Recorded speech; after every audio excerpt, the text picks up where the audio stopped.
Until then, lost at sea, you were the one to push me in.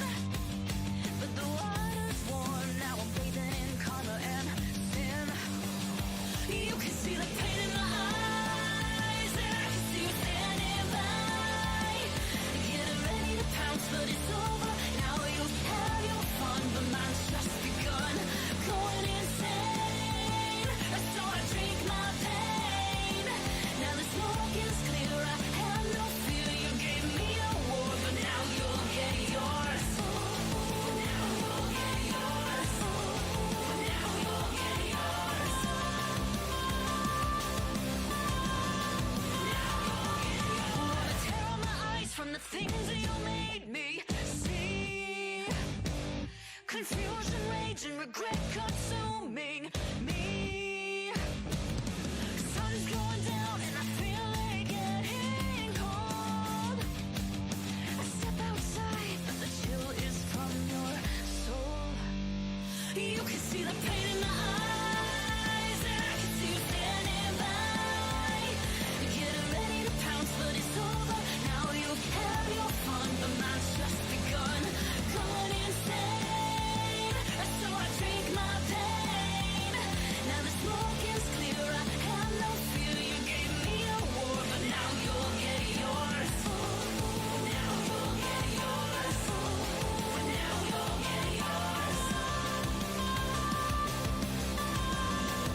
Kia, movement that inspires.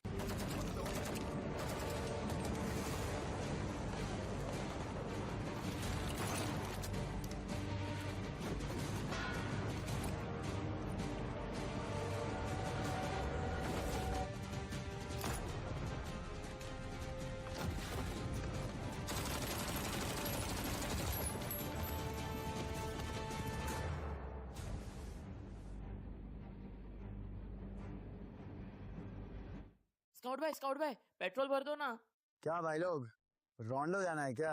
तू जानता नहीं मैं कौन हूँ? अबे तू बाहर में भर के तो बता। अबे रोंडो में ओके रोंडो किसको बोला रे? रोंडो बोलता है हाँ?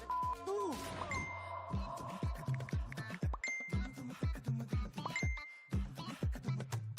रोंडो? रन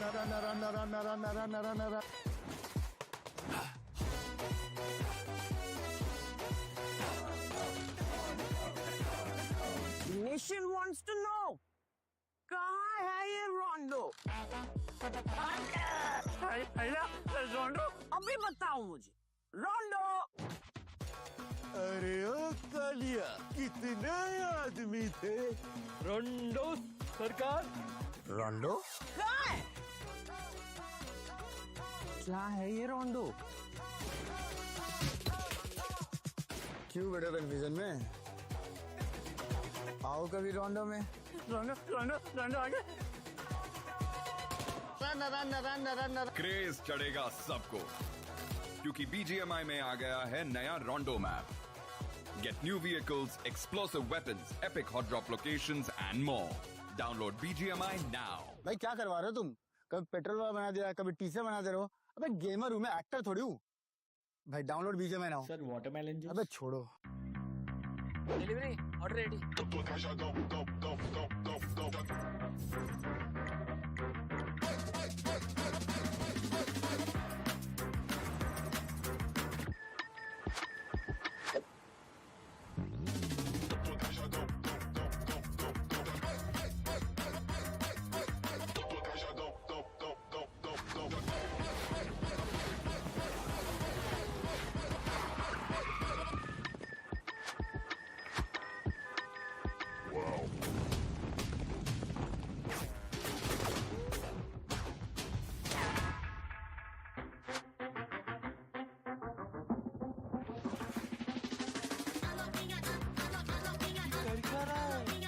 समझा नहीं क्या भाई? अपना भाई वाव मोड में है।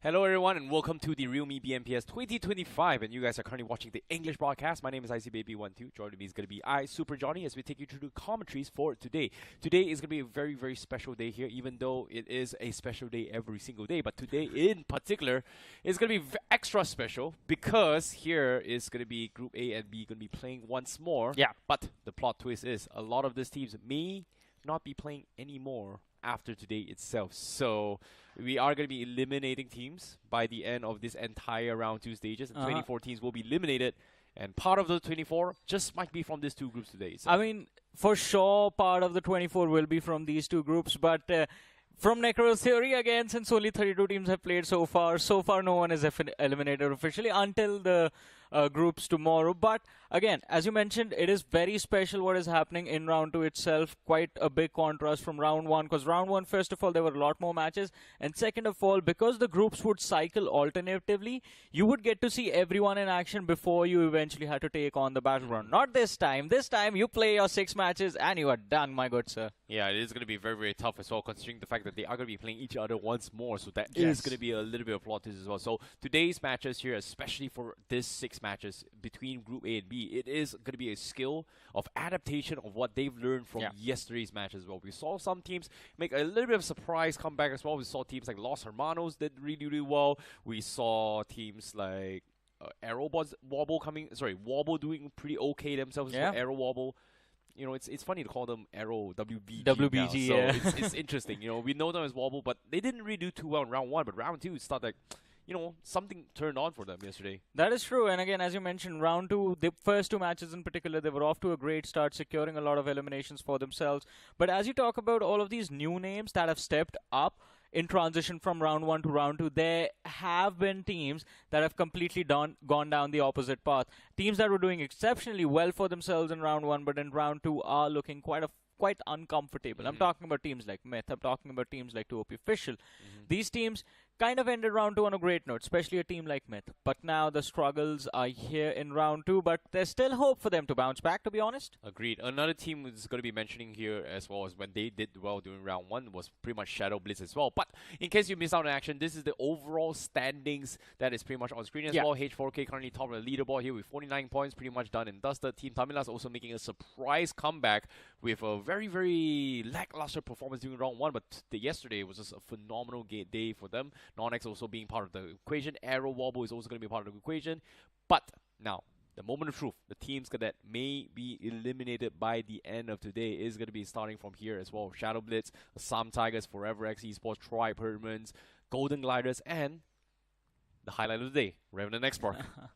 I mean, you see the pause there. I do see the pause, and I think every time everyone has a look at where they are in the overall leaderboard, their hearts also take a pause, I see, just like that. Because again, this is the lineup of the defending champions. X SPARK is the name of the defending champions, and yet 3 matches, 6 points, an average of 2 points per game is not what you would expect from them. And of course, on the last page as well, a few other big names. Forever Esports, we saw their name there. shadowblitz, they are struggling as well. Yeah, they are definitely struggling as well. But now, let's give you guys a little bit of benchmarker on where the potential cutoff is, right? So based on the overall cutoff, there's 64 teams that is pretty much playing throughout 4 groups, right? So I would say the bottom 24 that will be eliminated, the cutoff should somewhere be around 20 to 24 points-ish, somewhere around there, in order to make it to round 3.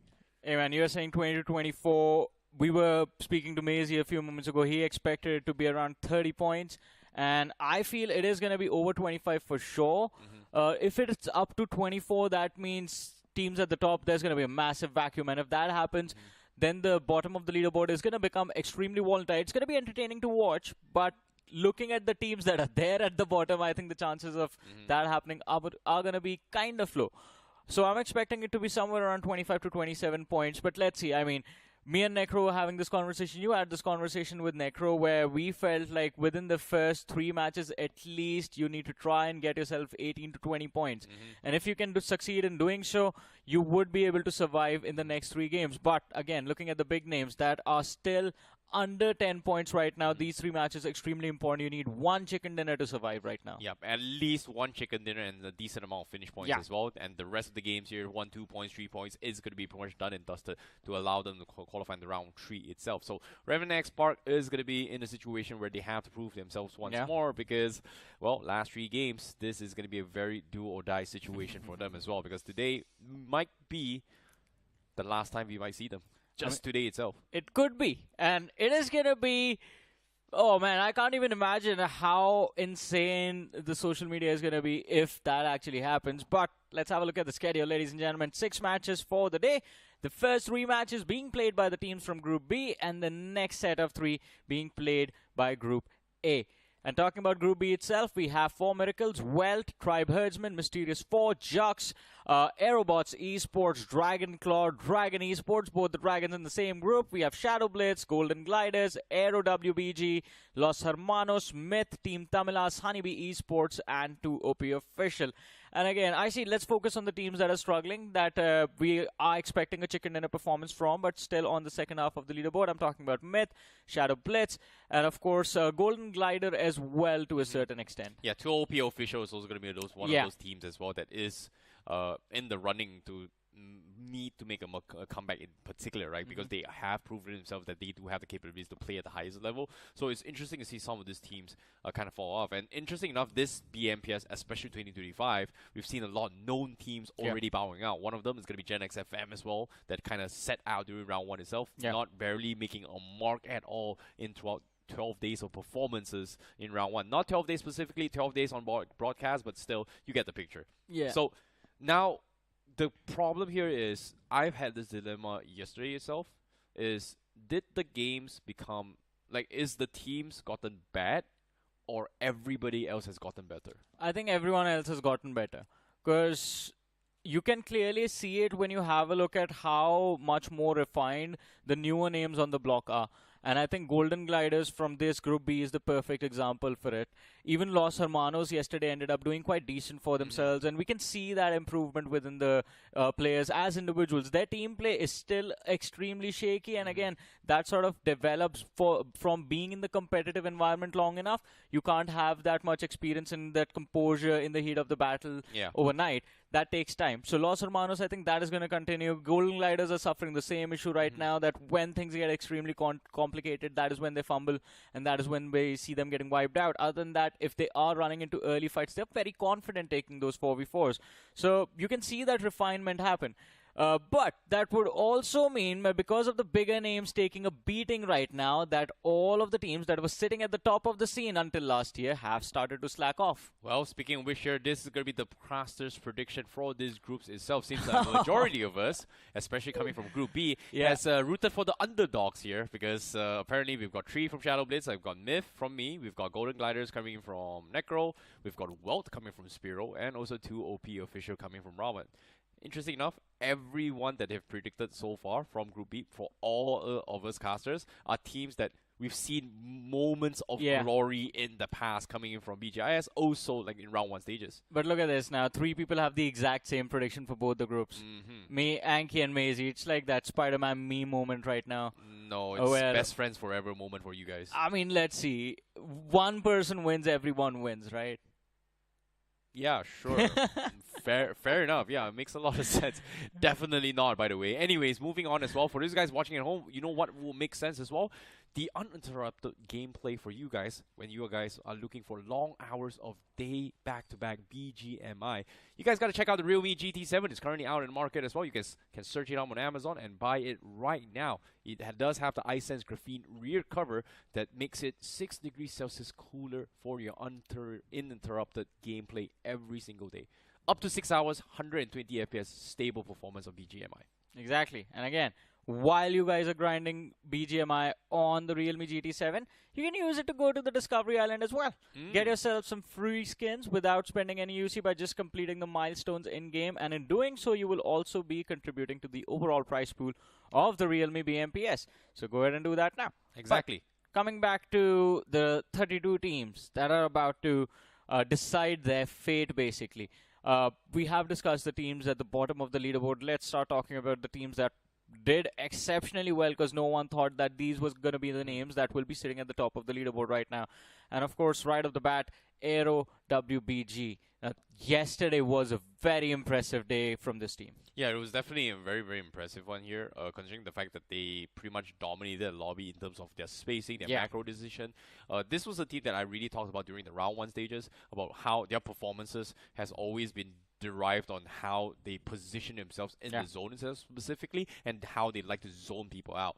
But the entire round 1 stages was a complete flop for them. Fortunately for them, they were able to qualify the round 2, but yesterday was a stern master plan of a perfect example of how they actually executed their strategies as well. We talk about this team being one of those teams as well. Shockwave is also another team that actually loves having these kind of play styles as well, which is just prioritize the center, start zoning people, etc. But what really surprised me the most was actually Jux Esports, because this was a team that I kind of have a little bit of friendship with them. Yeah. But I know for a fact that they're not going to make it. But at the same time, they did really well yesterday. Hey man, Amazing is back, and Amazing is living up to that amazing name. Necro was quite happy to see him again yesterday after a while, and of course, I mean, he made his presence felt inside of the matches as well. But the question is, will they be able to hold on to the momentum? Because Jux right now is kind of in the middle pack. They can still survive. One win can change the future of this team inside of this tournament. Is that going to happen right off the bat in game number 1 itself, ladies and gentlemen? It is time to find that out as we are about to head towards the map of Erangel. It's going to be the first match of the day. The teams from Group B competing, and here we go. Well, this is going to be the map that decides their fates here as well. The final 3 games from each and every single teams inside Group B, starting off right now in the map of Erangel. Match 7 going to be on play right now on screen for you guys, and this is going to be an interesting one because the flight is going to be starting coming from the southwest corner of Primors and then ending towards the outskirts of Kamishki. So a pretty balanced flight path, I would say. This is very forgiving for all the teams so far, so I don't think we're going to be expecting a lot of drop clashes. Obviously, we are still going to see those vehicle drop spawn clashes for sure, just because the meta has kind of shifted for all these teams, right? Like, instead of going directly towards the city and loot up, they would prioritize getting vehicles and then head towards their respective drop spots, or in this case, their city spawns first. That is very true. I mean, we have seen that early vehicle priority from a lot of these teams, but the problem is that, I mean, it's not a problem. I am not complaining. I take my words back. The interesting thing about the new early vehicle priority is that you also see a lot of these teams fighting it out for those vehicle spawns, especially the garages that have spawned up on the map everywhere now. And those are the spots where you get to see an early action. You get to see, like, this one. We have, right off the bat, Jux up against Dragon Esports. And this time it is going to be Jux on the receiving end of this play. Niku knocked and finished off. And this is exactly what I was talking about.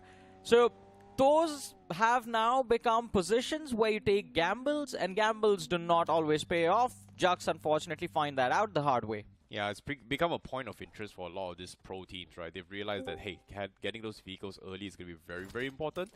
And you know what's really interesting about all this drop that is super underrated that not a lot of teams actually prioritize is that, number 1, there is a storage inside those vehicles. So, unfortunately for us on screen, we don't really get a glimpse on towards which teams, what do they put inside, what's the meta build. So it is still, I would say, a trade secret between all the teams so far. Some they will prioritize on smoke, some they will prioritize on ammunition, some would be meds, etc. So that's going to be something that actually dictates the overall gameplay of how teams play, especially inside the zone. So the luxury of taking away most utilities away around those buildings are usually teams that are already inside the zone first. But not many people like to do that, you know, take away ammunition. Like, for example, let's say the circle's going to be Milta, Los Hermanos is there, they'll loot up an entire Milta. But what they can do is, they go for the extra mile, is they loot all the outskirt ones, and then come back to Milta. Just so that people outside who makes a sudden pit stop is going to be limited for, let's say, helmets, or vests, or even meds as well, specifically. So that kind of denies them in the stage where, once it reaches to a stage 6, stage 7, things will get a little bit more passive from their end if they're in those compounds. But obviously nobody really cares about those things. It's just a small little nerd off meta fact that some teams may do it. It's part of like a housekeeping basics that they would think from a macro perspective. But how does it translate into us winning the game? Not many people realize it. Yeah, man, you can fill the vehicle up with whatever you want, but if you can't survive the 4v4, it's over. Yeah. Yeah. That's obviously the most important part. Yeah, this becomes a little bit of a very, very high-level play. Yeah. Play hygiene, I guess. But, ladies and gentlemen, when you're playing at the high level, you need a lot of practice as well. And the Realme GT7 is a device that's going to help you get all the practice you want. It has the iScenes graphene rear cover. It says 6 degrees cooler during those marathon uninterrupted gaming sessions, and uninterrupted because it also has 120 stable FPS for 6 hours, co-tested by Crafton and Realme. So go on to Amazon because the sale is on, and you guys can grab yourselves the Realme GT7 yourself. Exactly. Now, speaking of which, here Poco is going to go for the M249. I would say one of the most underrated guns in the current meta would be the DP and also the M249, just because of the fact that those guns shred vehicles really, really well. And dogfighting has been very, very popular in the current pro scene. And most dogfighting always results in a situation where, oh, this guy's out of position, we're going to be trading nades. But nobody is actually threatening those vehicles just because of the fact that the moment you drop down a car, one of those guys who's been, you know, driving around, repositions into his off angle, will most likely catch you off guard. And that's one of the biggest problems in this kind of scenarios. So the first contact always relies on M4s, AKs, etc. 40 bullets, great and all, but M249 means pretty much guarantees you a lot of value in those fights. That is true. Those kind of fights, at least. I mean, having a lot of ammunition means you can force the opposing side to just keep their heads down, allow your team a little bit of a little bit more movement time as well.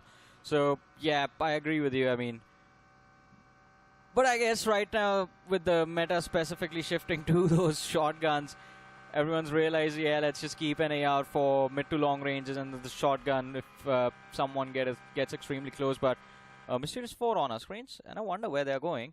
From Stalberg, Kameshki, they're just moving along the northern roadways towards Severny.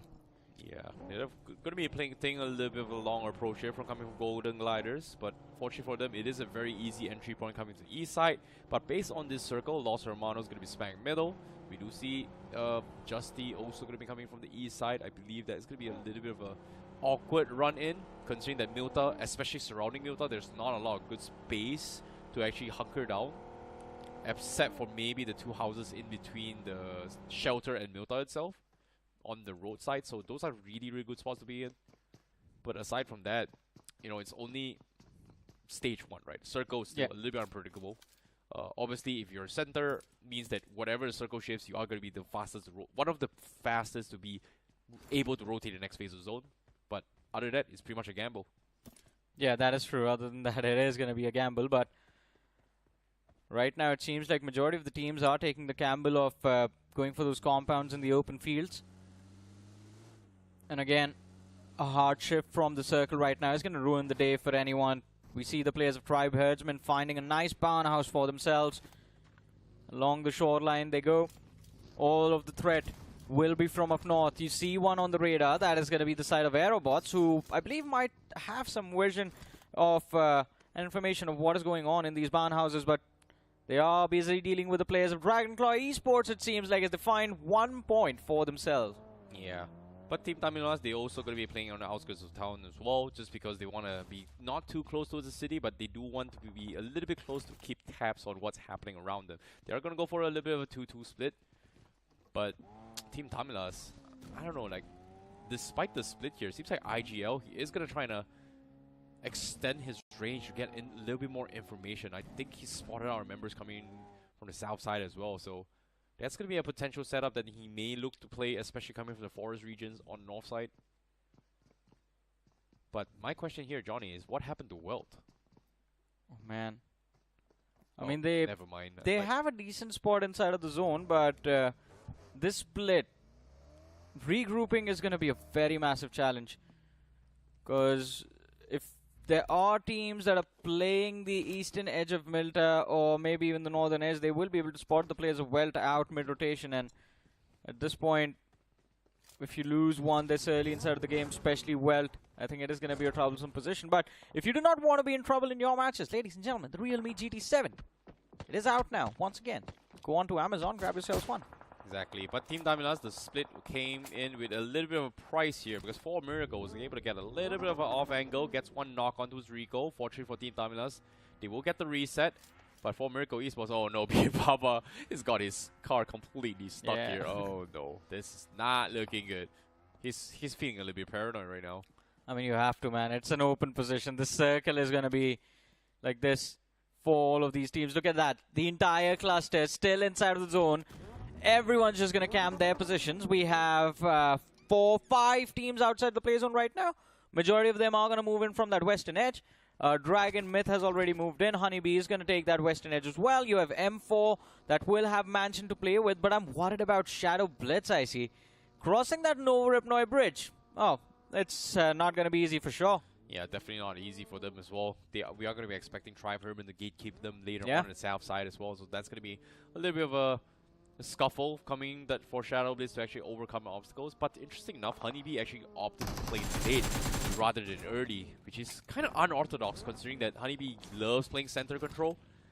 But seems like hopefully things are going to be a little bit better here. But on screen now, we do see a little bit of a kiting here coming from 4 Miracles as well as Dragonclaw. They don't really want to fight out in open, but they are hoping to get a couple of freebie picks themselves because the ambush comes through. Reaper, couple of sprays comes through. Dragonclaw Will be forced to back off here. But they have a wide spread. This is doing a lot of damage on towards Dragonclaw right now. It is indeed, and Dragonclaw again still scrambling to find a safe haven for themselves. It's not going to be easy, especially considering it's just a 3-man roster surviving in this game. Lost one player super early to the side of Aerobotz. For Miracle, things will get awkward for them as well, because they are now getting surrounded. Their teams moving in from either sides of the hill, a few even visible on the radar itself. Well, speaking of visibility right now, everybody, you can hear gunshots all the way through for Miracle Esports, going for a little bit of a wide spread. They're hoping to try and third party and get a couple finishes themselves on the sides, but nobody is looking to go for a heavy fight yet. But we do see a lot of people ducking around prison. One of them is going to be too OP official. They want to take advantage of the high ground on top of the prison itself.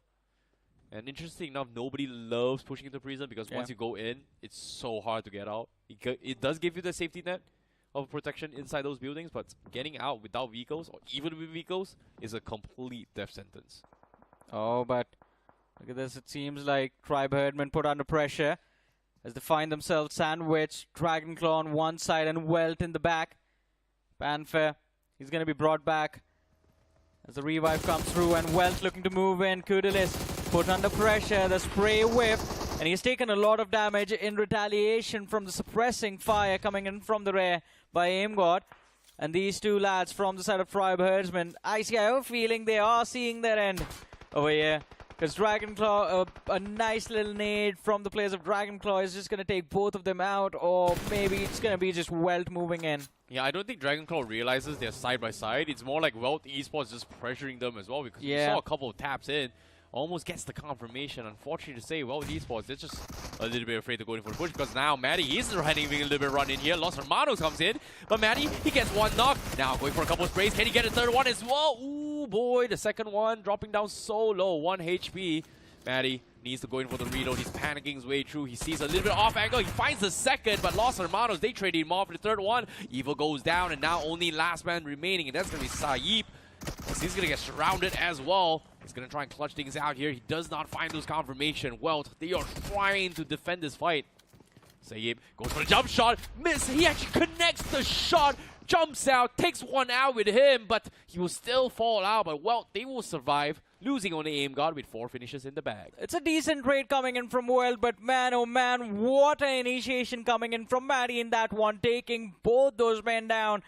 And again, that second knock could have been secured a little bit sooner. It was just that spray and run and spray strategy that didn't work out for him. In the end, he had to switch windows to reposition himself to find that knock. But that gave Welt the opening to run confidently and just clean that fight up.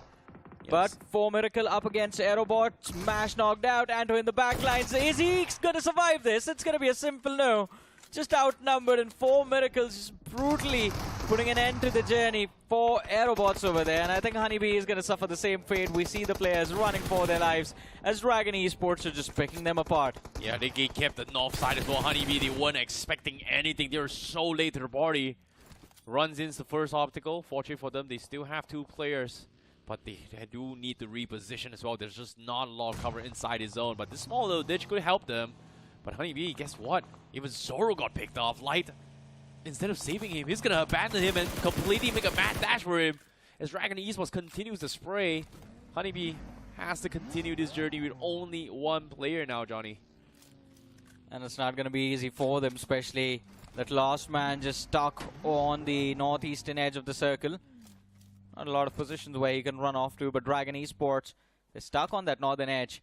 And it's an open field that they have to cross. Mysterious 4 waiting for them up ahead, along with the players of Golden Gliders, who are moving in for a lot of map control. You see them on the radar. That is going to be Sakuna and one of his teammates again, having moved closer towards the northeastern edge. Oh boy, I'm curious to see how Golden Gliders take that approach, right? Like Caesar with off-angle flank. But Jux, right from the get-go, they've lost 1 player. Now doing it 3 players as well. Rebu almost getting taken out as well. That's going to be something they have to worry about here. But Team Tamilas, looks like they have made their rotations in towards a lumber mill in this regards. They do find themselves a decent amount of cover, but can't seem to actually convert any kind of finishes here because everybody's kind of spread out. But seeing how the circle is shifting here, being in the lumber mill seems to be a death sentence right now. They all need to push the shelter. Seems like we might see a shelter circle. I mean, we can see a shelter circle over there, but Team Tamilas, I think this lumber mill exit for them has been blocked with 4 Miracles moving in for the high ground. They do find one finish for themselves, as they did just pick off the last surviving player from the side of Honeybees just a few seconds ago. And Honeybees, I mean, not a great start to the day. 0 points from this game. Eliminated super early. And on the move as well. But if you want no problems for yourself on the move, ladies and gentlemen, check out the Kia Ceros. It has a lot of cutting-edge technology and seamless connectivity built into this vehicle. There's a Trinity panoramic display, dual-pane panoramic sunroof, Kia Connect 2.0 with 80+ Kia Connect features, and over-the-air software updates. And we keep talking about that entertainment system as well, which Necro is quite excited to test out, I have heard. Well, obviously, you know, he loves his music. Yeah. You gotta check out the Harman Kardon Premium 8-speaker sound system in it itself. So, obviously, he is gonna be very, very excited. He is a music boy. He may not look like it. He may not look like it, but he's an amazing dancer. Oh yeah, I've seen that, man. He's Necro got is just moves. too good. Yep. But Best dancer I've seen. all things considered, seeing how the circle shifts as well, 4 Miracle has a very, very strong spread towards the south side. We've got 2 OB official going to be locking down the prison high grounds as well. So they do have a very, very strong one themselves. But Dragon, they will take the first shelter entrance. And that's going to be Aero that loses a player. Themselves, Aero. Now Ragnar with an off angle gets a very nice spray, but just could not find more. AEROxWBG, in this case, having a very, very difficult time, even though they had a great game yesterday. But this game seems to be a little bit of a struggle because Dragon Esports makes a huge bounce back this game with 5 finishes in the bag. Yeah, but Dragon Esports now losing players as well. 2 players knocked out, just 2 left standing. Oh, but Aero, they just get finished off. The third party from Myth in the back lines. They could not survive. And now Dragon Esports, they are looking to recover as quickly as possible because they realize that Myth is moving in from the south and Mysterious 4 also taking the high ground towards the northern side. It's just going to mean more problems for Dragon Esports in the next few moments. They're going to try and avoid that to the best of their abilities. Myth on the other side already worried about the uphill climb that waits for them up ahead. It's not going to be easy. Once you get to the top of the hill, you're going to have to move down south on the other side. And if the circle is anywhere towards the eastern side, Myth could potentially get spotted out by 4 Miracles and taken out. But Dragonclaw still looking to see if they can survive or how they can survive the conflict on towards the southern edge of the circle. But 4 Miracle pushed by shadowblitz, Reaper knocked out, and yet the trade comes through. shadowblitz cut down to the 3 surviving players. Yep, and then we've got a Titan car in front of us. All right. But speaking of which here, seems like in front of us we've got the a little bit of off angle here coming from 4 Miracle. shadowblitz pretty much stuck out in the open. Beard Baba is going to take advantage of the AUG to go and spray this long range. Super underrated weapon. People think the M4 is better than AUG, but vice versa. Both are equally good if you think about it in terms of overall recoil. Compared to an AK, obviously AK, you know, is not the greatest to be honest. But now speaking of which here, Beard Baba still scouts out a memory coming from shadowblitz. Spray comes through, still no knock. That's the second time Beard Baba has made this attempt, man. Look at this, ammunition and all-time low now. Yeah, extremely worried. Even that shotgun has a grand total of 20 rounds remaining. But we saw the circle a few moments ago. There's absolutely no one moving in for the center until now. 4 Miracles taking some control, or at least moving slightly towards the summit of the hill. It gives them a lot of vision of a lot of different direction, but the problem is the moment they pull the trigger, they will also become the center of tension for everyone. And that is something that they have to try and avoid. So far, still trying their level best to keep the players of shadowblitz at bay. If shadowblitz can be a distraction for 4 Miracles, then yeah, their position is pretty much compromised. Everyone will make that bounce in tandem. But Tribirdsmen on the flank, we see them picking off the players from Team Tamilas, who kind of have one of their players stuck in the blue, but Rico does manage to move out eventually. Yeah, Golden Glider now, finally making a little bit of mark. Big shots here coming from Caesar. Finds 2 from the side, Troy and Hirdmen. Great spray down. Here comes the rush. Tribe Hirdmen, they have to defend. They're getting completely surrounded here. Suku now with the flank. Almost loses his life as well. That's going to be a jiggling around the smoke, but he misses the angle. Aken somehow salvaged this fight. Last player left from the Tribe Hirdmen. He's holding the DBS, but it's not going to do him any good. Golden Glider cleans him out. But the third party's from afar. The damage has been done. They may have won this battle, but from afar, they're about to lose the war. Yeah, stage 5, still 11 teams left, so no placement points. It's all about the finishes. But look at this. Team Tamilas, they lost a player a few moments ago, and yet these 3 players just instantly charged towards 4 miracles. Finishes secured, and so a decent position on the map as well. But again, the pressure towards that southeastern edge, it is going to be immense. Dragonclaw could be the next team to make this bounce. They are down to 2 players and kind of have been distracted by WELT, as we saw WELT move to take a fight against Dragonclaw. But 2 OP official, a fight from the northeastern edge of the zone. 2 OP against Jux. This is going to be an interesting one as well. They are right on the edge, and the only team that can kind of be a distraction to both of them is Mysterious 4. We see them on the radar towards the north. Yeah, bot fired. Oh, he's going to get scouted out because it's going to be Caesar from the side of Golden Gliders that takes him out from afar. Where did that shot come from? That was like 200, 300 meters away. What a shot from Caesar. Sheesh. At this point, you're going to get whatever finishes you can.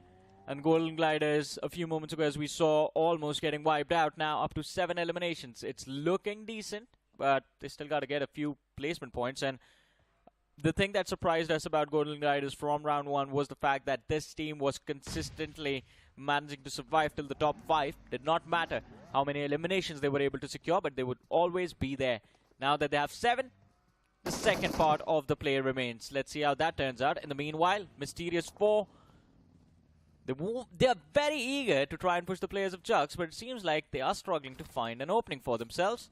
Yeah, they need Sketch to actually help them out as well. Sketch is so far ahead. Yeah.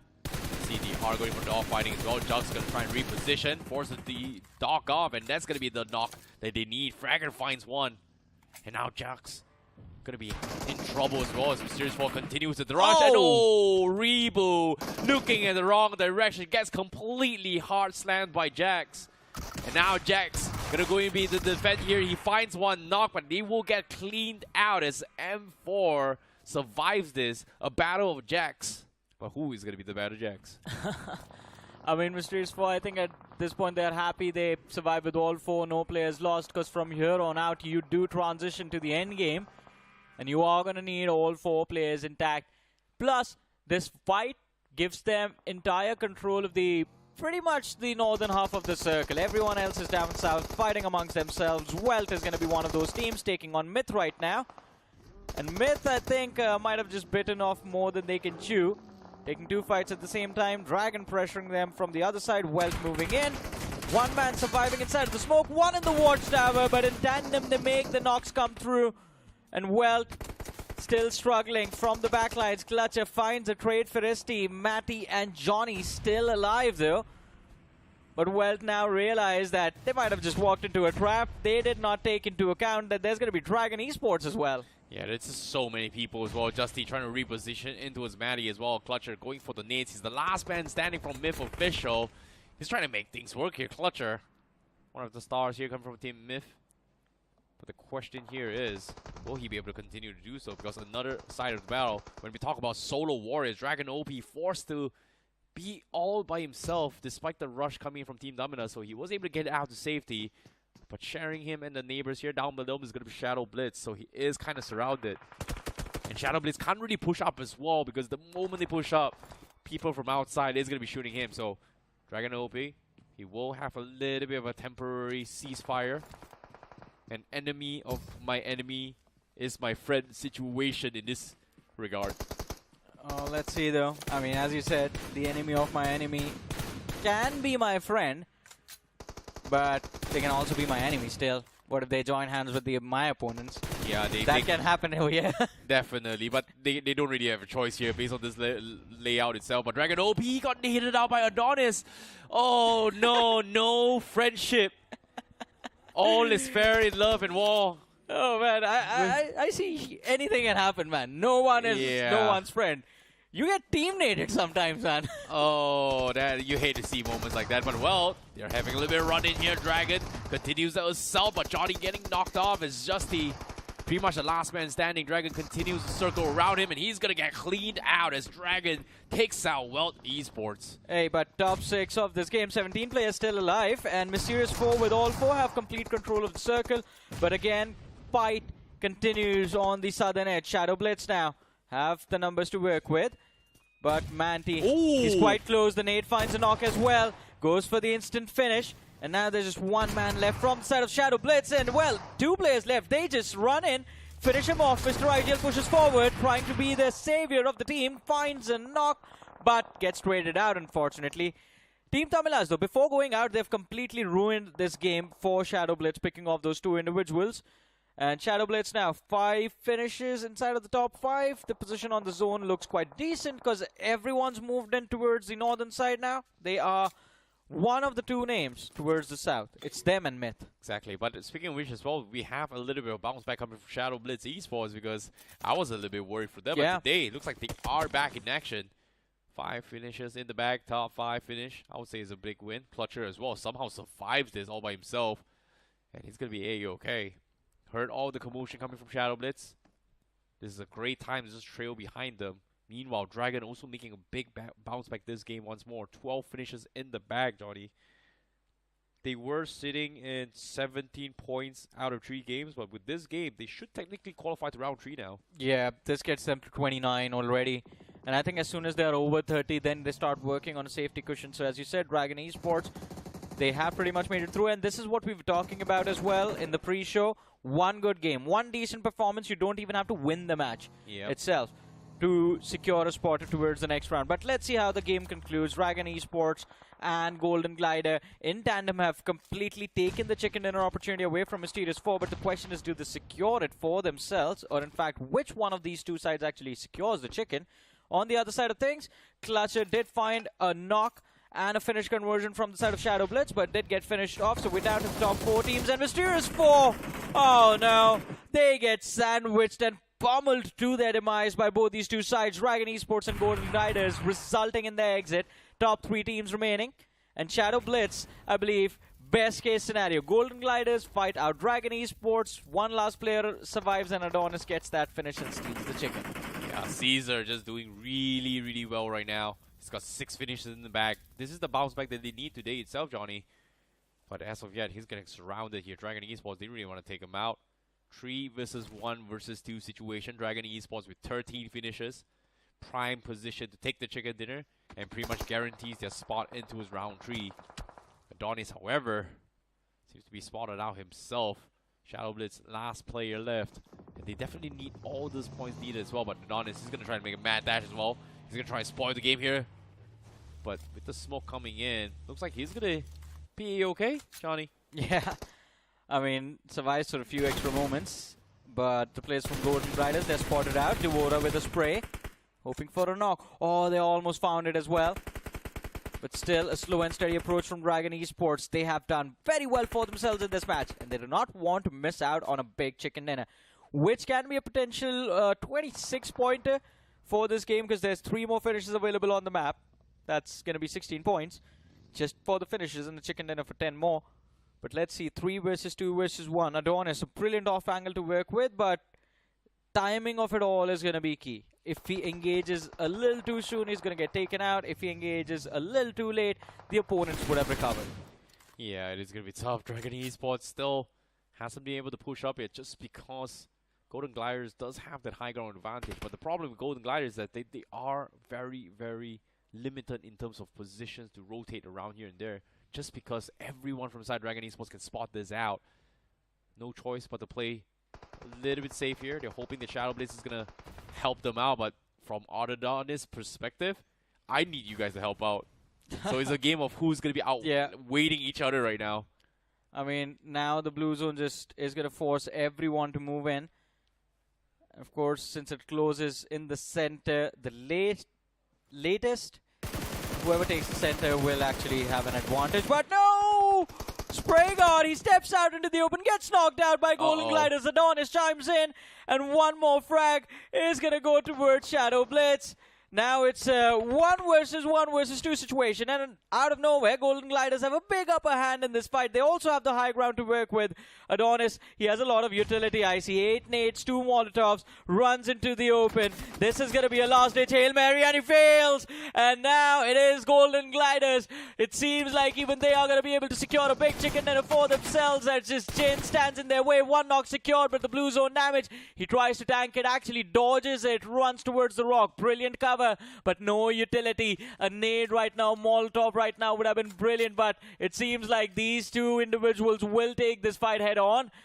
Peeking just right on the corner, waiting for the peek from the other side to come through, but the blue zone, it's again started to pressure, and now finally out into the open. The first shot is going to find contact, but oh my goodness, who got that win?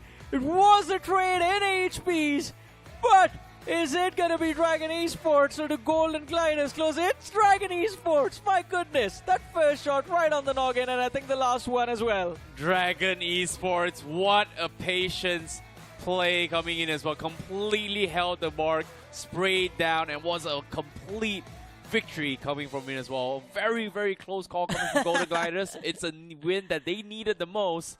But with this winner chicken dinner puts Dragon Esports pretty much secured in towards round 3 themselves. Man, that was like that end game was absolute cinema, right? You gotta have that Shia LaBeouf clap memo here, because that was something else. I mean, I was expecting Dragon Esports to actually just start pushing towards the players of Golden Gliders, because those two individuals, they knew where they were. Yep. The other solo survivor, no info.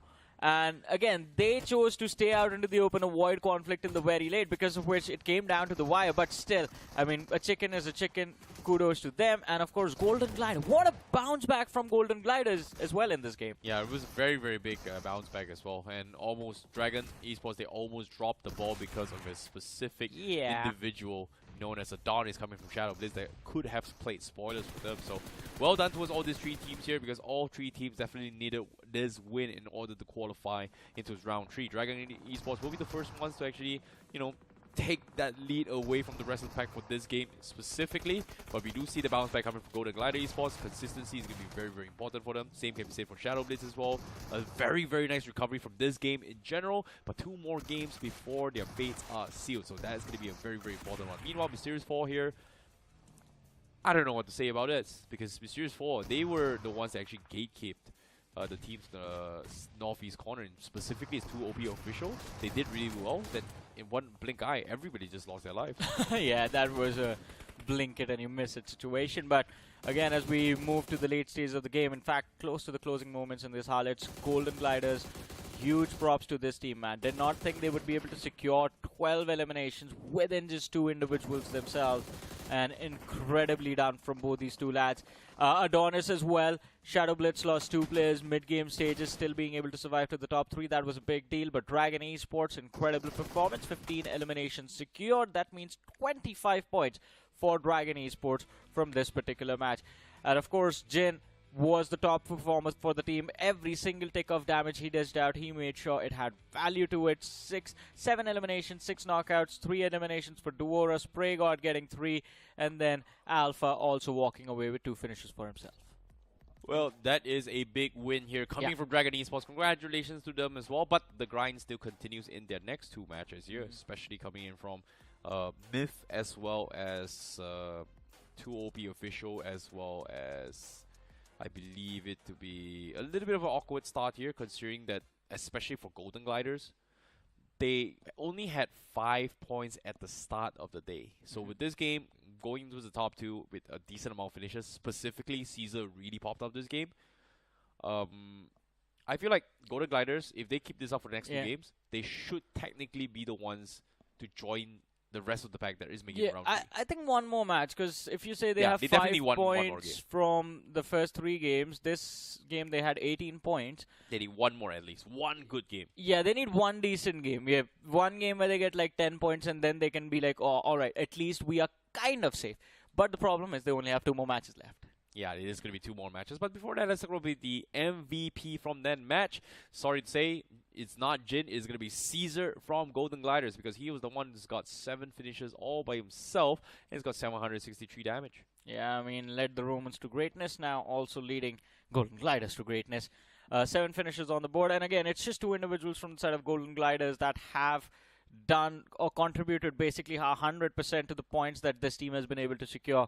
Mid-game, when they were trying to make that play from the south eastern edge of the circle, that felt very awkward. Somehow survived that situation, moving on to the very end. But overall, I think this was something that Necro definitely expected today. He was waiting for this team to have a bounce back. Moving on, top 5 players from that last game. Well, Jin makes it to this list. Then we have Beast from Golden Gliders again, Adonis from shadowblitz, and Spray God from Dragon Esports. And these 3 teams, I mean, in particular, did quite well for themselves in terms of eliminations. And Aerobotz as well. I want to see, Aerobotz was getting into fights early, but they were taken out early as well. I want to see how many eliminations they had, because I think 3 or 4 names in this match were able to sort of vacuum all of the finish points between them. Yeah, that is going to be the case as well. And another team that actually kind of made a little bit of bounce back here is going to be Myth. But Myth is in a situation where they need even more points because as of now, they're currently in the standings for 14 points. But for Myth, I saw they got about like 2 finishes and a decent amount of placement points. So they technically need 2 more decent games in order to qualify themselves. So they're still in a recovery phase here, especially for teams at the bottom. For Myth, I would say a chicken dinner. Nothing else than a chicken dinner is going to save them. Because this game, they had 2 finishes and they were in the top 4. So that should give them 6-5. That's 6 points from this particular match, right, for Myth? Yeah, it's not that bad. They still need 2 more decent games. Yeah, but more than 6 points. I would say 10 points per match, just to be sure. Just to be sure, yeah. If that happens, then maybe we are going to be comfortable about Myth. Otherwise, we're going to see a team with a lot of potential just drop out in round 2. Yeah, it's a little bit unfortunate as well. But again, every time you say we're a team with a lot of potential that may drop out on a round 2, I'm actually worried for the next group. Yeah, I mean, everyone is, man. I mean, at this point, that is a conversation. You know how most of the time people, when they're put into a difficult conversation, stuff that actually pains their hearts and completely numbs out their mind, you don't have a single thought when you're thinking about that particular thing because it's so bad that you really do not want to think about it. That is what's happening to the fans of REVENANT X SPARK right now. Yeah. No one wants to talk about it. Don't mention it. It's a taboo. Somebody's going to get fired, huh? I mean, hopefully not. Hopefully not. We're praying for the team to recover, man. And hope is there that can save them. But again, there's a while before they play their matches. Before that, this group has 2 more left. And they're going to continue after this very break.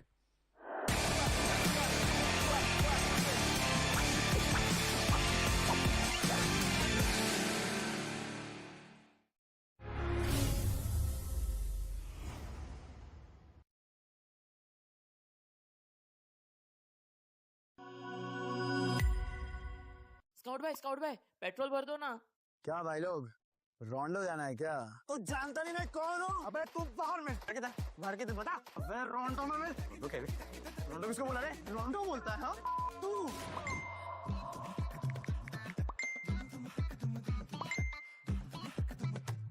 रोंडो? Run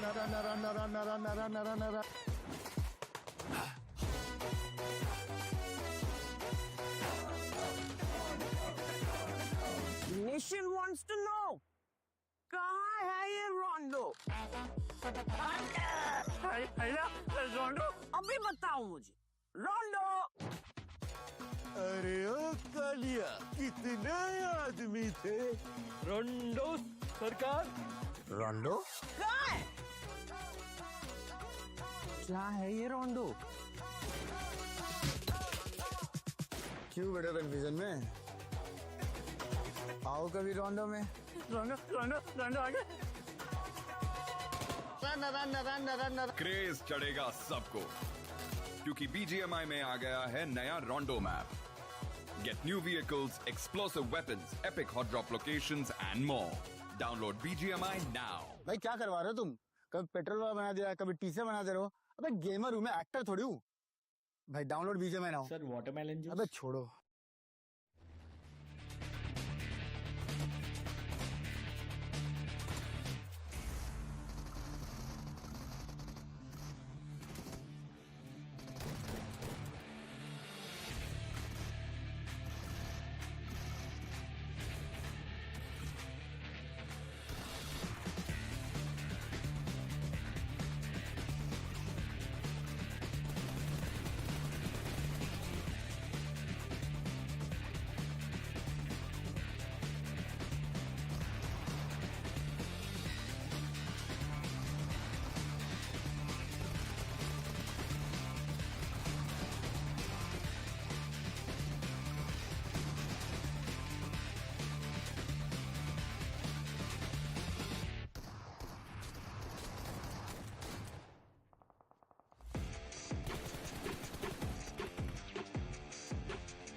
Hello everyone and welcome back to the realme BMPS 2025, and today is going to be, like we said, a very, very special day. We saw one game coming from Group B, a little bit of a bounce back from the teams at the bottom, and Dragon Esports finds their way into its round 3 with that chicken dinner.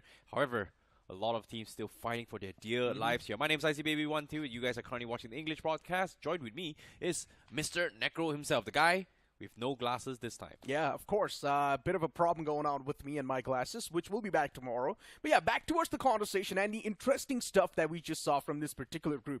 Golden Glider Esports, shadowblitz, and even Dragon Esports doing really good for themselves. And I guess this is something we saw coming as well. But now here's the main concern. If teams like Myth, Aerobotz Esports are not able to bring in that consistency once again, there's a big chance they might just fizzle out.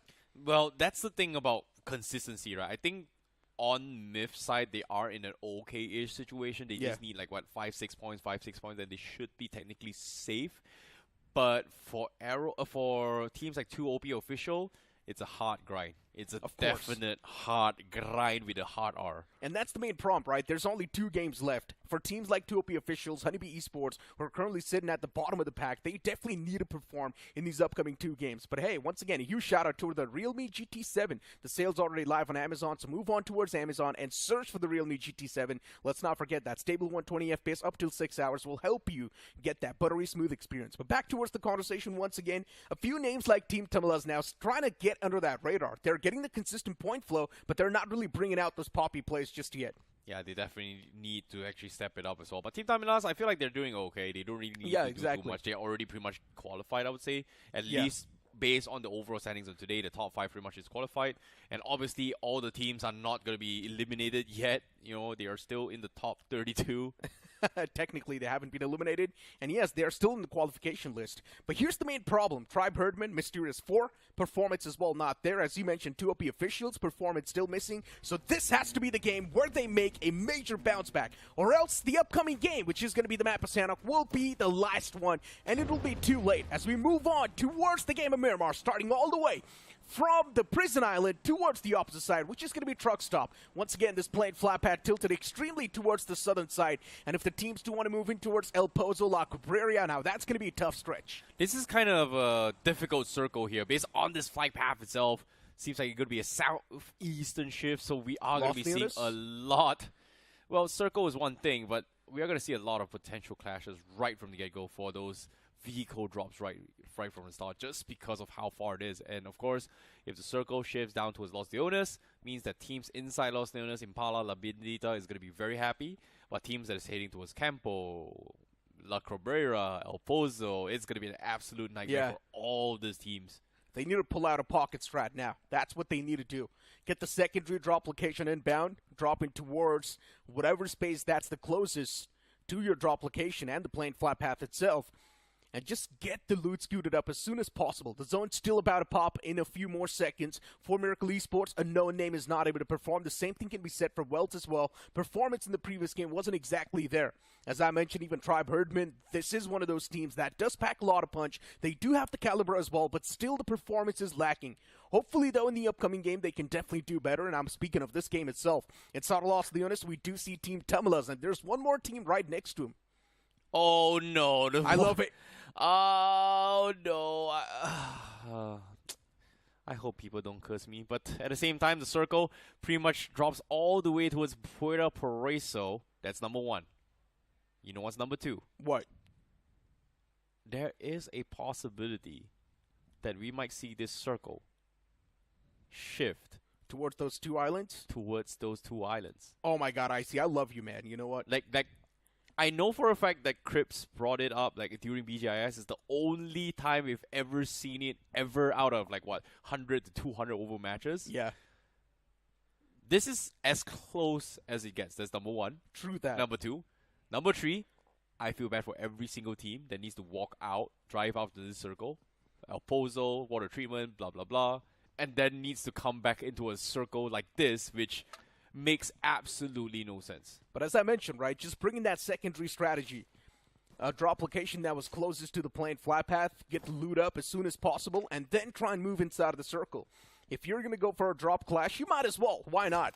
What are chances that it's going to go into the 2 islands? Like, this I is still as think close it's as it pretty gets. low. I still think it's extremely low. So on the current tally, if we were to base it off like this past BMPS itself, that's almost like what, 60 over matches, including BGIS with 300 over matches. So I would say 1 in 400 chance. Yeah, pretty one much. in 500 chance maybe. So this particular game, the zone shifting towards those two islands, you can say it's about 7 to 8% chance that the circle might just shift around those two islands. If it does happen though, But it'll be 7% is extremely pretty exciting. high. Like 1 in This 4 particular game I'm speaking of. 1 in 400 is still like 2%, 3%, bro. Yeah. Okay, makes sense. Based on the map rotation, yeah, there is like 7%, but I hate Okay, this. so let's just put it this way. At least as of now, 35% of the circle is useless. It's in the water. Okay, fair enough. That it's not gonna go in the water for sure. Yeah, It's not like the old BGMI days or the OG days where circle sometimes drops into the water, which just makes it even more unpredictable. The algorithm becomes a little bit more predictable in a sense where it kind of favors land a little bit more. Okay, let's just put it in for thought. You know, let's keep our Yeah, I inner feel like, child excitement to ourselves until it actually happens. I feel like we've teased the audience a bit too much and we've built up the suspense too much. And if the zone does not move around those two islands, I'm pretty sure there will be a lot of people hating us. Yeah, after this. that's why I'm gonna hold my inner child excitement to myself. Yeah. And to yourself as well, because I don't think it's gonna go there. But if the circle does move on those two islands, what's the excitement level you're going to be having on a scale of 1 to 10? It's gonna be 7. 7 Not because high. 7 because I'm excited. The other 3 is like I do not want to play this game ever again. Because if I were to coach a team, plan a strategy, plan for a position, those maps are so ridiculously not refined. Yeah. So what I mean by not refined is that there's just not enough gameplay or statistics or historical data to learn from which is a good position. So far, I have one this year, which is that one game in BGIS, and even that is like one game. It's one of those circles that you do not really prepare for. Instead, you just try to adapt on the fly as soon as possible. The circle just pops up so rare, it does not make any sense to go for any sort of prep So work. the team that did the well in those two islands is that if you pay attention to the map, it looks like it's 2 islands, but there's actually 3 islands. One smaller ones right on the southwest corner of that island itself. And they went for a 2-2 split, 2 in the small one and 2 on the second one. And that 2-2 split just completely destroyed everyone rotating in. Makes sense. You know what? I'm just going to put my nerd strategic self apart from this because I don't think the circle is going to go there. It is going to go for Los Leonas as well. I think Team Tamilas has a very, very good position to be in, considering that they are on top of those mountains. And if there are any teams heading towards Los Leonas, those southeast mountains on top of Los Leonas is going to completely shut out anybody coming out from Los Leonas. Exactly. All the conversation that we're having might just go down the drain. And the odds of that happening are quite a lot. So let's just not talk about it anymore. We do see Jux as well. Niku, by the way, it seems like the man's already ready. They're ready for it because it feels like it. It really, really feels like it. Oh, shots taken though against WELT. The man's still able to make it out alive from this entire wrath of bot fire. And luckily enough, it was bot fire, so the shots did not really connect. Like, I really like how Jux is anticipating for it, just because of the fact that if it happens like that, it's the best possible outcome for them. Of course. But here's the thing, do they have the boats? Well, they can swim. We've seen a lot of fishes. We have, but still too risky. But Honeybee Esports this time around, they're not looking sweet at all since they're getting shot at from a completely different fray. A lot of shots were taken against them, but luckily enough, that bee is still alive. Yeah, Honeybees, they have to survive this as well. And it seems like they are going to back off. They're going to get smacked. Yeah, luckily enough, it did not get smacked and clapped. So the man's still alive. But Honeybee Esports, there's too many bullets now at this point against him. Dragon Claw Esports, the claw's not big enough to actually go against him, so Honeybees will escape.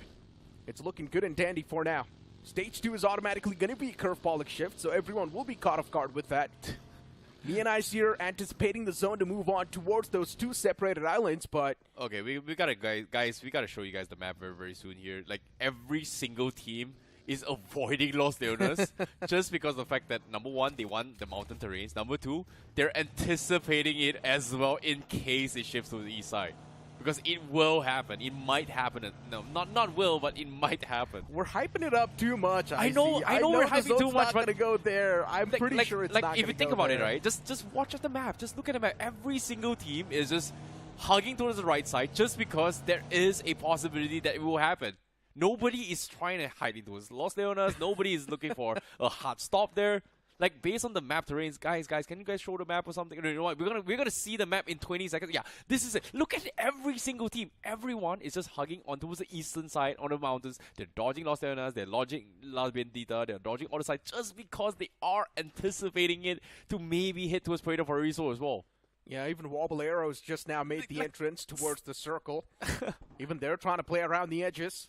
Oh, And okay, wow, okay. it's going to be a massive prank. All the conversations, all the discussion we had is now down the drain since the zone takes a curveball shift on the southern side.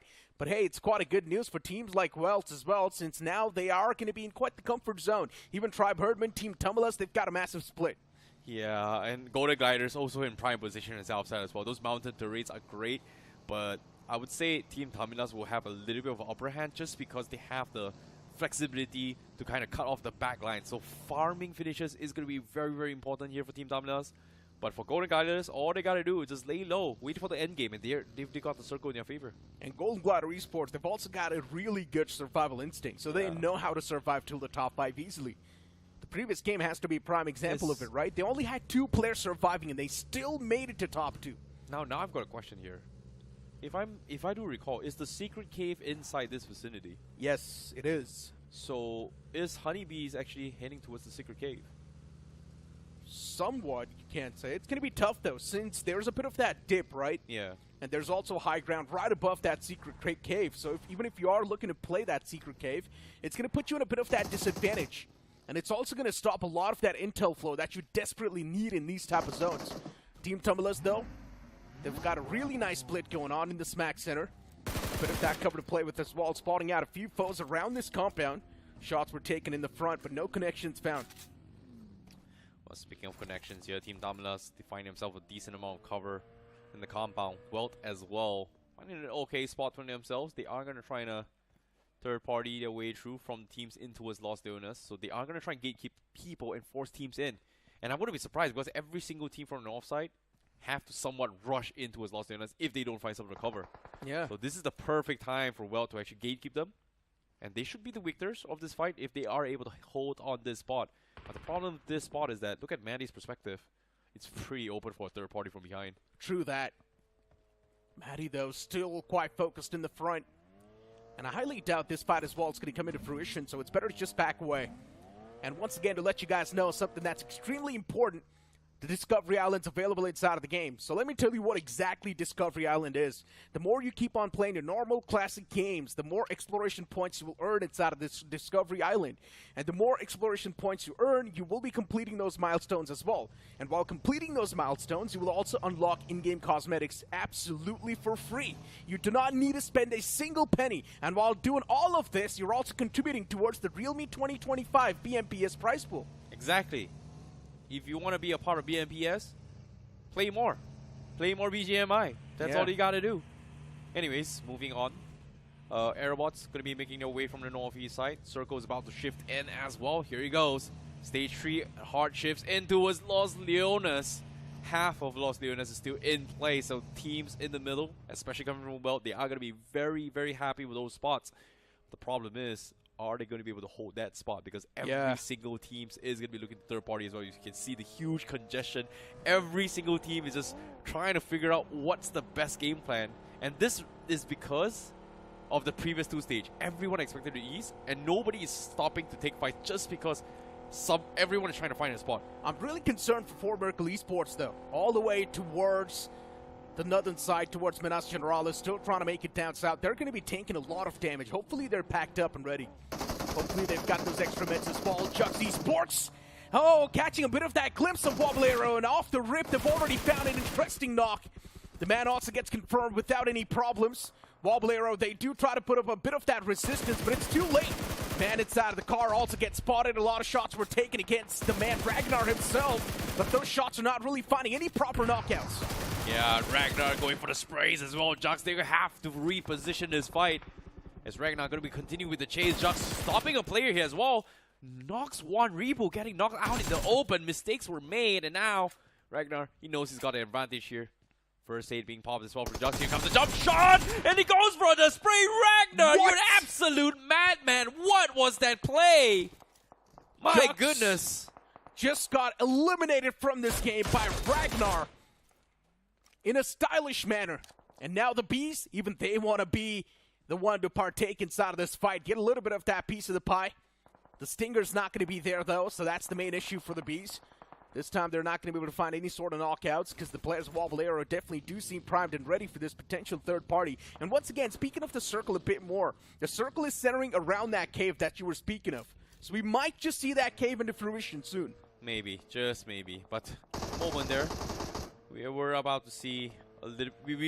I kind of saw a little bit of moment of Ragnar, son of Lofbrock situation right there. That was a pretty sick jump. Not gonna lie.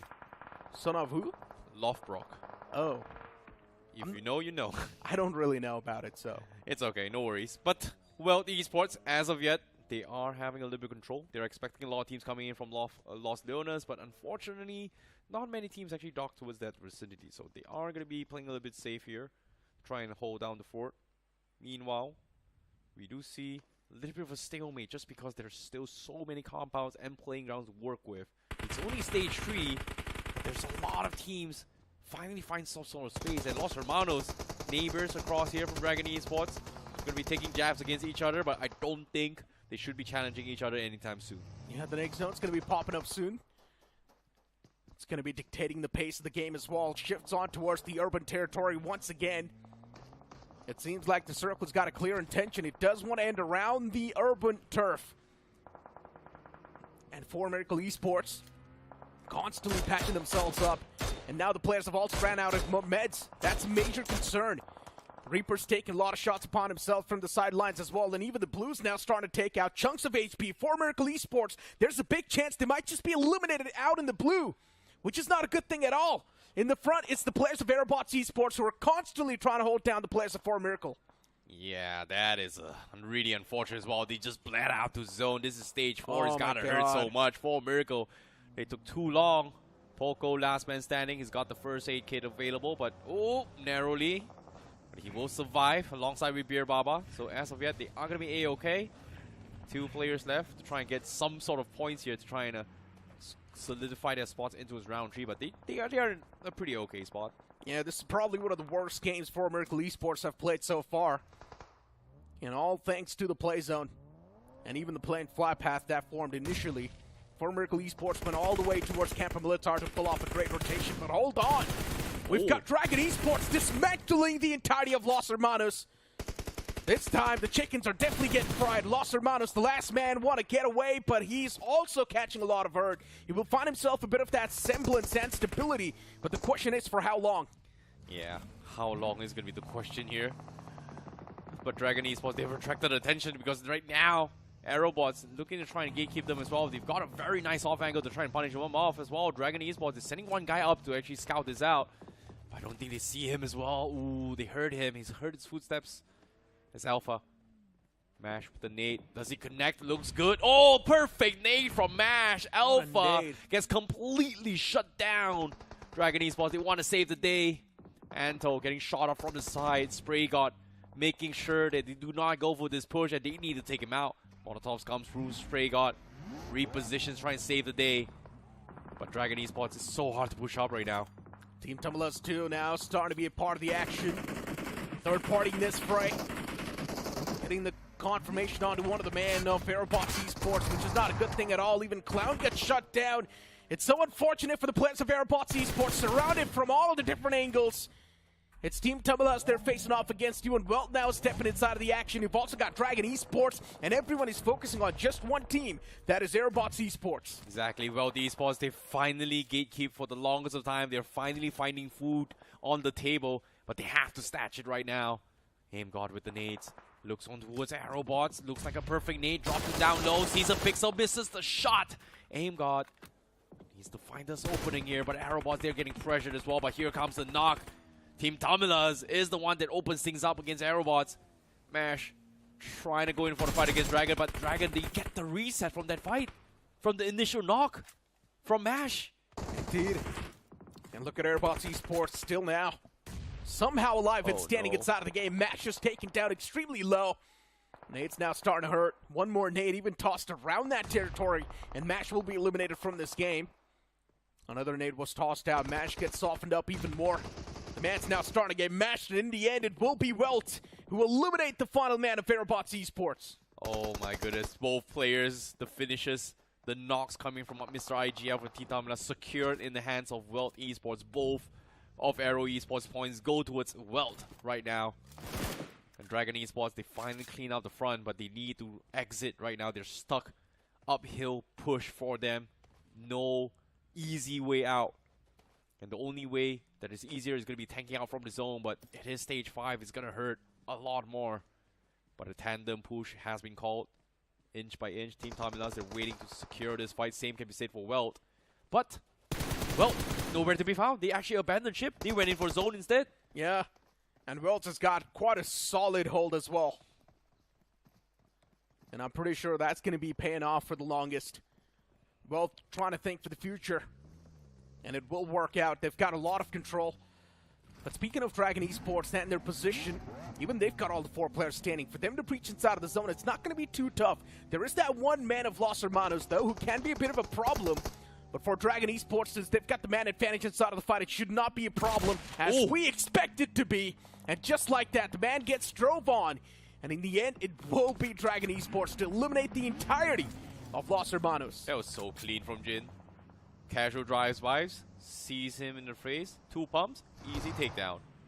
Meanwhile, on screen as well, we do see Myth finally, on screen, conquerors of the south side. They have a wide spread of a compound near towards the bound houses.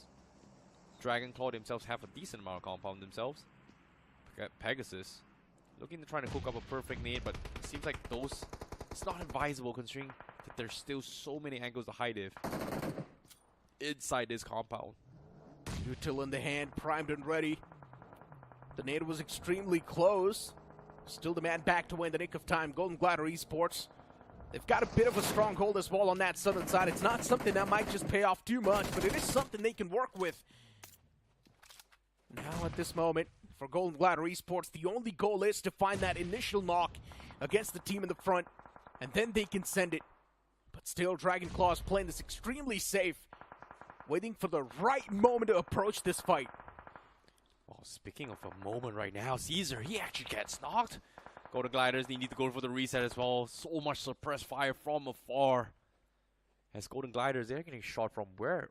From where exactly? It seems like arrow? From the other direction is going to be a little bit awkward here, but Team Tamilas, they stop the hold, and they actually get out gate-kicked by Dragon Esports, and just like that, Dragon, they out-rotate them, and now Team Tamilas, they are in a lot of pain. As Dragon Esports looking to push them as well. They've got 5 finishes here. A big game once more from Dragon Esports. And with this performance coming in, they should technically be qualified to round 3. Pretty much. The man was taken down extremely low, chipped. And now looking at Team Tamilas, they found themselves in a bit of that dip to play with. It's a trench, which is not looking too safe either. WELT finding themselves in the best possible spot. And as I mentioned, since they were prioritizing the future, WELT is now going to be in quite a solid spot. They can pretty much edge keep a lot of teams trying to rotate in from the right side of the map. Speaking of rotations here, teams to the south, Caesar going to be playing on the outskirts here. Golden Gliders, they have to push in. Dragonclaw forced to defend. And it seems like they have to go for the mad dash. The only way into the next phase is they push in tandem as well. But here comes the rush. Random sprays here. SKOP finds one. Harsh also finds another one as well. Golden Gliders, they're losing players at Dragonclaw Esports. They're holding on. But from outside, the third party comes through. Tribe Hirdmen also going to be joining them from afar. As Dragonclaw Esports has to take a little bit of a temporary stop. But Golden Gliders, they've lost all 3. Only Caesar remains. Yeah, but Caesar's also the main playmaker. He's the one to make those miraculous clutch moments happen. He can definitely strike down a few more foes if possible. Caesar's still waiting for the right moment to strike. He knows that the opponents do not even know where his presence is. And Caesar wants to keep it anonymous for as long as possible. The entirety of Dragonclaw Esports in the front as well. Do the players really anticipate the man? And Caesar strikes at the right instance.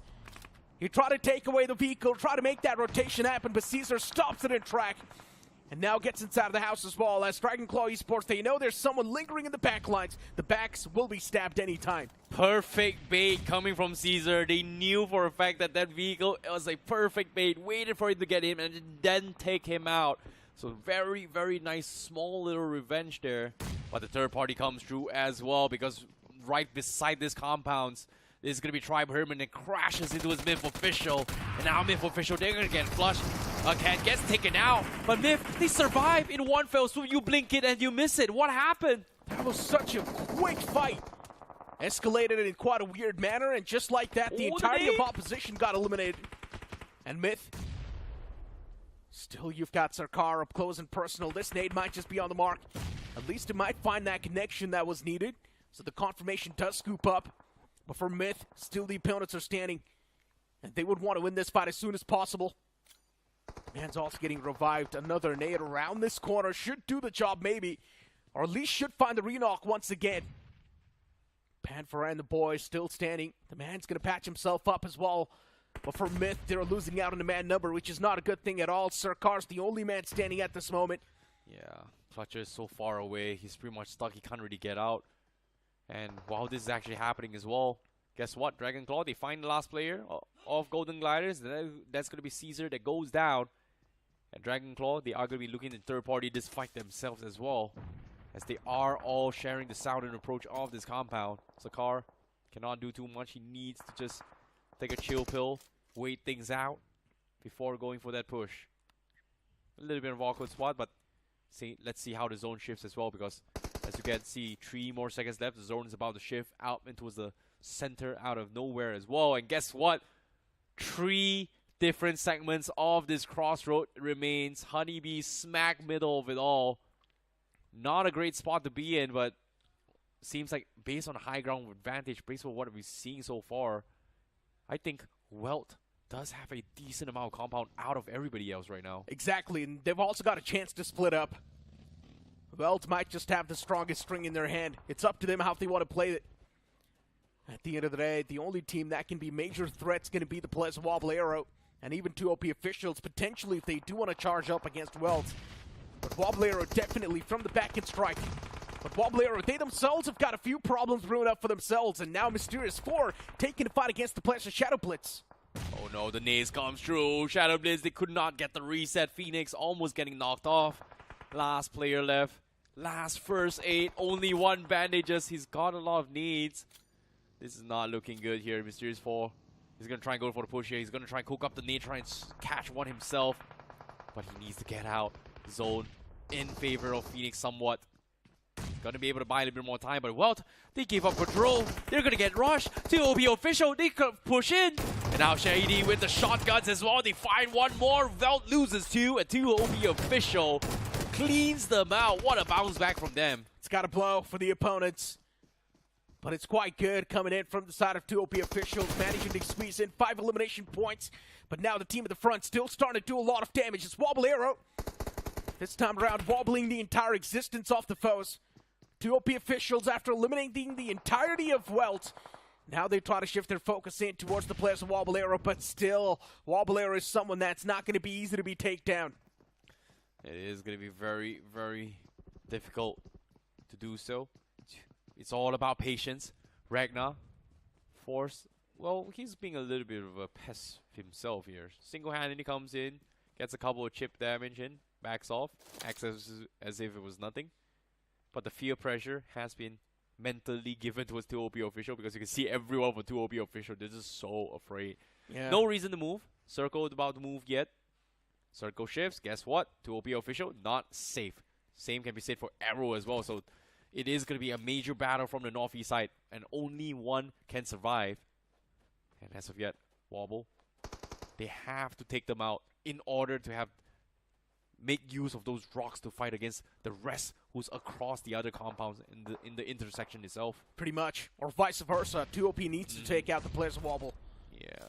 At this instance, though, Wobble, they themselves are not really interested in taking a fight against the team that's right next to them. Instead, they want to fight up against the players of Dragonclaw. The nade was able to find the initial opener. Wobble is trying to instantly pounce on top of the opportunity, but they're just too exposed, and now they're also getting dismantled. What a major blunder that was to go up against the players of Dragonclaw Esports, because they were also guarded by the players of shadowblitz. They're just being guarded by everyone because they themselves are pretty much stuck themselves. Jins forcing a couple nade here, needs to go for a mad dash. He is going to make an attempt as well. Dragonclaw is somewhat still survive. Harsh dropping down pretty low, but Honeybee smack middle of the zone for the longest of time. They are looking to go for those third parties, but they are still smoking up to buy time. They've only got one finish. Honeybee Esports, they're just playing, hiding under the burrows right now, as if they were a turtle, like a mole. Yeah. Oh, these utils though, still pretty far away off the mark. 2OP officials, since they know Wobbleera is not in the game anymore, they should start spreading themselves apart. But instead, they're still playing on that same terrain, which shows a lack of confidence. 2OP officials, they should move a little bit to the left side. That can really help them get a lot of intel and also good ground. Well, 2OP official, they are going to make the move first. As soon as they get out, they get sprayed down by Honeybees. Uh-oh, not too good themselves here. 2OP, they pretty much stuck themselves. Everybody's looking towards 2OP first before taking each other out. Mysterious 4 creeping in inch by inch in the center as well. Hero has a decent amount of cover. 2OP official going to be going for this long-range battle. But Honeybee is just waiting. They're just patiently waiting for finishes right now. No reason to overcommit coming from them. It's going to be a slow game. Yeah. 2OP official comes out once more. Here comes the spray down. 2 down. Mysterious 4 finds 2 more. And just like that, 2OP official leaving only Shoot as the last player alive to survive this. And Honeybee, they do get the last player of Myth, and that's going to be Sakar out of the equation. Final 3 teams here. Mysterious 4, you've also got Honeybee Esports, and then there's Dragonclaw on the southern side.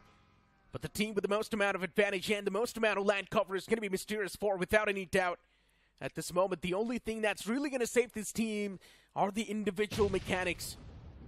And what just happened there? Mysterious 4, a well-placed nade's going to find both the players just like that. The little dip turned out to be a bow of death, and now Mysterious 4 trying to move up close and personal against the players of Dragonclaw Esports as they're taken down in just this one last man. What? And even he's doing a lot of serious damage, but in the end, Mysterious 4, they just had a lot more men alive. And the players of Dragonclaw, they get overwhelmed by the presence of Mysterious 4. But what a way to close things off. We had a conversation about Mysterious 4, and they needed these points desperately, and they instantly bounced back as well. This is as close as it gets. Mysterious 4 holds on for their dear lives with this chicken dinner. They should be technically very, very close to qualifying as well. Very, very close, actually. Yeah, and let's talk about the highest expectation to be on the safer side, right? The highest prediction of points that we've made. So pretty much the highest said is going to be 30 points. So the teams just need more than 30 to be on the safer side of the spectrum. Well, more than 30, they're pretty much guaranteed to round 3. Lucky number 3 is going to be the way to go. And as of yet, Mysterious 4 with this chicken dinner and also the 7 finish points here. And a decent amount of finishes from the previous game. I feel like Mysterious 4 only needs like 2 to 3 points and they are on the safer end. I guess, yeah. I mean, since they've managed to acquire 17 points out of this game, so as you mentioned, just need a few more points, and Mysterious 4 might just be on the safer side. But what happened to the teams like 4 Miracles? Because they were just not seen for too long inside of the game. They dropped in all the way towards Campo Militar, tried to rotate down south. They were also getting picked off by the zone itself. And this is how the action really kicked off initially in that game. Wobbleera finding themselves in a bit of that pickly spot, but still, just this one-man Ragnar broke through the shackles and dismantled the foes. Yeah, that was a very, very sick play as well. But again, Dragon Esports making a little bit of a bounce back this game as well. Like, they just completely dominated the lobby in every single rushes. Obviously, we had a little bit of hiccups here and there, but you can see the desperation is starting to kick off of all these teams as well. Even Myth, they're playing absolutely out of their minds here, even though they didn't win the major fights as well. Sakar making it into the top 4 still gave them a decent amount of finish points. I would say position points to get some points to actually qualify for the next phase. Because if you think about this as well, Myth official started the day with only 14 points. So with this position points, they should be somewhere around 20-ish plus in 5 games. So, in my opinion, Myth still needs a bit more. Yeah, to they be on need the one safer more last run. game to be on the safe Yeah, side. they need at least 10 points in the last game to be on the safer side. As I mentioned, the highest cutoff prediction is 30 points. Yeah. So just try and be a little bit more above that 30-point marker. And I'm pretty sure teams can do it as well, right? But still, then you look at a few more names that have been struggling from the start till the end now. I'm speaking of Tribe Hirdmen. This is one of those teams that does pack a lot of punch. They do have a lot of caliber as well. But still, we haven't seen Tribe Hirdmen perform to their fullest potential. We've got Mysterious Force team card on the screen. I mean, of course, the stats of that previous game was incredible. You've got Mysterious Force getting 7 finishes in total.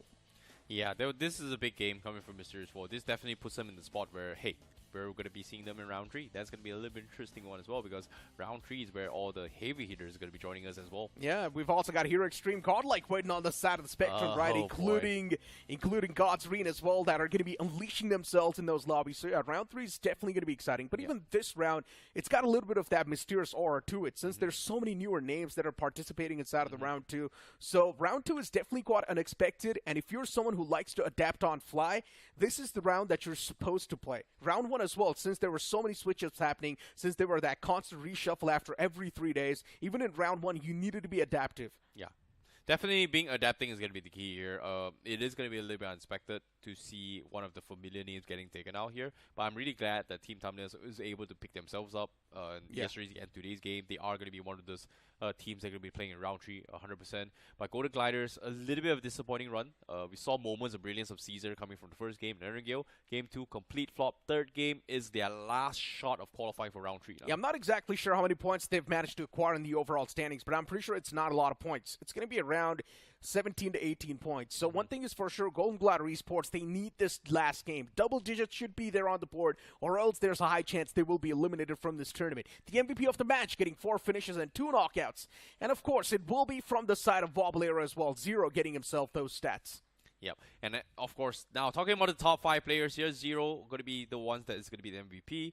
Harshu going to be joining him as well, coming from Dragonclaw. We saw Fury as well, going to be making a little bit of comeback. 2OP official Shady making a bounce back, and Ragnar with star play just now is going to be part of that top 5. Seems like today might be a Dragon Day here, coming from Group B itself. Yeah, Dragon Esports has been doing really good. Even Dragonclaw in this particular game, right? They did pretty okay for themselves, if I'm not wrong, managing to secure that 2nd spot. So that's going to be 6 placement points and a few elimination points added to the top. That's still not a lot of points if you look at it on paper. Yeah. And they probably do need a few more to move on towards that qualification marker. For Dragonclaw Esports, they need another big game. Like, their final game needs to be the biggest game here coming from Dragonclaw in order for them to qualify into round 3. But for Dragon Esports, they're pretty much safe already.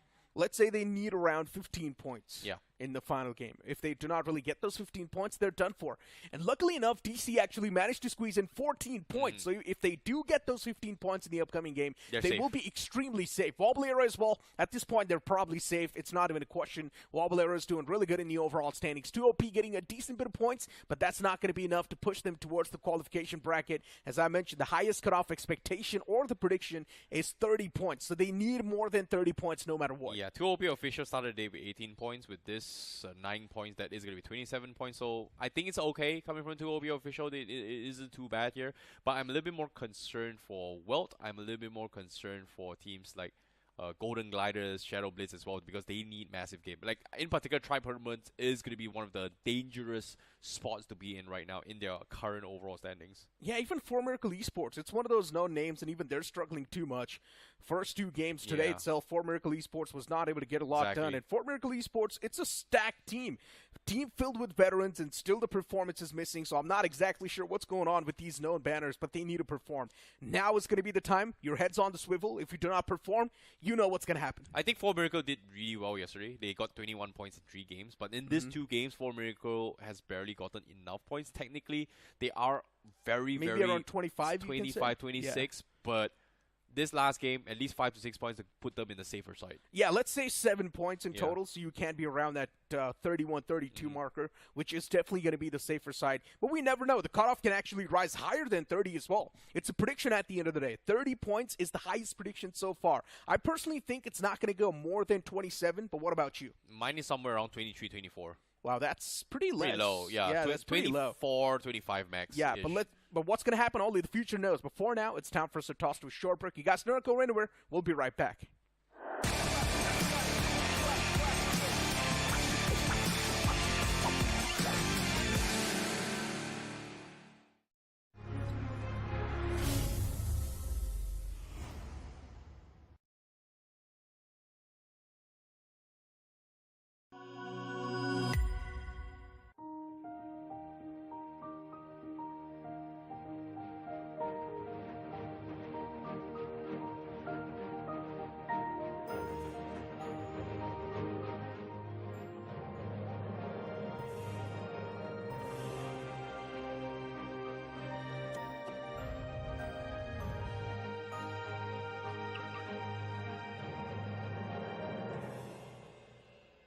Kia. Movement that inspires.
Welcome back after that short break to the realme BMPS 2025. I'm going to be your host, Castor Necro now, and John alongside with me on the panel, it will be Super Johnny once again for the game number 3 for Group B itself. Johnny, still a lot of known names struggling, and one of them is also going to be WELT and 4Miracle Esports. What are your thoughts about them? I mean, 4Miracle today is not really turning out to be their day, even though in game number 1 they had a strong position to work with.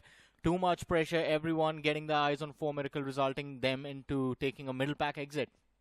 And again, I think with just one more game left, they do find themselves in a position where a chicken dinner can actually save them, but that's the thing. Anything less than a chicken, I think we are going to see them in the middle pack until the other two groups actually play their matches and we find out if they are going to be safe or not. And I guess the same storyline pretty much repeats for Jux as well, right? Day 1 was incredible. The first 3 games that they played, Jux was able to squeeze in a chicken dinner as well, if I'm not wrong. And now the transition towards day 2 and the remaining 3 games hasn't been that great. First game as well that they played today, not a lot of points. Second game, pretty much getting eliminated on nada. So it's not something you expect from a banner like Jux. We expect that consistency, but it's still missing. But something that's going to help you achieve that consistency, it's also going to be the Realme GT7. The device is already out now on Amazon and also the sales live, so get your hands on the device. Yeah, but apart from these 2 names that you mentioned, I think we should also talk about Myth, because day number 1 yesterday, not off to a greater start, but today they're doing 6 points per match. In the last 2 games, they've gotten 6 points consistently. Now, I mean, if they manage to secure 6 more points in Sanok, it's not going to be much. They still land in the mid-20s, and it's not going to be enough. So I think Myth should be eyeing out for 10 to 15 points. If they can secure 15 points, they should be good. So me and IC had this conversation, and a full-blown conversation as well, right? The highest prediction for the cutoff is around 30 points. Yeah. So teams just need to try and aim for more than 30 points no matter what. So for Myth, if they do want to move on above 30-pointer, they need a massive game. That's it. That's the only thing that's going to save Myth, even for a team like Los Hermanos that's been missing out on the games. Even for another name like Honeybee Esports, 2OP. 2OP is too far gone, in my opinion. Yeah, they got 9 points out of that previous game, but I'm not exactly sure how many points they will be able to squeeze in on the map of Sanok. If they get a chicken dinner, really good. Maybe they can be safe. I mean, we have seen teams drop 25 bombers, right? Yeah. I mean, if you are asking for a big game, they got to bring in those 15 eliminations if they can.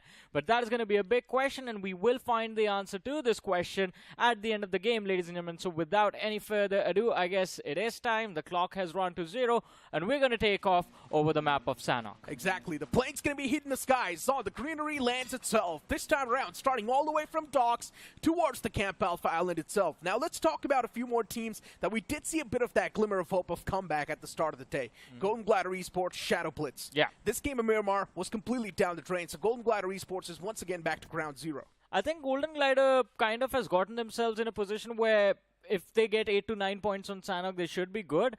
And considering that is the situation they find themselves in, I'm just hoping to see them play extremely slow. Because you go for those early trades, you lose bodies, then Sanok late game rotations, well, they're not going to work out without you having information as to where you're going. And same goes for Shadowblitz. Shadowblitz did quite well for themselves in that game number 1, especially all thanks to Adonis, but then game 2 reset. And it seems like today has been the day for the Dragons. Dragon Claw Esports in the game of Miramar doing really good. Dragon Esports in the first game getting that chicken dinner. So it's been quite incredible for these two Dragons so far. But they still probably do need a few more points to move on towards that safety barrier. But someone who's doing extremely bad, or maybe you can't say terrible, it's also going to be Tribe Hirdmen. Because so far they haven't been able to get the amount of points they need to survive. Yeah, for sure. And I think this is not a situation we expected Tribe Hirdmen to be in. But hey, right off the bat, we have a drop clash happening in boot camp, and as you were talking about Dragons, it is Dragon Esports taking on AEROxWBG, and right off the bat, a brilliant nade coming through. They have the opening for themselves, now looking to push and pounce on the players of AEROxWBG indoors in the center building. And Fury with the shotgun, he's looking for that second pick. If they find the second knock, it is going to be the fight completely in control of Dragon Esports, but he gets sandwiched and pushed from the rear, and AEROxWBG find themselves a nice little trade to work with. I'm not even sure what exactly is going on inside of this action, but it feels like the players are just all across the board. It's confusion all across this time around as well, but Dragon Esports, they're trying their best to get this situation back in their hands. AEROxWBG, the big ball to trouble, and Spraygod's able to find a quick 2-piece. That's going to bring his team back to life. Dragon Esports, they've got the massive man number, and also the overall advantage inside of the fight as even the last man gets wrapped up in a sheet and sent back to the lobby. But here's the good news. Wobble Gaming is already doing really good in the overall standing, so it's all fine. Yeah, I mean, AEROxWBG, based on their performance yesterday, are able to keep themselves in a decent enough spot. And again, I think this early exit does not lose them a lot, but for Dragon Esports, this is big. These 4 points mean that they do not have to work extra hard during the late game looking for those unnecessary finishes. Now they can take things slow. If they end the game even with a total of 6-7 eliminations, they are pretty much through to the next round. Once again, for the audience that is just joining us, the prediction for the cutoff, or the highest prediction for the cutoff, is 30 points. So the teams, in the span of 6 games, they just need to try and get more than 30 points. On paper, it does not sound a lot, but looking at the level and caliber of competition, it definitely is getting extremely tough. Even teams like 4 Miracle are struggling, so you can imagine what's going on at this point. Yeah, but, I mean, if you look at the picture, 5 points per game, that is what the teams need if they are being consistent. But the problem is, as you mentioned, the skill cap of this lobby is so high that is what teams are struggling with. Yeah, and here's the thing, right? The cutoff can definitely rise up as well. It's just a prediction. It can rise up, it can drop as well. Yeah. The only thing that's keeping them from dropping is that today we are witnessing a lot of resets overall, if you think about it. Because all of the teams that did well for themselves yesterday are just completely tumbling and bombing today. But if you do not want to be inconsistent in your everyday matches, ladies and gentlemen, in your classic games, check out the Realme GT7, iSense graphene cover. We know you guys like to grind, and this device is going to stay 6 degrees cooler during those marathon gaming sessions. Yeah, the sale's live now on Amazon, so check it out. Back towards the conversation that we're having, right? Especially for the REVENANT X SPARK fans, now you need to start praying that there's a bit of that vacuum by the top teams and the top contenders. If that vacuum's not going to come through, and if you see every single time a new team rising up, that means the cutoff's just going to rise even more. That is true. And that could spell a lot of trouble for these lads, but let's see how things are going to turn out for them from here on out. If I'm not wrong, REVENANT X SPARK got only, what, 6 points out of 6 games? Yeah. So that's 1 point per game. Yes, it is consistency. Out of 3 games. Out of 3 games, yeah, true. So yes, it is consistency, 2 points per game, right? So it's not a good one, though. they definitely do need a lot more. Today, they're going to be playing their remaining 3 games, which means 6 games will be completed in total. And REVENANT X SPARK needs more than 30 points or 30 points to be on the safer side of the spectrum. Well, let's see though. The target is set. And the teams are going to try to strike it right in the bullseye, but Myth, it seems like they might have just walked into a trap over here as Dragon Claw are going to try to squeeze their claws on the necks of Team Myth. That one man, oh, he would have been in so much trouble, but he does manage to escape, and the other 3 players just go around the hill. This happens every single time. Dragon Claw's claws are too wide open. That's why everyone just keeps on escaping from their claws. And now they're getting shot at. Yeah. From God knows where. SKOP forced to reposition. Oh, it was retaliation from Myth. I'm not even sure why that came through, but fine. Just... Why not? Why We've not, got a lot yeah. of bullets. You shot at us, man. Yeah. It's fair. That's how it is in this map of Sandhawk. But at this point, quite peaceful. It is. I wish we could play the sounds of birds, you know, chirping and stuff like that. Oh. The sound of nature, waterfall. I mean, if you're playing Sandhawk at that point, I think if that starts to happen, then you just go to sleep. Yeah. And especially in this one, this is going to be a very slow game. True that. It will be a slow game, but something that's not going to be slow is definitely the all-new Kia Ceros. So let's not forget the cutting-edge technology, seamless connectivity, Trinity panoramic display, dual-panel panoramic sunroof, Kia Connect 2.0, 80-plus Kia Connect features, over-the-air software updates as well, time to time. What else do you need in your vehicle? A new, up-to-date vehicle is something that you need. And, of course, it's also got those Hirdmen Cardin 8 speakers. What else do you need, man? You're also going to be having a party in that vehicle. Yeah, I was waiting for you to mention that. That's the one thing that you're looking for. But of course, Johnny. Honeybee Esports right now just looking for some cover to survive with. All 4 players in the blue. It's still the early stages, so this is just going to be some tickle damage that they will have to deal with. But the problem is that you see on the map, once they get towards Camp Bravo, crossing over, moving further deep inside the zone, is going to be a challenge. There's a massive cluster of teams that they will eventually have to fight their way through. I never realized how bad my eyesight is, but I've been realizing it ever since the map feed's popping up. Yeah. Did you get to know if people actually like you without your glasses now? No, I haven't really gotten any sort of opinions about it. Really? Yeah. No one has DM'd you about it? But someone's actually saying without glasses my face looks a little bit more chubby. Really? Is that true? I don't think so. You don't think? Yeah. Okay. But it's funny. See, it's funny watching you try to look at the screen now. I'm always just squeezing my eyes, trying to get the most vision out of whatever I've got. Who's that? Yeah, before Miracle, they've got a bit of a nice edge to play with. It's something that's going to go them for a long time. Oh, man, I lost track of Miracle over there. Hey, my vision's still good, I guess. Yeah, I mean, they've been out of fights for a long time. I know, right? Unlike yesterday, to be honest. Yesterday, they were quite eager to take those fights. Talk about being out of the fights. I mean, in that previous game, they were out of the map. The plane flap pad started all the way towards the southern side, and 4 Miracle dropped in towards Camp Militar. They went all the way towards there. I mean, we'll come back to that, Necro, in a bit. It seems like there's a conflict right now between Mysterious 4 and Aerobotz, and Aerobotz do find themselves out on top, but this could be a trade, or maybe not. Fragger hits the floor as well, and all of a sudden, Mysterious 4, they're down to the last man. Sketch is just juking those shots, trying to survive, trying to run for his life. One nade can actually get in the equalizer, bring this fight to a 1v1, but he gets spotted out from the flank as well. Sketch finds the trade, gets shot at, and mid-air swatted out like a fly. Aerobotz find that last finish for themselves. But there's another team closing in. It's going to be 2 OP official moving in at the perfect time for the third party. They get 1 finish, 2 more potential points waiting for them inside that shack. I'm liking this 2 OP. They seem a little bit more confident, which is a good thing. They're trying to go for the third parties as well, trying to be the opportunistic ones, and that's really helping them out quite a bit inside of the gameplay too. And this time around, all they need to do is just nail the coffin, and that's what they do. Botfire's going to be the one to put that final nail. And just like that, 2OP getting another elimination point squeezed up. Oh boy, but it seems like this shack is cursed, man. Everyone moving in from the northern side has their eyes for the same exact spot. First, we saw Mysterious 4 getting taken out. Then it was Aerobotz, and now maybe 2 OP official might be under fire because they've lost 1 player. It's down to 3 men, and all 3 of them find themselves stuck here with Honeybee Esports actually eyeing the same compound. But that's going to blow for 2OP officials, Oh, right? of course, yeah. I mean, they've only got 3 players standing this early inside of the game, and looking at the amount of points they need, they pretty much need a chicken dinner. Nothing less than that. And I'm pretty sure that's what the players of 2OP officials realize as well. That's why they're playing this extremely aggressive and confidently. They don't have any other option either.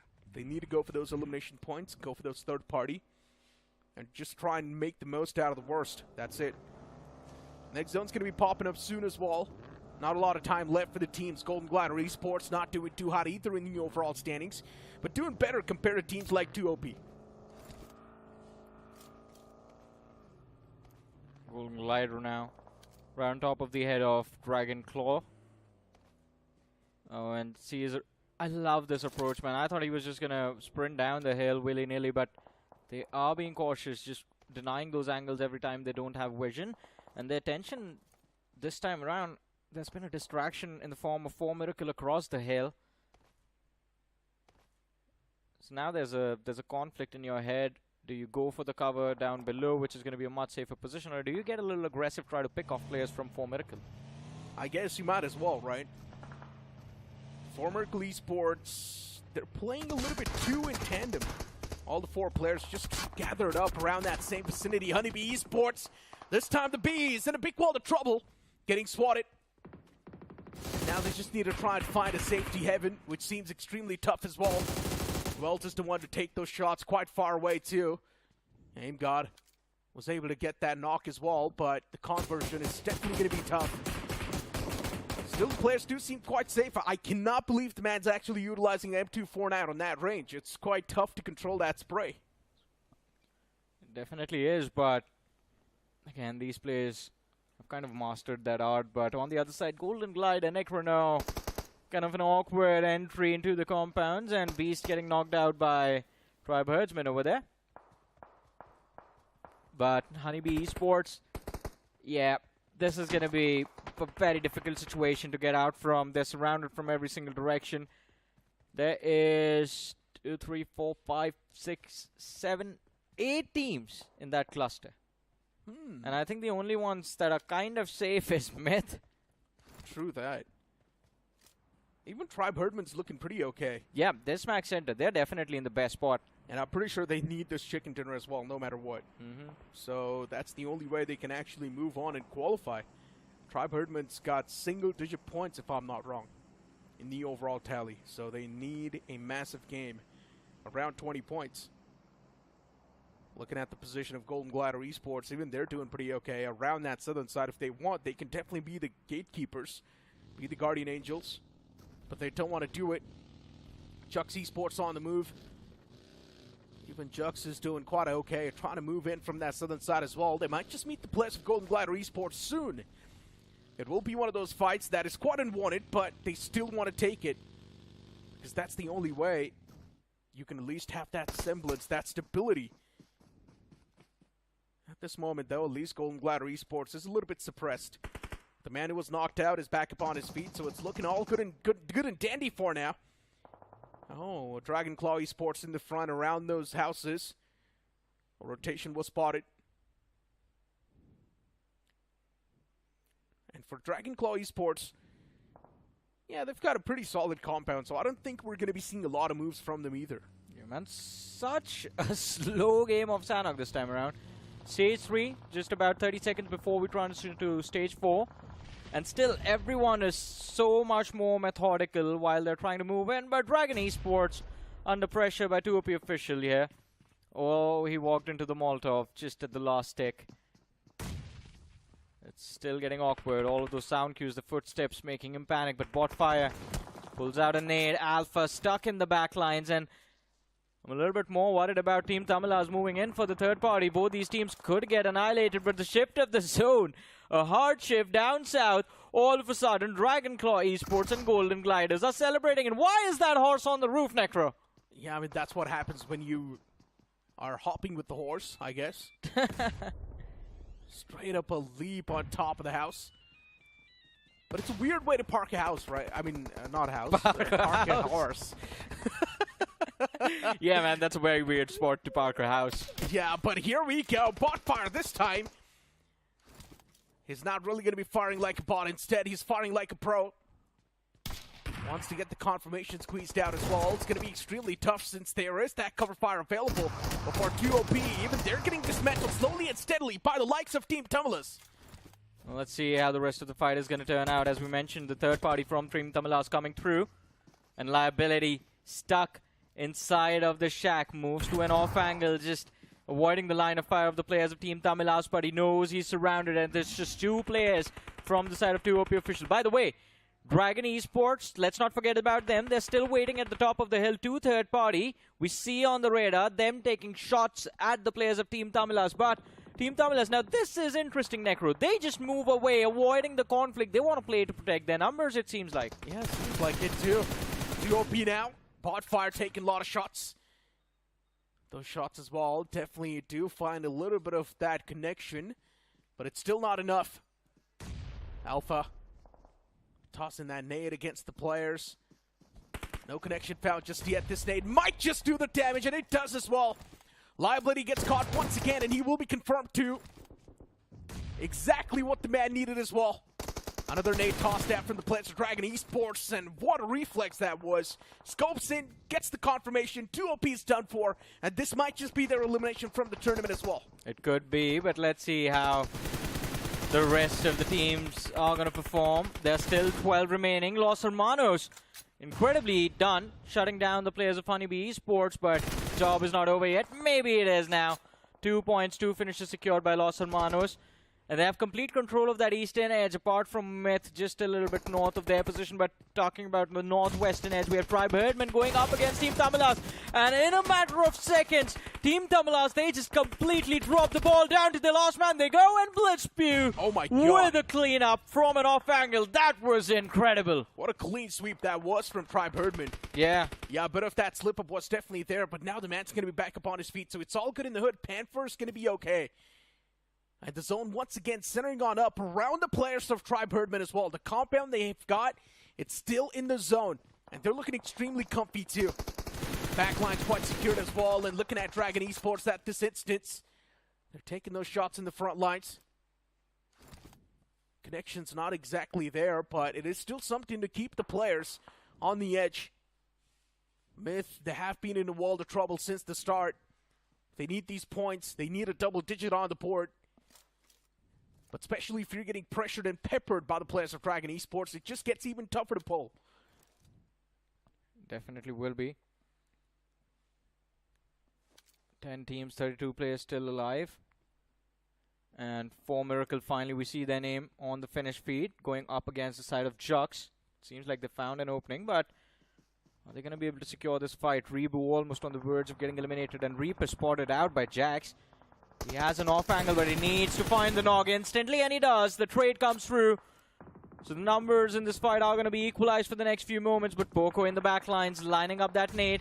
And Jax could be in a world of trouble, as there's going to be a shot connection from the flank. And Golden Glider with that high ground that are causing trouble for them now. This was ought to happen. Golden Glider Esports, they've got the prime spot currently.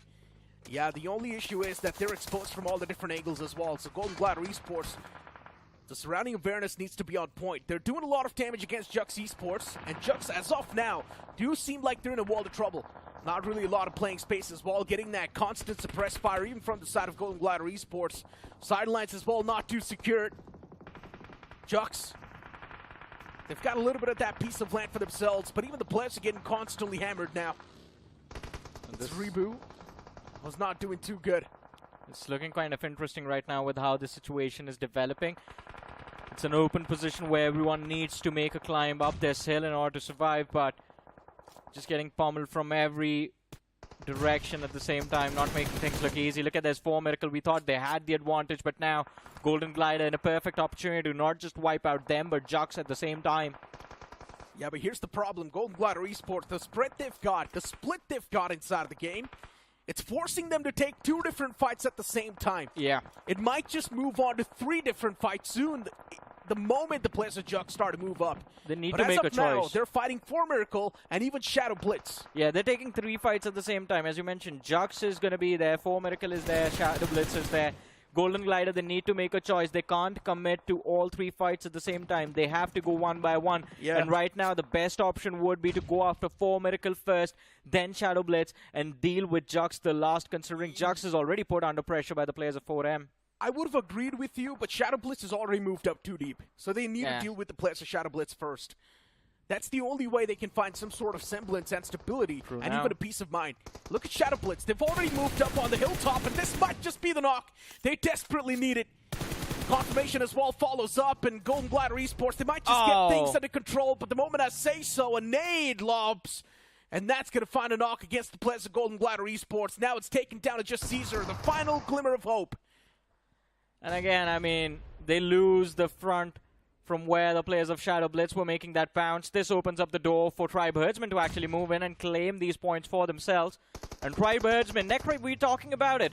A chicken dinner to save the day, and right now it seems like they are going to have a big game. 5 finishes already on the board for Tribe Herdmen, and they find themselves in the top 7 of this match as well. And Tribe Herdmen is known for their Sanok games, too. Oh, yeah. Blitzpew, if you remember on the Cap Alpha Island, this man was just dominating, and now as well, in the map of Sanok, once again, Tribe Herdman's doing really good.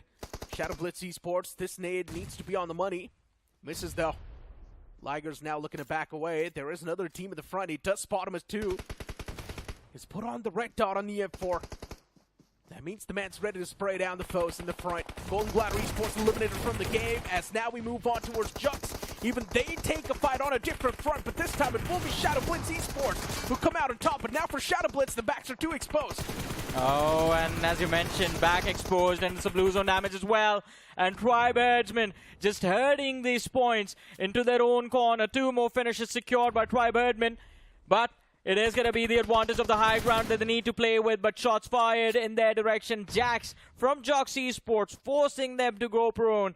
This pressure on this 4-man roster is all because of one player, and this has just completely slowed down the pace of this climb down the hill, giving the control of the game to the players of Dragonclaw. Yeah, 2 teams biting on too much that they can chew. Golden Glider Esports taking 3 different fights. Shadow Blitz taking 2 different fights, 1 against Jux and 1 against Tribe Herdman. What do you learn? Well, prioritize your fights properly, my friends. But Tribe Herdman at this moment getting charged on by the players of Jux. It's just down to Jax himself. The man was trying to spam inside of the smoke, but he gets wrapped up in the end by the man of Tribe Herdman.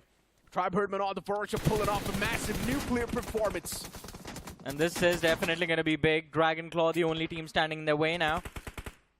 1 player left extremely low. Tribe Herdman, Panther knocked out. Cuteless, no! Necroid's over. Dragonclaw, they're going to have a back-to-back win for themselves today. Another incredible chicken dinner going into the hands of Dragonclaw. And as you mentioned, man, Dragons are having a good day. Yeah, Dragons are definitely having a blast. Solid stuff from Dragonclaw Esports. And I'm pretty sure Dragonclaw as well was one of those teams that needed a chicken dinner to move on towards that safety bracket. And now they finally got the chicken dinner as well. 10 finish points, 6 knockouts, 1,079 damage dished out with the survival timing of 21-19. Incredible stuff from Dragonclaw Esports. And my apologies, it's not a back-to-back win, but even in Miramar, they had a pretty brilliant game for themselves. This game as well. They finished 2nd on Miramar, and this game a chicken dinner. So I think just off of those 2 matches, they are pretty much through. 20 points from this one. Even last game, they were double digits, so 30 for sure. Pretty much solid performances have been there from these teams, right? And this is what you expect from a banner like this as well. And if they're not able to perform, then we pretty much know Dragonclaw Esports would have been eliminated. But now here's the real deal. Have Tribe Herdman really qualified? They were not able to get the chicken dinner. But they had a lot of eliminations. I think based on the eliminations, they're going to have a decent amount of points. And we'll have to see for the overall rankings, because I did not exactly remember where they started the day. I mean, how many points did they get on Erangel? On Erangel, I'm not exactly sure. But on Miramar, Dragonclaw was able to definitely get a lot of points. Tribe Herdman was not able to get a lot since they got eliminated quite early inside of the game. So for Tribe Herdman, this is the only good game they've had so far in all the 6 games they've played in the round 2. And I'm not sure if this is enough. I think by the end of it, they might barely be out. Barely. Yeah, so they're going to hope. Tribe Herdsman is going to be one of those teams that's now hoping for a vacuum at the very tippity top of the leaderboard. True that. And let's not forget, we've still got a lot more groups to play. Oh, yeah. 3 more groups yet to showcase their skills. Group A is once again going to be back in the action to play the remaining 3 games in the upcoming maps. So even that's going to be super exciting. But looking at the highlights too, Golden Glider Esports, for a moment we thought they might just be the one to come through victorious. But since they were taking 3 different fights on 3 different fronts, there was just too much on their plate, and they could not chew on all of it. The same thing can be said for shadowblitz as well. They were taking a fight against Hirdmen, and they were also taking a fight against Jux at the same time. Yeah, I mean, again, stuck in between a rock and a hard place kind of a scenario for both these two teams. But, Necro, a few moments ago in the highlights, we saw it as well. For Miracle, now what are your thoughts on For Miracle? Because today, it seemed like this big banner was completely lost. The same thing can be said for Los Hermanos. The first 3 games that they played, Los Hermanos was doing so good. Yeah. And now, today's day has been an absolute flop, which is not a good thing at all. You expect a lot more from a team like Los Hermanos. I mean, of course, we've got the Dragon Claw banner as well, since they got the chicken dinner, of course, with a decent amount of elimination points. I'm going to play the devil's advocate for Los Hermanos, to be honest, because I believe with how they played in the first 3 matches, they were pretty much safe. So could be the fact that they're taking things too lightly, but maybe. You shouldn't do that as well. I think it's, especially for a newer name that's just looking to make their name and complete their journey towards that LAN finals, you have to make sure that you're being as consistent as possible throughout the entire tournament. Doesn't matter if you have enough points to survive or not. But yeah, Los Hermanos, I feel as soon as they start playing on the back foot and letting the other teams control the fights, that's when they start to fumble. But let's move forward. Let's have a look at the stats, because we want to look at the overall ranking, to be honest. We have the MVP of the game. It's going to be Blitz Pew from Tribe Herdsman, getting 5 finishes for his team. There's so many teams who are just sitting on the cusp, Johnny. Even Mysterious 4 getting that chicken dinner on Miramar. Yeah. They're also going to be on that cusp. But now Tribe Herdman as well will just be around that cutoff marker. There's so many teams who might just be eliminated, and it's super intense. One thing is for sure, the overall standings will be extremely sensitive. That is true. But let's see, ladies and gentlemen, top 5 players from the last game on our screens. We have Blitzpew, Panther from Tribe Herdman as well. Jin from Dragon Esports is going to be there. Harshu from Dragon Claw, and Sketch for M4. And Johnny, another team that desperately needed to perform, which is quite a known banner, was also Myth. Myth has been slacking up inside of round 2.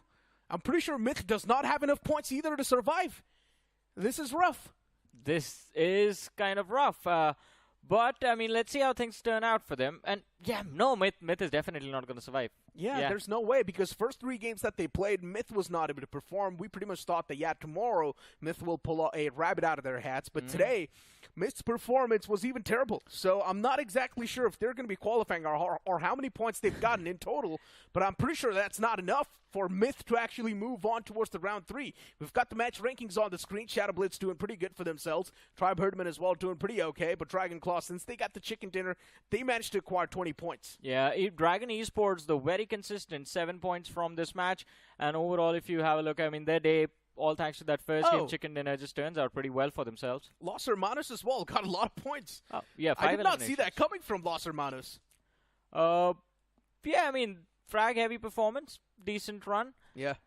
Although I think this game they did not get a lot of limelight. I guess that's why we did not see a lot of action from them. They did survive to the late game stages, though. Kudos to them. But we do also have Honeybee Esports, 2OP official. I think these 2 names also have kind of dropped out of the race. Welt, their fate is still going to be in question, along with the players of AEROWBG, because AEROWBG today, I have a feeling, have been completely reset in the overall leaderboard. AEROWBG still, I'm pretty sure they're going to be qualifying. Miramar was decent, so I think AEROWBG might just be on the safer shoes. And since the first few games that they played were also quite 37. good. And let's see. AEROWBG, they've managed to acquire a lot of points for themselves. Then you've also got Dragon Esports at the top with 55 points. Team Tamilas on the second. We've got AEROWBG on the third. H4K on the fourth. I mean, H4K still needs to play their game, so that's another thing. I'm pretty sure H4K will topple all the way to the top. Los Hermanos doing quite good as well. And look at Dragon Claw Esports on the 6th. That is something that was unpredictable. 41 points for Dragon Claw. And again, consistent performance on Miramar and Sanok are the reason they do have that safety cushion to work with. But I think it is the team sitting with 27, 28 points that we are going to be worried about. Jux is there. Myth is there. Golden Gliders is going to be there. And 4TR is going to be there, but they still have matches left. So. Yeah, exactly. But Golden Glider Esports sitting with 28 points. Oh my God, I never saw this coming. Golden Glider Esports is one of those teams that showed a lot of miracles in round 1, and now they've got the sword on top of their necks. which is not a good thing. And 2OP officials, a team that we did not really expect a lot from, they managed to acquire 30 points. Hey man, but look at that. Hirdmen and shadowblitz, 26 points to both these teams. Ooh. WELT as well with just 21 points to their name. Now that is a very dire situation to be in, and the fate of these teams now rests in the performance of the other groups. Why do I feel like the cutoff's going to go extremely low? It's going to be like, what, 24, 23 points? Maybe even lower. Maybe it can be around 21, 22. Oh, if it's 21, then WELT is actually just sitting there with their fingers crossed right now. Yeah, for some reason, looking at how many teams and looking at how many good teams are still on the last page right there, which is not technically the last page since a lot more groups need to play, I generally do think the cutoff might just go extremely low. Let's see how things turn out. Yeah, that's all we can do. It's still a prediction at the end of the day. We're still taking a shot in the dark, but that's a really big feeling I've got. Just looking at the overall standings, it's a feel that I've got so far. But yeah, as we know, Group A is now going to be stepping inside of the action. Things are, of course, quite interesting and intense around Group A as well. Oh, no, but before we move on towards Group A's conversations, let's talk about our predictions at the start of the day. I'm pretty happy with my prediction. Golden Glider Esports did a lot better compared to what they did yesterday. Yeah, everyone else is getting kicked out. shadowblitz, Myth. 2OP did pretty good. 30 points on the board, so 2OP does seem quite safe. WELT not doing good at all. They did not do good today at all. So yeah, it's questionable picks from the casters, but you cannot even blame it, right?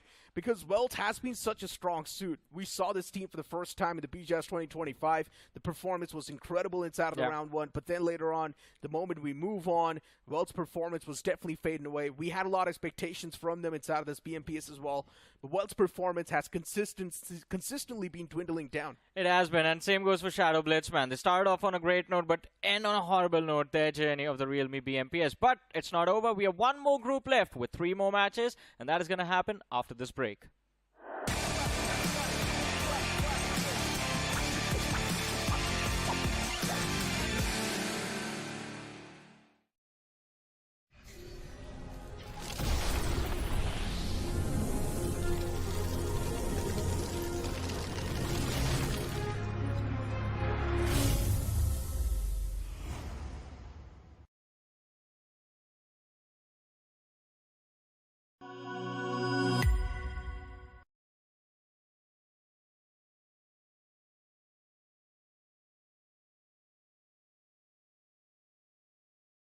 Already.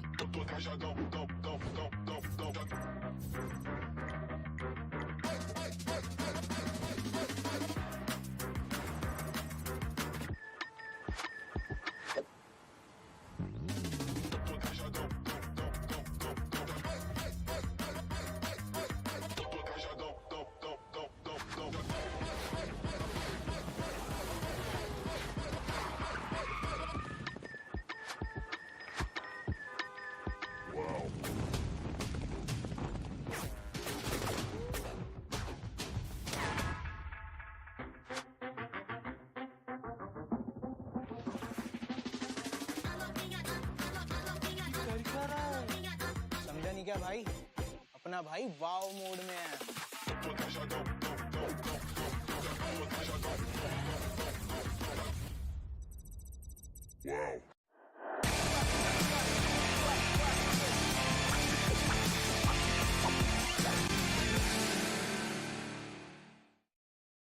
Welcome back after that break, ladies and gentlemen, to the realme BMPS 2025. This is Super joined by Icy Baby alongside with me. And of course, round 2. It has been interesting so far. From the first group that has completed their matches in round 2, today was all about resets. Is the story or the pattern going to hold true for Group A as well? We are about to find that out. And Icy, in this game, there's one name, as I mentioned at the start of the day, that's kind of a taboo to talk about, but we have to. It is REVENANT X SPARK. Let loose, Icy. Say what you have to say. See, the thing about REVENANT X SPARK right now is that they've only gotten 5 points in 3 games. 6. Well, 6 points. So I would say based on the cutoff that we kind of saw just now as well, the top 24, the bottom 24 pretty much gets eliminated. So to be on a safer side, you need to get at least 30 points and above. So 6 points means that in 3 games, they need to get themselves 24 points. Means they do need to get at least 1 game of it. A chicken dinner, nothing less of a chicken dinner, minimum, in order to stand a chance to qualify round 3. That is true. A big win. A big win can save their day. Or if they do not get that big win and they go out trying, then it just completely ruins their entire journey and the legacy that was there from last year. But ladies and gentlemen, if you guys want to deliver your best in your BGMI matches, you got to check out the Realme GT7. It is out and available on Amazon.in, and the sale is on as well. So you guys can go on to Amazon and grab yourselves the Realme GT7. Comes with a lot of power-packed features. We talk about the processor. It's one of the best you can grab for yourself in its segment. And of course, 6 degrees cooler compared to everything else in those marathon gaming sessions. And why we keep mentioning marathon? Because on this device, you can definitely go on a marathon, 6 hours, stable, 120 FPS. But I hope our players are going to be stable for the 3 matches that they have to play. Yep, and of course today itself here, the Group A's final 3 matches starts off with Sandhawk Miramar and then ending it with Erangel itself. So all things considered here, for the first time on screen today, we're going to show you guys the groups that are playing in Group A so far. On screen we have Autobotz Esports, we have REVENANT X SPARK, we have ASSAM Tiger Esports, TEAM Esports, Team H4K, Team Eggy, Forever Esports, Alibaba Raiders, 40R Official, Rivalry Esports, Team Cosmic, Diesel Esports, NoNx Esports, Team Shockwave, White Walkers, and none other than Spearless Esports. So now, coming back in towards this conversation here, just to give a little bit of flavor on towards how things are happening here for REVENANT X SPARK. During the OG days, there is a specific team known as Gladiator Esports that won almost every single trophy. And after that year, never again. Yeah, that is true. After that year, does it sound familiar now? I do. Both the teams got eliminated in the last tournament they were playing in, which was the Realme BGIs. Both of them, by the way. Yeah. Yeah. Both God's Reign now and also REVENANT X SPARK. So there might be a case as well, because REVENANT X SPARK had one of the most glorious season last year itself, winning everything. Exactly. And now, BGIS could not qualify for a LAN. Okay, semi-finals, I thought it was pretty good. Roster shuffle came in. Yeah. Okay, looks like a superstar team. Looks pretty good. Opening debut, round 1, a little bit shaky. Hey, but things go wrong for the teams. Things go wrong with technicalities as well. Because, ladies and gentlemen, we're going to go on a very short break. But don't go anywhere. We'll be right back after this.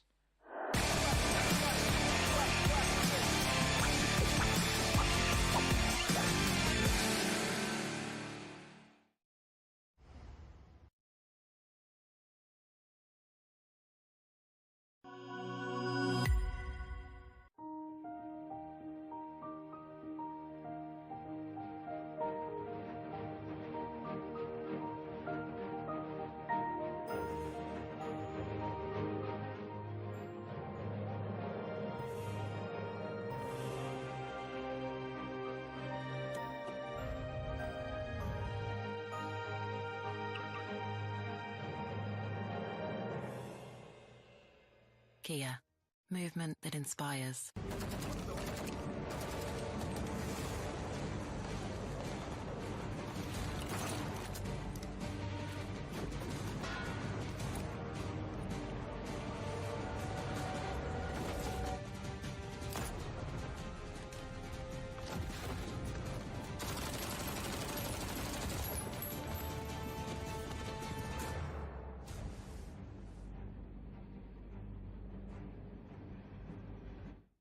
Scout भाई petrol भर दो ना।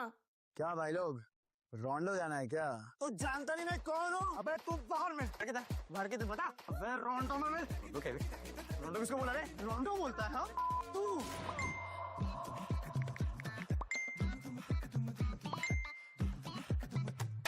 रोंडो? Run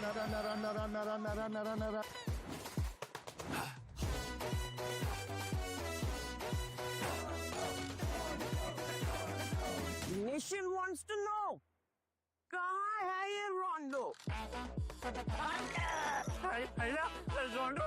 अभी बताओ मुझे, रोंडो? अरे ओ कालिया, कितने आदमी थे?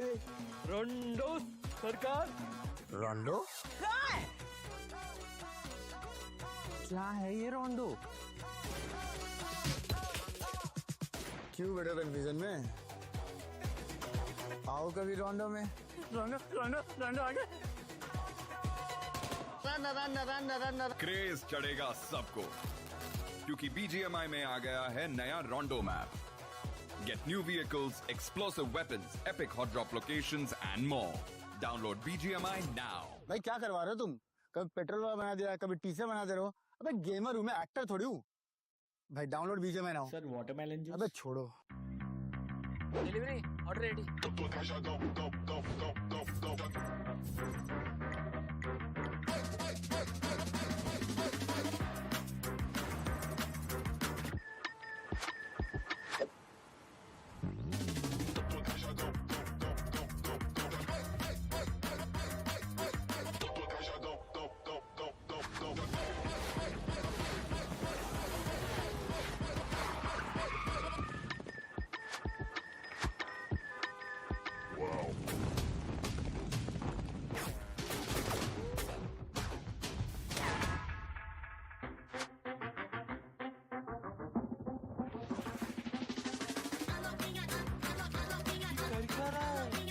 समझा नहीं क्या भाई? अपना भाई वाव मोड में है।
Welcome back after that break, ladies and gentlemen, to the realme BMPS 2025. And apologies for the delay, but I promise we are going to jump into the action soon. Sanok awaits us as Group A. All of the 16 teams are ready once again to battle it out to decide who proceeds to round 3 and who will get left behind in round 2 itself. And right now, I see if we calculate like per group, I think the top 10 teams we can say are going to be safe from every single group. The bottom 6 are going to be in danger. And we were discussing about the bottom 6 from Group A, where REVENANT X SPARK sits right now. Well, that's going to be a little bit of a tough match for them as well, because before this break, we dropped the harsh truth for you guys. And unfortunately to say, if they do well, they are going to be safe, qualifying in round 3. It is going to be still a very, very long journey for them, but at least they'll still go towards round 3, go to the semifinals if they make it. But if they don't, well, that's a very, very early ending here for the defending champions of BMPS.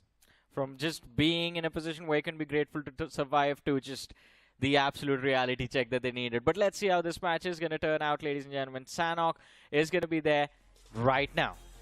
Well, let's see how things are going to go right now, because we're going to be jumping straight into game from Group A itself and the map of Sanhok. And this is going to be a very, very interesting one, because, again, we've set the mark, we've set the tables for you guys. It is going to be a battle for survival, whether or not can they qualify in towards round 3 themselves. Because Group A and B are the ones that completely starts their journey and sets the benchmark for Group C and D to actually catch up. Well, let's see.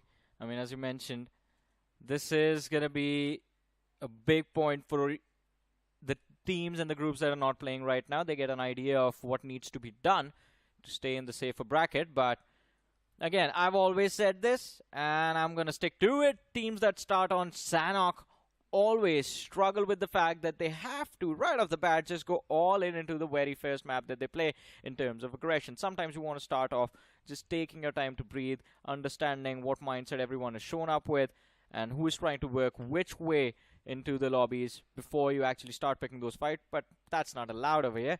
Luckily for REVENANT X SPARK, though, we are going to keep our eyes pinned on the biggest name in this lobby. They've gone for a drop switch, which is A brilliant decision considering right now Camp Alpha Island is a cluster of 3 teams. NON, Diesel, and Assam Tigers. And Revenant X SPARK, they have decided to drop in boot camp. Yeah, this is going to be a little bit of a weird one as well, because Revenant X SPARK, obviously they do have boot camp as well. Yeah. Because if you pay attention towards other groups as well, obviously this group, they're going to be fine, correct? But other groups, we have Wildfangs that loves to go boot camp, we have Rider Esports that loves the boot camp. So eventually we are going to see teams going to have that drop clash. But seeing this game, it is a good sign of relief for Revenant X SPARK that they are going to be fine. But can they translate and convert this is going to be a completely separate matter. Because Circle is going to be shifting towards Alpha Island. They obviously have the closer end to actually rotate in. No contest means that they can safely loot, immediately make it for a next stop into the next phase of zone. That is true, but let's see how things are going to work out this time around. An isolated drop means you have breathing room in the early stages, but the problem is that the southern hills of boot camp have been contested by Team Cosmic, so even if they end up picking a few individuals from the side of Revenant X SPARK, it ruins their odds of moving forward and doing well in this game. But Shadow, I believe information gained as the vehicle moves around the hill. They have avoided this early conflict. And again, the circle is going to give us a few more awkward moments in the next stages of the game. It is towards the western side of the map, split between the 2 islands. Crossing the river is going to be a bit of a challenge in the late game stages. But Team Cosmic, they've moved to the other side very quickly. Well, speaking of a little bit of a interesting match here coming in from Revenant X SPARK, seems like you said, early information and then how they rotate in is going to be a completely different one. But based on this starting up game itself, especially with Group A, you can see the tensions at an all-time high. Everybody is playing very, very tense here. I don't know if it's a good thing or not, because as of yet, ASSAM Tiger Esports, you can see this, immediately noise has been made. He needs to back off. Volker immediately makes a mad dash for it as well, because it is going to be expecting company as Team Cosmic trying to make a way in towards the zone themselves. And this is going to be a very, very difficult one, especially when he needs teammates to actually back him up. Yeah, this is going to be one filled with a lot of struggles now.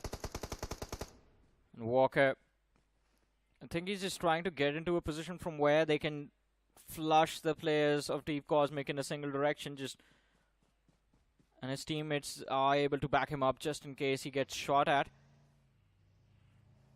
Oh no, utility on Walker as well. Right now, you can hear his thoughts. God, I wish I had a nade. Oh, but fight for the hill over there. What is going on? Pasha and Luffy both moving in tandem. Yeah, this is smart. They needed that hill to actually give them that advantage. And I like how Team Cosmic is defending as well. But because of this defense, they actually backed off. Both sides actually concede the mountain, afraid of being picked off. And the moment they get picked off, there's no way for them to actually back up. So because of this disengage, both teams currently very, very paranoid here. It makes a lot of sense. They are inside the zone. They are having a point of position. There's no reason for them to rush. Meanwhile, on screen, Team Eggy rotating from the north side of the ocean terrain. They're going to make it towards land. But right in front of them is going to be Diesel. And guess what? Diesel not prepared for this fight. So that is going to be Kiddo left all by himself. The rest of Diesel are rushing to actually provide the backup. While Team Eggy going to be clearing out those compounds. They've heard him. And they are going to go in for the fight. Here comes the sprays. Here comes the shot. Diesel losing Orlo right from the get-go. And Team Eggy continues their push in towards these compounds. It's the backup that gets packed up over there by the side of Eggy. Diesel, Orlo knocked out. And Kiddo, he needs to find a trade right now to get a little bit more breathing room for his team. They have to try and find a reset, but that's not allowed. Eggy finds the second. Easel is going to be hitting the floor. And Kiddo is fighting for his life in this shack.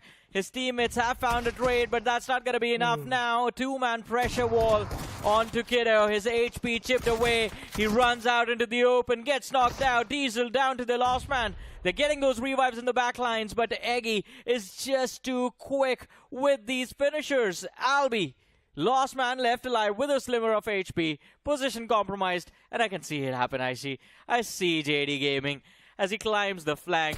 Albi running out into the open fields, hoping that he doesn't get spotted out, and he just goes prone in the middle of nowhere, desperate to stay alive. Yeah, they desperately need to stay alive for sure, but what a blunder coming in from Diesel. They had the upper hand. Yeah. But Eggy was able to just quick rush this, clean out everyone, and just take everything. Why are you running towards your teammate to help him out in a fight without any weapon?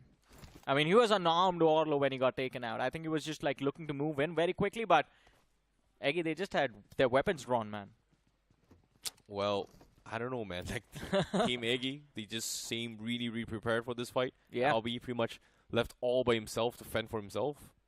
Fortunate for him, it's still inside the zone, it's still early, it's stage 1. But stage 2, stage 3, when things get a little bit crowded, things are going to get a little bit messy. Meanwhile, 4th are also going to be going for the ocean rotation. A very, very far off one coming from the west side. They are going to make way into the zone, and guess what? It is still early, so that means there's not a lot of company yet. So they are actually on time. Downside, no vehicles. Yeah, no vehicles for them. But hey, at this point, just making it onto the shorelines, you're going to be happy because I think now when it comes to this perspective, right, where is a good spot to actually dock a car on top of those boats in Sandhawk? I don't think there is a lot of good spots compared to, like, you know, Ferry Pier in Erringale. Yeah, I think where the position where 4TR are right now is going to be one of the prime spots. Otherwise, it is going to be difficult to get to, but the shoreline of Camp Alpha that is west of Boot Camp, close to that small center island, that is also a place that easily lets you access the normal ground level terrain. If you go through the northern side, there's like a lot of cliffs, so there's no point over there. Okay, fair enough. But still, don't see it happening very often. Just yeah, because it's a rare. car spawns are really far away. Boat spawns is very far. Plus on Sanhok, if you're rotating around in the car in the mid-game stages, that's just like tooting your horn while you enter a battlefield, man. Yeah, fair enough. Meanwhile, REVENANT X SPARK making a little bit of slow rotation, coming in from boot camp, coming from the west side, going past the triple intersections. No contestation so far. That's a good sign for the defending champions. Hey, that happened on Wrangle yesterday, and mid-game stages, they still got taken out. So I see I'm not celebrating too early, man. We don't talk about yesterday. Today is a new day. It's a new dawn. It's a new life. It's not over until it's truly over, because this is a moment of brilliance. You must understand, whenever it's a known teams, always believe in the comebacks, because they are always surprises on screen. Yeah, yesterday is history. Tomorrow is a mystery. Today, you just enjoy my presence. Today is a present, but all right, I'll enjoy your presence. All things considered, Alibaba Raiders now having a little bit of contact. Seems like they are going to be stuck on Charlie Island itself, having a little bit of run in towards the bridges as well. But guess what? The nade comes through. Troy Tamilan Esports actually gets the knock, and that's going to be Alibaba Raiders and lose one. Not a great start for them as well. Troy Tamilan still getting them surrounded. Wanted gets a little bit of shots from the sides. They are going to be able to get a couple of trades in. Chris from the flank looking for this confirmation. Ranveer going to try and nade him off. Unfortunately, could not find the connection. Forces to run inside the building. Alibaba Raiders somehow manages to defend, regroup, and they are going to take this fight. Troy Tamilan Esports had a great opening. Unfortunately, now they are pretty much surrounded. Inferno's last man left, stuck in the corner, getting sprayed down. It's going to go down as well. And Alibaba Raiders, they defend, and Chris gets a 3-piece himself. Yeah, Troy Tamilan not looking too good this time around. I mean, an awkward fight, an awkward interaction. But Alibaba Raiders, they're going to be happy with those 4 points. They need a few more in order to take a leap on the overall leaderboard. But 40R, yeah, Utkarsh. Now, this is a man who is living. The words don't breathe. A man runs into his face. Gets the first knock, now looking for the second, but the backup comes through from the rear as well, and one after the other. The players from ASSAM Tigers are just going extinct. The last jump shot whiffed, but the backup is going to be there right in the nick of time. Luffy, last survivor from the side of ASSAM Tigers. What was that spray down? 3 knocked, and now ASSAM Tigers, they're going to get eliminated here as the counter rush comes through. Luffy, last man standing, cooking up the nade. The free fire comes through. The bounce looks good, but no knock, as he does a little bit of chip damage as well. Luffy is pretty much getting shot through the cracks of the windows, getting rushed from all corners. Needs to find an opening, but eventually gets picked by the guy inside. As 4TR official gets 4 finishes. Oh my goodness. Utkarsh pretty much won them the fight right from the get-go. That was unexpected. Yeah, the first one was still, I mean, you knew he was going to get that opening knock. But that second swing was absolutely insane and filled with a lot of confidence. But hey, the story continues. You come towards these houses, find a squad wipe, lose a play, and then someone else shows up for a third party. Same thing's going to happen to 4TR as Team Eggy look to move through. They have 2 knocks already secured. It's the last man who is going for a revive on to pay in his life, but that's going to be denied as soon as he hears the footsteps. Eggy with those nades finds nothing, but the shotgun gets the job done. 6 finishes, by the way, for Team Eggy. Wow. Not gonna lie, Eggy actually predicted him to move towards that direction just because, hey, I'm walking up to the door. Normally, if someone rushes into the door, what's the first instinctual reaction if you do when you're low? Back off towards the better cover. Immediately predicted that's what he's gonna go in. Went for a nade, almost taken it out, but it was good enough for him to get chip damage to just get like 1 bullet in. He's gonna get the takedown. So very, very nice, I would say, prediction coming in from Eggy. But look at what's happening here. Albi just sees the entirety of Forever Esports in the front. Unfortunately, can't do anything. He's getting eager, man. He's getting greedy. He wants to shoot. You can see the itch in his trigger finger. Oh no, the zone is about to take him out as well. Looks like he's got to take the shot. That's 1 down. Beast immediately looks in this direction, doesn't see him. They're a little bit afraid. The nade comes through, finds a second one as well. Albi dismantling 2 of them, but B is okay. Never mind. He's done and dusted. Yeah, that wasn't gonna happen. Forever Esports, they had the numbers, they had the better position, and I think Albi was just a last-ditch Hail Mary from that man. That before I go out, maybe I can get at least a few eliminations, just a point or 2. Unfortunately, does not succeed, and I think Forever Esports, you can hear the curses they're throwing at him. Made them use their first aids and heals for no reason. Fair enough. But all things considered, REVENANT X SPARK finally makes into its Alpha line as well. They are going to be on to Warehouse's segment, but they need to push into the next phase here. And Johnny, I'm concerned they've got no vehicles. How do they push out as well? Because Spearless Esports is going to be their next target from the east side. We've got Shockwave smack middle of it all. Eggy coming from the west side, and not gonna lie, Eggy is just doing really, really well. Came in from the north, cleaned out everyone from the edges, and then still have 4 men alive and a decent amount of cover to the west side. So Eggy looking to be on form this game. I mean, they are looking quite solid. Oh, but look at this. White Walkers making a dash into these open fields, and Autobots, they are keeping them, just tracking their prey. The blue zone closing in. Lobster is just hoping that the blue zone has done enough damage onto the White Walkers that he can find at least 1 knock, but White Walkers overshoot, and they run into the arms of Eggy. Now, this is a team that you do not want to face right now, especially if you're going to show up outside of the blue and instantly get pummeled. 2 players down and out, and NoNx, I think, might just secure a squad wipe. 1 more man gets knocked out from JD Gaming, and NoNx realizes this is the time, runs around the shotgun.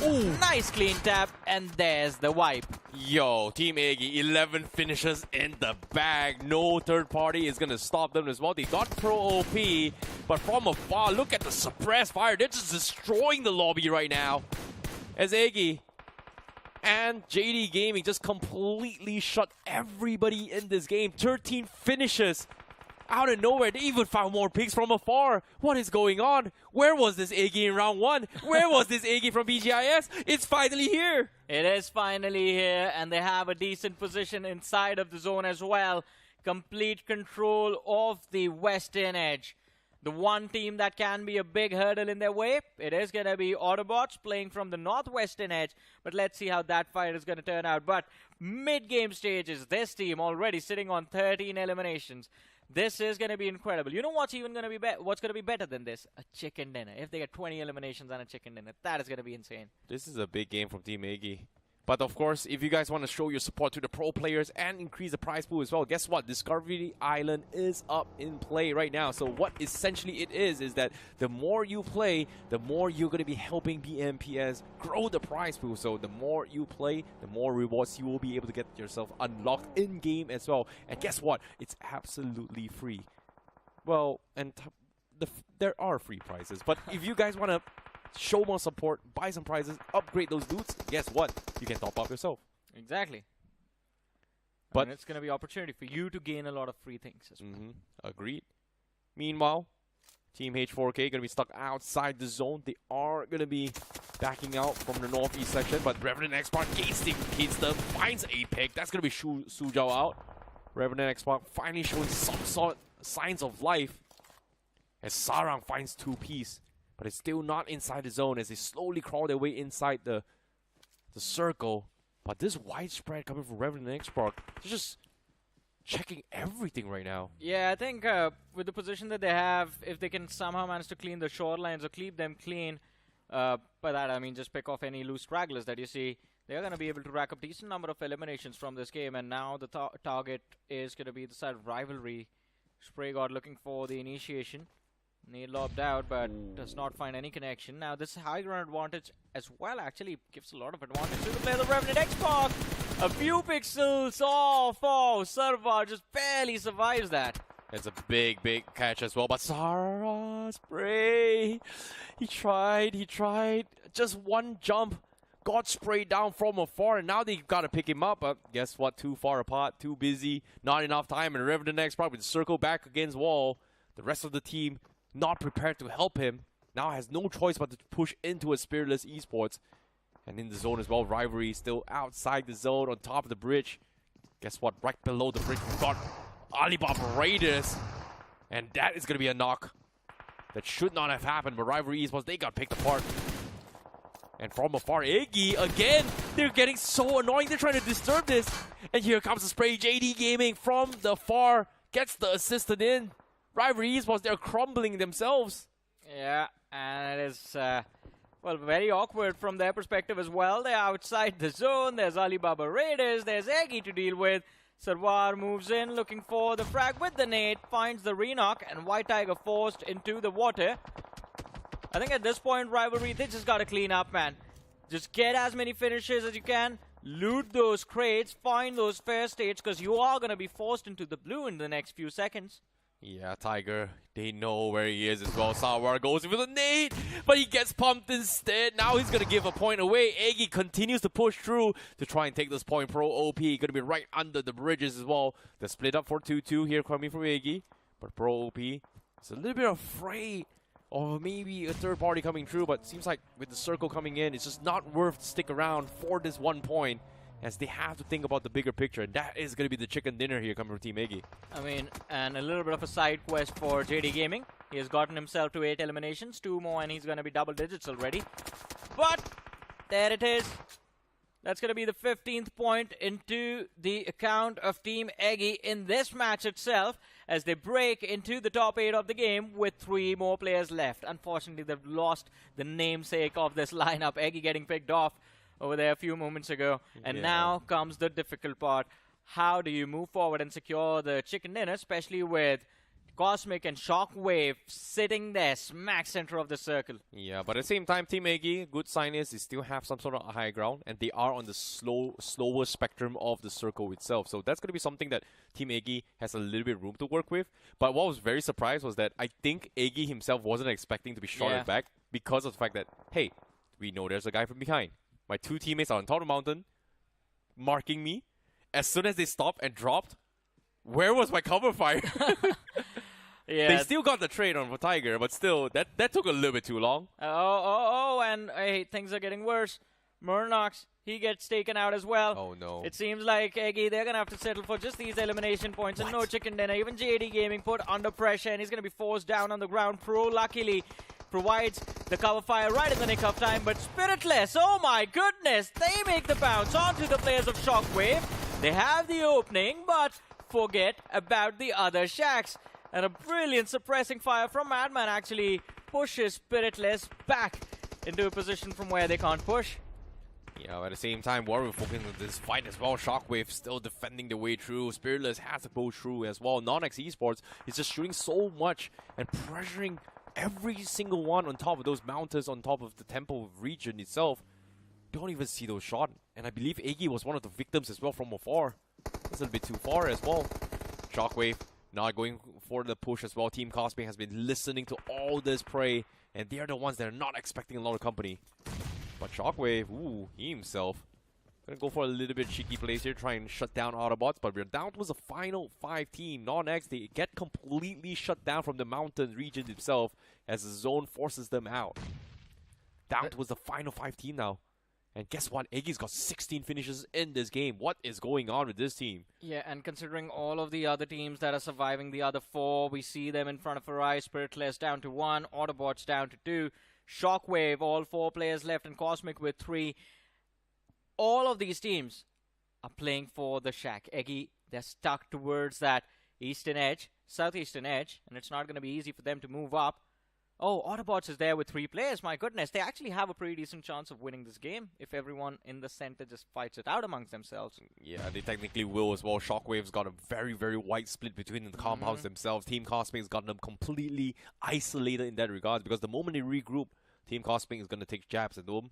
EG somehow finding a little bit creep here, and their only exposed angle was the guys on top of the mountain, and now they have some sort of safety net themselves. But seeing how the minimap is, the circle is going to shift them in. They have to push into the shack. And guess what? Spiritless, they make their mark. They make their push. Rock Lee pushes in towards Team Cosmic. They find an opening. And it's going to be a game of stragglers here, Johnny. Yeah. But I think Rock Lee is just grateful for those finishes. Oh, but what's that nade? The incredible nade coming in from Pro. Just lobs it blind indoors, and I think he just heard the shots and just expected someone to be there. But Shockwave, they try to cross over. Now comes the pressure. Toxic finds a knock, and Shroud instantly getting picked off. Shockwave now losing players as well. They're down to 2. This is going to be a pretty even-steven situation between the top 4 of this match.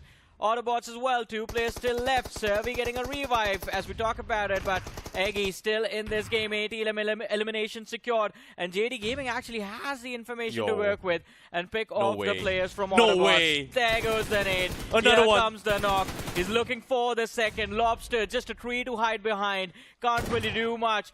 But JD Gaming, he needs a little bit of support, and it's coming in the form of Pro-Man. Shockwave from Shockwave hits the floor, and both the teams, Autobotz and Shockwave, find themselves under immense pressure. Jump shot connection. Another knock secured by Team Eddie, and now they're down in the top 3 with 18 finishes to their name. Where is this Eggy coming from? But this is a crazy game coming from Team Eggy. 19 finishes in the bag.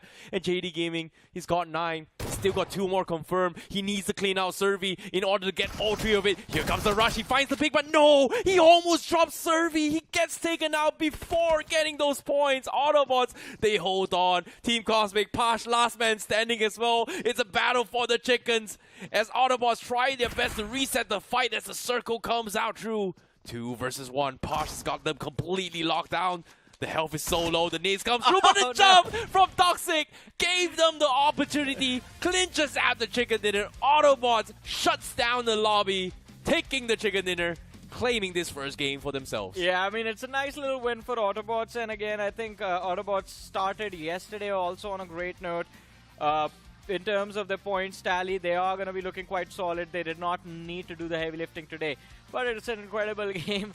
And even from the side of Shockwave, it was a nice little comeback today itself, because yesterday things weren't really working out. But Eggy, man, that was something else. 20+ points from this particular match. I think this game itself has put them in a much safer position than where they started from. Now, I think Eggy is pretty much going to be, 25+ points for sure. Yeah, I don't know what happened to Eggy, but JD Gaming seems to be on fire this game, because he's been taking a lot of long-range insane shots and connecting every single one as well. It's just a little bit unfortunate he couldn't wrap up Servi itself, but if he did, that would have been a highlight clip right there for Eggy. It would have been, for sure. I mean, from this game, they have 24 points. Yesterday, they did 13 points. Yeah, Eggy's going to be safe. Yeah. And again, I think this was just the clean-up highlight, man. And this is where it all began from, when we saw Eggy take the fight against these Esports first. Yeah, they started their journey from the north side, from the ocean, clean out the sides, clean out every single team on the edges, and then took fights on every single front except for the east side. And that was just an insane run coming from Eggy. Like, never would I have thought that they could have gotten away with it, but the way they played was just fumed with absolute confidence. Yeah, and JD Gaming in particular, I think a man possessed.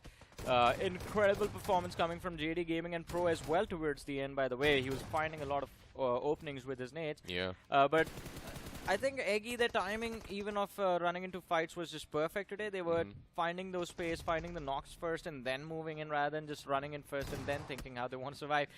Spiritless Esports, there's going to be a lot to break about their performance.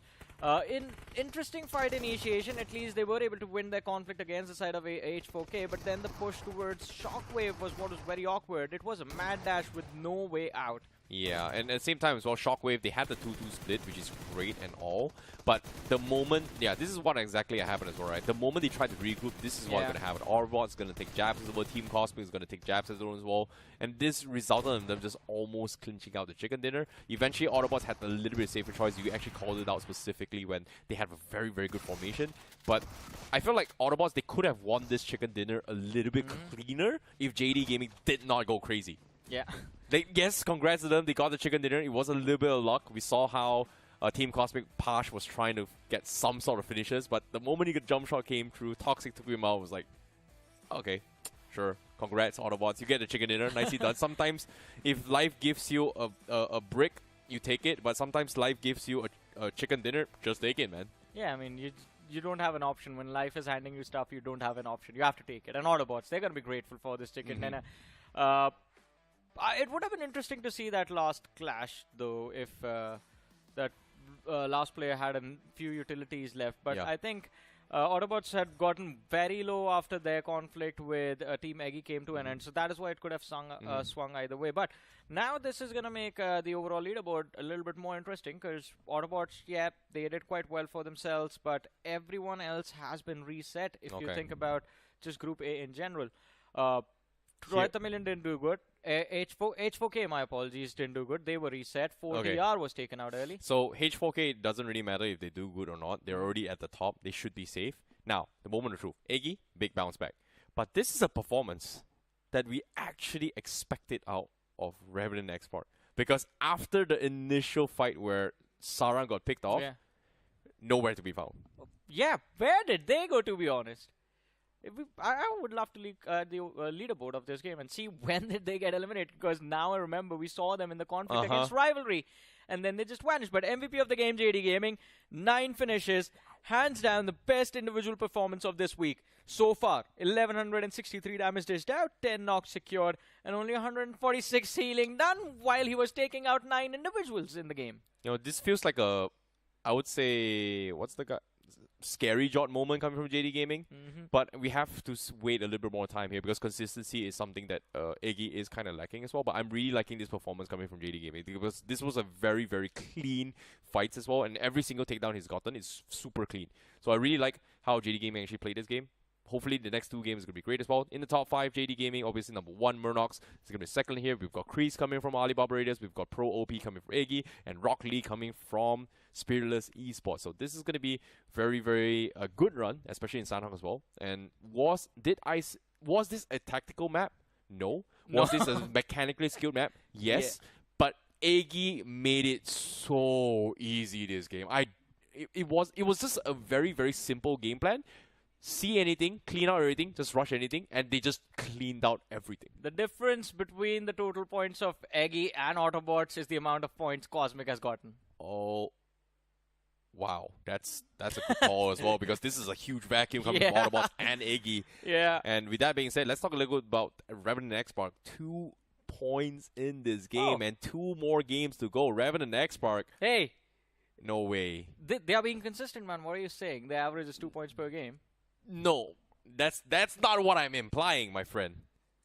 REVENANT X SPARK, in 2 more games left, they need a massive performance in order to qualify to round 3. If they get no points in the next 2 games, that is it. I think we are going to be down to Wrangle, I see. I think Miramar, REVENANT X SPARK, they need to find a way to secure like 6 to 7 points. Wrangle is their best map. The only way they qualify is they do an Eggy performance right now in 2 games. 2 back-to-back consistent games. Not 2, actually 1. They have 8 points now. They need 20 points. I think at 28 we can say they are safe. So it comes down to this final 2 game. Yeah. Or the first set of defending, well, the official defending champions of BMPS 2024 goes out. The unofficial one is going to be Moneymakers. Well, Joker. It's just one man over there. Yeah, one guy. Still a champion, you know, there, back to it. And of course, the next defending champion would be, you know, from BGIS early on, is going to be 8-bit. So to see REVENANT X SPARK in this position, hey, I don't know what to feel about this. Welcome to the Pro Series. You slack off, you get taken down because everyone here is pro and we are forging champions for sure. But ladies and gentlemen, we're going to take a very short break before we move on with our day. Don't go anywhere. We'll be back after this.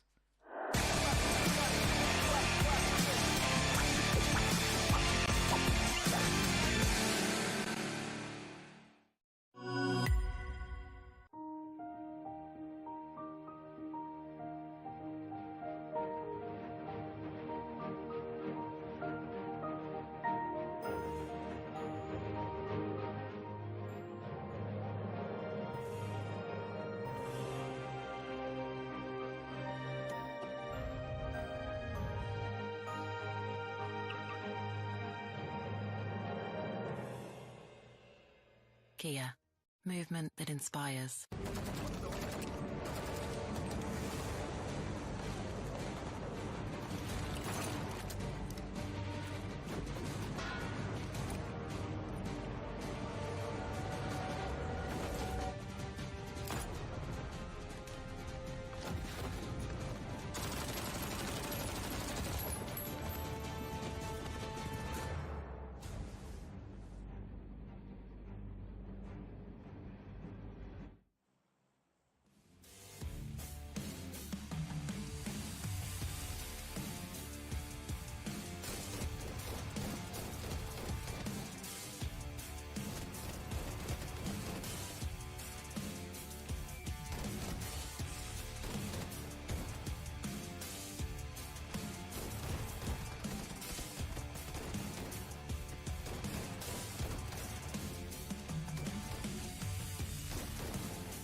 Hello everyone and welcome to the realme BMPS 2025, and you guys are currently watching the most important day, or today, a very, very interesting day that may or may not happen here as well, because this is going to be round 2, and of course day 2 itself, and of course the final 2 games here coming from Group A to completely decide the tempo of how the rest of the teams are going to be chasing for the leaderboard to qualify towards round 3. My name is ICBaby12, joining me is going to be Necro S. We are going to be your English commentators on this right now. And interesting enough, REVENANT X SPARK, as much as we don't really want to talk about it, they are, after all, the defending champions of BMPS. True and that. Right now, they've only gotten 2 points from Sandhawk itself. Yeah, which is not a good thing, right? 4 games done, 8 points accumulated. Not something that you expect from a banner like REVENANT X SPARK. But what a miraculous and a big game from the side of Eggy, especially JD Gaming, performing on a completely different level, getting 9 finishes all by himself. Now, that is something that's miraculous, but at the same time, the man's quite skillful. But something that's going to help with you, and you with your skills, is also going to be the realme GT7. Move on towards Amazon, search for the realme GT7. The sales are now live, so get your hands onto it. That stable 120 FPS up till 6 hours. It's going to help you get better. Yep. At the same time, this is going to be a very, very interesting one as well, because it is going to be a very, very important day, because the realme GT7 is going to give you that smooth 120 FPS gameplay. See? Of course. pranked you guys a little bit here. You see what I mean? But all things considered, I want to talk a little bit more on the gameplay here. JD Gaming really popped off as well. His combo coming with Pro OP was a little bit off, but the idea of them trying to rack up as many points as possible actually helped elevate their overall position, because right now Eggy is in a situation where they should have enough points to qualify directly into his round 3, which is a great thing. Now it's all about practice, all about adaptations. Obviously Autobotz, they may have gotten a chicken dinner, but they were already in a very comfortable position, so they are a team that has no pressure on them. But we have to bring it back again. The pressure is definitely on towards a couple of teams here. Spiritless Esports, White Walkers, NoNx Esports, Diesel, and last but not least, REVENANT X SPARK. These are teams that are in the danger spot right now. Hey, look at the brighter side, though. We've got 3 teams who are completely safe from this group, right? H4K, Autobotz Esports, and now Eggy is joining that same tally. So these 3 groups, these 3 teams are, of course, going to be safe from this group, but then you move on the conversation towards a few teams that you just mentioned, right? Yeah, White Walkers makes a lot of sense why they're struggling. We did see those signs as well, even inside of the round 1 itself. But moving on towards REVENANT X SPARK, now it's one of those teams that was a defending champion, or that is still a defending champion for this BMPS, since they were the champions in 2024 for BMPS as well. And the math just doesn't really add up. What exactly went wrong? Because being the champions from now, it's struggling inside of the round 2 itself. It just doesn't add up. The story's missing. Yeah, something is definitely missing here coming from REVENANT X SPARK here. A lot of questions are being posed as well. Like, I understand that there is going to be issues with roster changes because, number one, adaptations of playstyle, adaptations of meta, adaptations of strategy. It takes time to build some sort of synergy. But after round 1 and coming to round 2 now, and you're still having that same issue, something is definitely going wrong here. And I don't know if it's a team issue, or is it a player issue, is it a skill issue, or is it just plain dumb unlucky in every single situation. Or I mean, this is going to be something that it's really tough to blame luck every single time, right? It's already been 4 games and still you're struggling. Pretty much the same thing happened inside of round 1 as well. They had 12 games to play, and especially a team like REVENANT X SPARK, you expect them to be there inside of the top 16. First of all, they were not there inside of the top 16 in the round 1, and now they're struggling inside of the round 2. So I don't think you can really blame luck in this sort of scenario. But for now, it's time for us to toss to a short break, since there's a bit of that technical issue going on. So we'll be right back and fix it.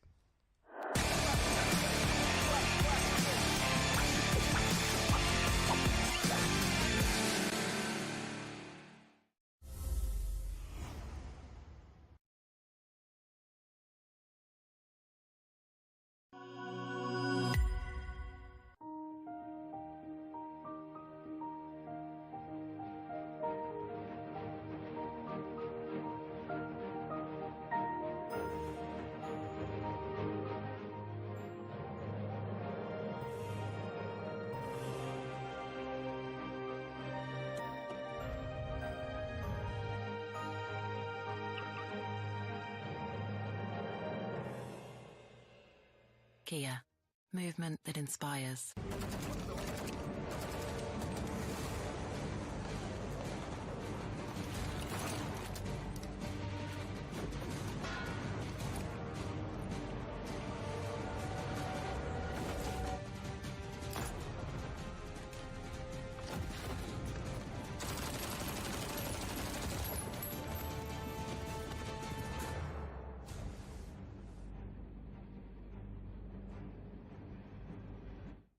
Scout भाई petrol भर दो ना। क्या भाई लोग रोंडो जाना है क्या? तू जानता नहीं मैं कौन हूँ? अबे तू बाहर में भर के तो बता। अबे रोंडो में मैं रुके भी। रोंडो किसको बोला रे? रोंडो बोलता है हाँ? तू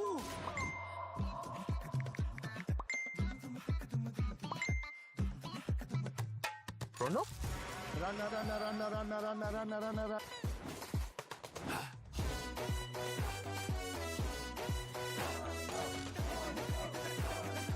Nation wants to know, कहाँ है ये रोंडो?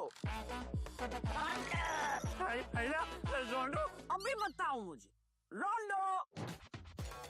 अरे ओ कालिया, कितने आदमी थे? रोंडो सरकार। रोंडो? कहाँ है? क्या है ये रोंडो? क्यों बेटा कन्फ्यूजन में? आओ कभी रोंडो में। रोंडो आगे। क्रेज चढ़ेगा सबको, क्योंकि BGMI में आ गया है नया रोंडो map. Get new vehicles, explosive weapons, epic hot drop locations and more. Download BGMI now. भाई क्या करवा रहे हो तुम? कभी पेट्रोल वाला बना दिया, कभी टीचर बना दे रहे हो. अबे गेमर हूँ मैं, एक्टर थोड़ी हूँ. भाई download BGMI now. Sir watermelon अबे छोड़ो. Delivery order ready.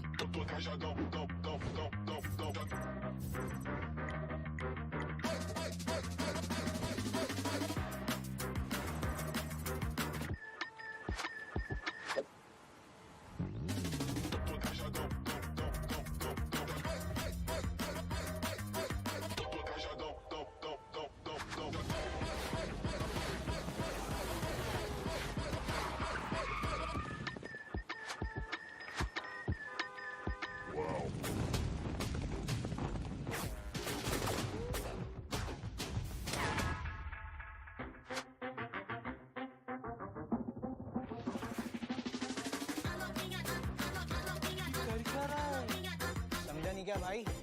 अपना भाई वाव मोड में है.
Hello everyone and welcome to the realme BMPS 2025. My name is ICBaby12. Joining me is going to be Necro as we take you through the commentaries of Game 2 itself. In this case, Match 11 out of the entire rounds of 2 itself. This is going to be a very, very interesting one here. Apologies for the slight delays. We had a little bit of technical difficulties here. We are going to be remaking the map and we are going to be back in action here. And this is going to be the map of Miramar. So again, obviously, we have opened things up on the sour side here for REVENANT X SPARK, especially for the fans. Everybody knows the hope needs to be kept on as well. Obviously, if we want to talk about another big name that has made a little bit of history here coming in from Seoul, in particular from BGIS, on the last final game, they got the chicken dinner, narrowly qualified, and still made it to grand final. So still a win, but is this going to be the same here for REVENANT X SPARK? Only these next 2 games will decide. However, let us talk a little bit more on 2 potential grand finalists that actually made it in towards BGIS itself. Obviously, H4K, we don't really need to talk about it. They are doing really, really well. But now, what about NoNx, Forever Esports? Yeah, I mean, they're struggling too much. Of course, known as Forever Red Ross in the BGS 2025. And now we will move on towards the BMPS. They're just known as Forever Esports. I'm not exactly sure what's going on. That switch in the name has also brought in a lot of switches in the playstyle, too. And maybe that's one of the main reasons why they're struggling too much. Of course, that's not the reason. But for Forever Esports, I'm not sure what's going on, man. It's really tough to say what is going wrong with Forever Esports, especially they just don't really get a lot of limelight upon themselves. So it's really tough to say what's going on with them.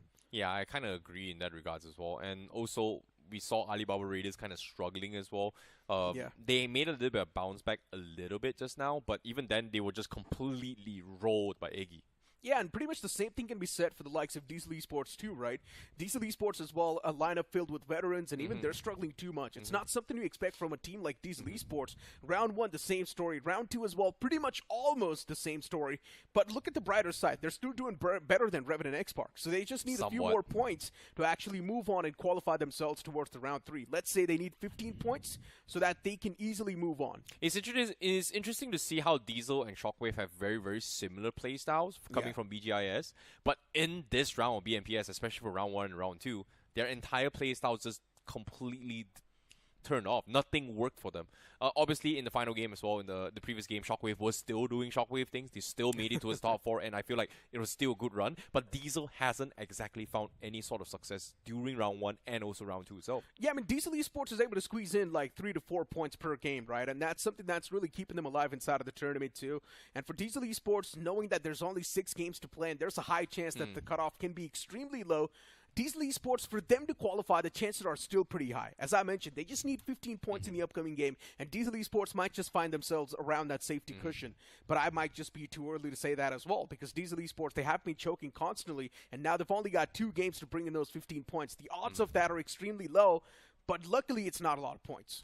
Obviously as well. But of course, when we talk about tactics, we talk about strategies as well. Today in day 2, it's all about adaptations here coming from round 2, specifically for Group A and also Group B, obviously, because they played 3 matches. They will have a little bit of data to work with from yesterday as well. So that's why you do see a little bit less in terms of drop clashes into certain compounds. We did see 1 of 2 coming from Group B itself, but here in Group A, nothing happened yet. It's only like just a couple of vehicles here and there. But aside from that, nothing super major. So obviously, to bring it back towards what I'm trying to say as well, today is about a game of adaptations. Because if you compare it from round 1, it's not about adaptation. It's just being very, very flexible. Every single game you play, you are not going to be having any sort of data to work with. You are going to be playing teams that is going to be shuffled throughout every 3 games. This time, you have some sort of data, which is yesterday's match.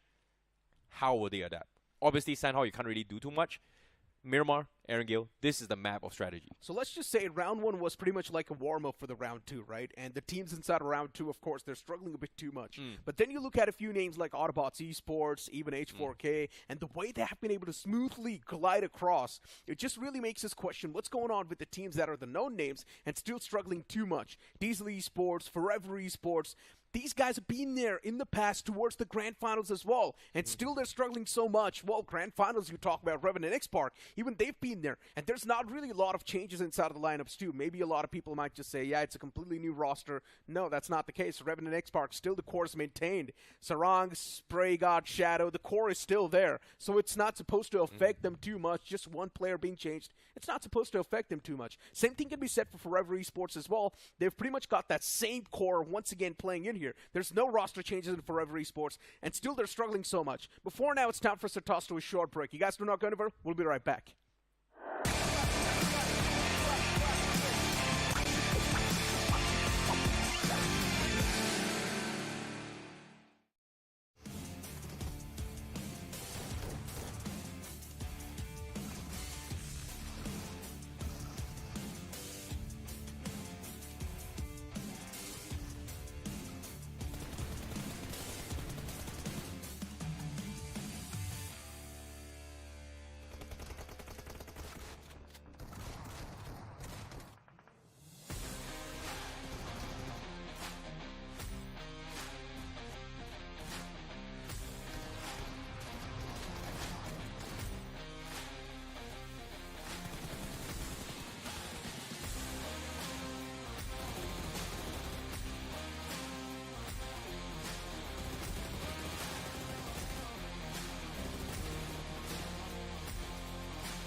Welcome back after that short break, and hopefully all the technical issues have been sorted. I'm going to be your host of Caster Necro. John alongside with me on the panel. Once again, it's going to be IC Baby 1-2 off that second last game away, which is going to be the map of Miramar. We're still waiting for the game to begin, but before that, I want to know your prediction. Which team are you going for inside of this game? I predicted REVENANT X SPARK.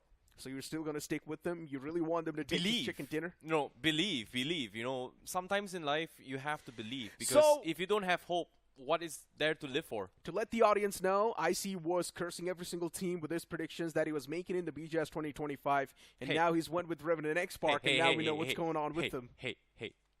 My predictions has been spot on so far. So okay in round one. Shut up. Okay, you know what? I'm gonna give you that. Your predictions definitely have been quite decent inside of the round one, but inside of the round two, they've been quite shaky. But without wasting any more time, we move on towards the upcoming map, which is going to be the deserted lands of Miramar. The plane's going to be in the skies once again. And this time, the plane flat pad's going to be extremely crucial for the teams that are struggling. Starting all the way from Oasis towards the southern side of Los Leones, this plane flat path is perfect. Well, speaking of the flight path itself, it is going to be a very, very balanced one. And of course, we were to base off BMPS's trend so far. Every single day, if we were to have duplicate maps from different groups, chances are the circle is going to be very, very similar. Don't want to jinx it yet. Don't want to predict it yet. But I feel like the circle might be shaving on towards the southeast corner again, based on yesterday's trend. I mean, today the circle was in the southeast corner. Yeah. Today, the circle did shift around those two islands. And I would love to see that same circle once again. I just want to see it repeat itself. Because that's definitely going to be catching a few teams off guard. Or maybe an Oasis circle as well will be extremely fun. It's been a while since I've seen Oasis circle. I think Oasis and Campo Militar is by far the rarest circle so far. Like in this entire year, 0 yet on screen. True that. I've seen. One of the rarest zones that do occur. We do have a few teams actually moving around that La Cabrera vicinity. We've got Spiritless Esports moving towards that spot. And also a few more teams trying to move around that Hot Tin, or also a few more teams trying to move around that Hacienda del Patron vicinity. I mean, in general, we are still searching for a few more clashes, and it does not really seem like we're going to be seeing any sort of clashes. Let's be honest, this game is extremely important for teams. If they do want to kick things off in an important manner, they need to get those elimination points in the bag as soon as possible. And the zone is going to be catching everyone off guard. Okay, this is a little bit interesting as well. Circle, not going to be following the trend for today. It is going to shift directly to the northwest corner.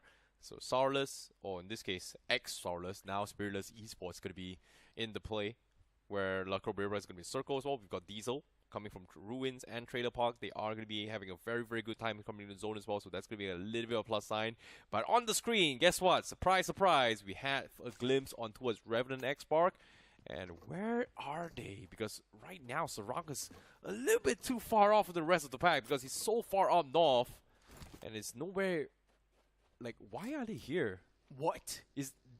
Isn't this not their usual draw spot? Usually they go for... San Martin. Oh, yes, they actually had a clash with Eggy. Yeah. And they actually won, no? Against Eggy yesterday? Yeah, but maybe they just don't really want to stick with the odds this time. They just don't really want any sort of early smoke, especially when they know their head's on the swivel. They can't be eliminated from this tournament. And REVENANT X SPARK dropping all the way around that Tierra Branca area.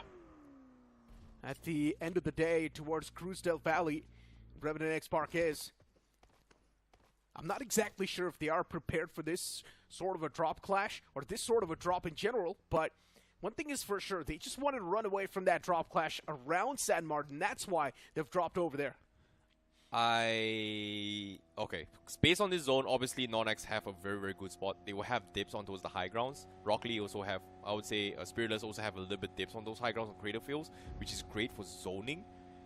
But in terms of entry point, I'm curious to see how REVENANT X SPARK plays this, because number one, they're playing from a different rotation route. And they don't have direct access into the zone because the highways are split between the north and the south. So they have to go through the mountain terrains of water treatment, which is okay. But it's not necessarily the easiest rotation path as well. So in order for them to get first dips inside the zone, they have to leave earlier than, let's say, ASSAM Tigers on the north because it's one straight highway. I mean, pretty much all the teams outside of the zone just need to be a little bit more quicker, especially the teams on the southern side. The circle is formed around that top left area, which is going to be the northern side as well. So if you're someone all the way towards the extremity on the southern side, especially if you're Rivalry Esports, now is going to be the time where you start running and making the run for that zone. Realme GT7 is something that's going to help you guys with your gameplay as well. The sale's now live on Amazon, so do check it out. Yeah, be sure to check it out right now because it does gives you uninterrupted gaming for up to 120 FPS for 6 hours, tested by the Realme guys as well as the Crafton guys. So this is the device that is genuinely one of the best in the model right now. It's first in its industry for 120 FPS. Not 400, 4. F-O-R, 120 FPS. Yep. So do check it out. The sale's now live on Amazon. But back towards the conversation that we're having, right? Now we've got ASSAM Tiger Esports on the screen. The first game that we saw them play, not that solid of a performance, but looking at their standing in the overall standings, ASSAM Tiger Esports isn't doing too bad. You know they need around 15 points once again inside of this game to keep themselves on that safety side. You know what would be really sick? A 400 FPS device. Probably in like 6-7 years later, maybe. Not even 6 years. I think so. You know what? I don't even have a 400 FPS PC. I know, right? That's so sick. That would be really, really sick though in the future. But to give guys a little bit of life update here, guess what? We have the overall standings on the current positions of where each and every single team right now in the overall standings out of all 32 teams, okay? Because the remaining 32 hasn't played yet, but currently H4K on number 3 position with 51 points. We've got Autobotz with 45, NoNx with 43. But let's take a look all the way down bottom. REVENANT X SPARK, 30 points with 8 points only. That is not looking good. Well, technically they're not eliminated yet. Not eliminated yet. They've still got 2 chances, and one of those chances is being played currently. And REVENANT X SPARK switching up that drop spot as well. I'm not exactly sure if they're prepared for this drop. I'm pretty sure they have practiced in the scrims as well. They have probably done the research as well. And that's one of the main reasons why they dropped all the way towards Cruisedale Valley. Got their loot up as well. And now they're on the move towards the zone. Rivalry Esports all the way back in the blue towards Puerto Paraiso, dropping towards the extremity. And Rivalry Esports, they definitely need to be a little bit more quick on the feet. The zone's on the move. They're also tanking a lot of that damage.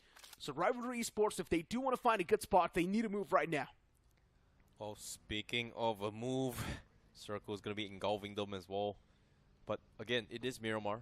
There is a lot of space. We saw how the Pyramids Miramar kind of went in as well, despite having a very, very hard shift in terms of Circle. So there is a little bit of time. It's going to, even though it's technically the same distance compared to Erangel, but because of the terrains, it does feel like a 10x10 rather than an 8x8 map. Pretty much it does. Yeah. Forever Esports is on the screen. Another team that's extremely desperate for points and also a known banner. Forever Esports, not a lot of chances either for them. Just 2 left. One of them is being played right now. What happened to Lucifer anyway? Like, it's been a while since I've seen that name kind of pop up from Forever Esports. Yeah, like, a bit he of was a like downfall. the star during BGIS. I know, right? The entirety of that team pretty much is just missing, right? Arto, Lucifer, Phoenix. These 3 are supposed to be the deadly trio, but the performance is just not there. But speaking of the performance, something that's going to give you is also going to be the all-new Kia Ceros. Let's not forget, and let's talk about some of the safety feature this car has. 5-star BNCAP rating for your peace of mind. Comes in with 6 airbags as standard, 360-degree camera, front and rear parking sensors, and also smart dash cam with dual camera, with a mobile app as well. Yep, be sure to check it out. It is currently out on the market. Provides you that comfort and also safety when you're driving out in the streets. But speaking of which, now in the game itself, let's take a look at past year. Team Cosmic, he was the guy that actually got them into the top 2 position just now, almost clutching the chicken dinner away from Autobotz Esports. And Team Cosmic has been doing pretty okay-ish. I wouldn't say they're doing too bad. Currently, all they need to do is just do decently in this game and also next game, and they should be fine to qualify to round 3. Pretty much. Majority of the teams have already rotated inside of the safety lines. Other than Rivalry Esports, which are still all the way down south towards Puerto Paraiso. So it's going to take a while for them to rotate inside of the circle. The next zone's going to be extremely crucial for all the teams. They're desperate to find out where it's going to be shifting, and it will be shifting around that Oasis region. Takes a hard shift on the right side. Wow, looks like we will potentially maybe even see a potential Oasis circle here. It's been a while. There is going to be a lot of nooks and crannies. And there is going to be a lot of long-range fights as well. And guess what? REVENANT X SPARK They will be starting to take jabs as well, but Spray, he gets taken down. They almost sprayed down Arto. And now the return fire comes through. And Sarang is going to keep him in his car and try and reposition out of there as well. Revenant X SPARK looking to get out. Finally, trying to save his life. Revenant X SPARK, they have to give out control. They do have a lot of space, but right now is not a good time to be getting shot out in open. Shadow dropping down pretty low himself as they try and regroup to take this fight again. As Revenant X SPARK, Sarang, where are you going? Okay. It's understandable. Wait, whoa. Where are you going, Sarang? Yeah, I'm not sure either. And it's understandable that Revenant X SPARK is struggling. That's why Revenant X SPARK is taking so many precautionary measures. But these precautionary measures does not seem like precautionary measures. Instead, it just seems like they're scared. Just look at the split they've got between themselves. It's not something that's quite accustomed to. But it's something that now they need to work with. They found themselves in a bit of that enemy turf as well. It's not something that's going to work out that well. Revenant X SPARK, they need some sort of a cavalry. And the remaining players as well, they've closed on up. Now they want to go for a fight against the team in the front. Need to be extra cautious. This is one of those fights that might just cost Revenant X SPARK their lifeline in this BMPS. Yeah, it seems like they've repositioned to actually go for this compound instead. And Autobotz is going to be right side by side with them. Seems like they have a rough idea on that. Those spots are going to be very, very important in terms of holding down and saving on those vehicles. Meanwhile, ASSAM Tigers, they do have a very decent high ground themselves. They try to get a couple of picks out in open. But so far, it's only round 3. So, or sorry, stage 2. So we won't expect a lot of heavy fires yet unless the circle shifts them and forces them into the awkward fight. But ASSAM Tigers, they are going to be expecting company here. 4T are going to be coming from the north side through the Oasis. And this is what I'm talking about. A lot of long-range fights, a lot of nook and crannies. You have to check every single corner. So nades, very, very important. Checking every corner, very, very important. They have to tread carefully because you don't know when an enemy is going to be popping out here. This is definitely going to be fun. For you. Well, for us, at least. Yeah, I mean, it is fun as a viewer's perspective, right?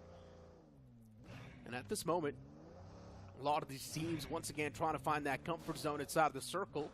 Diesel Esports will be one of them as well, rotating all the way from that nether side, trying to breach in from the left territory. They will find an easy breach as well. No problems around that vicinity. But the moment they try to get a little bit more deeper, that's when they need to get inside of those fights. And Diesel Esports might just struggle to convert those fights as well. The next zone's going to be shifting a little bit on the southern side. Shifts away from the Oasis. Speaking of Oasis right here, this is going to be absolutely crazy considering the fact that there is a huge cluster in towards the zone itself, and Spiritless is in a spot where a lot of teams have to run through them as well. And this terrain itself is not exactly to push through, it's just rocky terrains after rocky terrains. We are going to be expecting a lot of multi-layer fights, and Creative Fields Mountain completely unoccupied, but it is one of the best spots to be in to actually have some sort of high ground advantage. But again, number 1, stage 3, number 2 means most likely is going to be shifting out of there. But in the early phase, especially now, if you're looking for a couple of picks, this is the best spot to be in. And generally speaking, NoNx has got quite the underrated position as well inside of the circle. They might just be in a stronger spot, but hold on to that thought. H4K locking hordes with the foes for now. And another shot's going to find the confirmation as well. Third man down from H4K. Gets taken down to just the one last man in the front, and even he's doing a perfect job fighting back. H4K gets the shutdown. They go in for the reset as well. They're going to be coming in from La Cabrera, but Team Cosmic, they're still looking for the player Pash. Pretty much needs some sort of backup. He's all alone, keeping up the pressure, but they do get the pickup as well. The sprays comes through. Pash will clean them out, and that's it. 3 players in the hands of Pash from Team Cosmic. Yeah, that's quite a rough outing for the players of H4K, but since they're doing really good in the overall standings, it's something they can afford. And that's one of the luxury H4K has owned for themselves since they performed exceptionally well in the first 3 games that they played. So it's completely fine. But speaking of Team Cosmic as well, these points are really going to help them stay consistent and maintain that good spot in the overall standings. But another fight brewing up on the screen. I see this is going to be fun. Oh my goodness, Diesel going for a crash as well. They found the opening. Kira first to get knocked. Arlo finds the one. And now the split fights comes through. Diesel going for a little bit of reset here. Rocket League getting a little bit of problem. But guess what? Diesel, they fight back. They find one of themselves as well.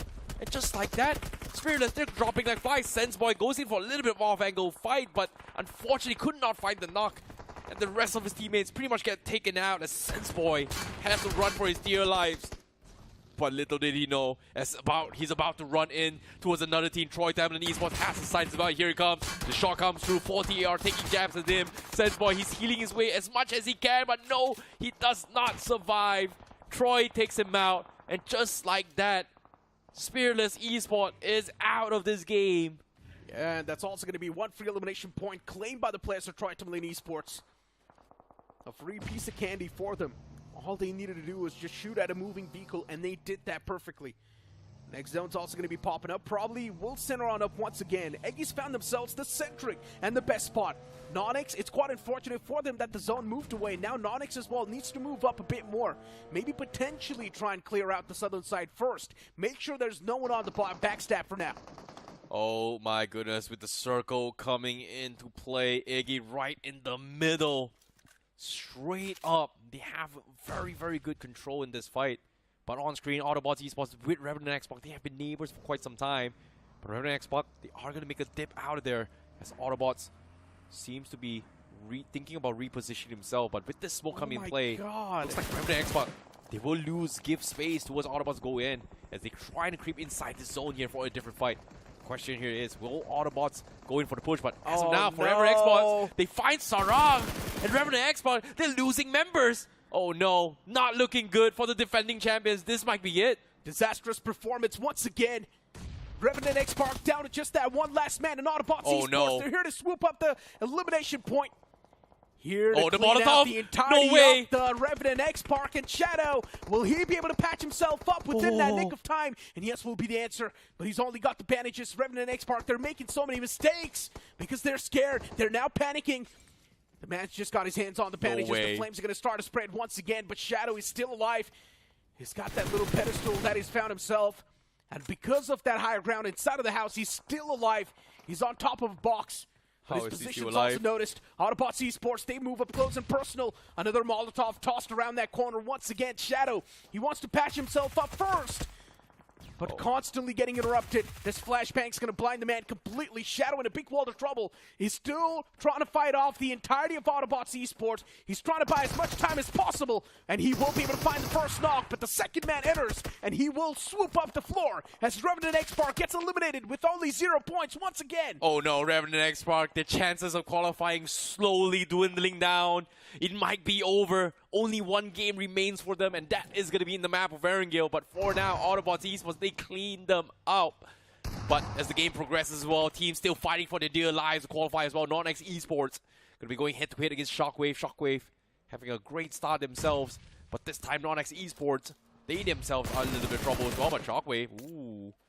Nice trade comes through. Shockwave going to be trading a little bit as well. Guess what? He's bobbing and weaving. He's somehow surviving, but nope. Does not have the health. He almost drops Levi though. NoNx needs to go in for the reset, but they themselves taking two different fights. Shockwave still pressuring on. They need the reset. They are at the edge of the zone, but Extrovert right on top of him as well.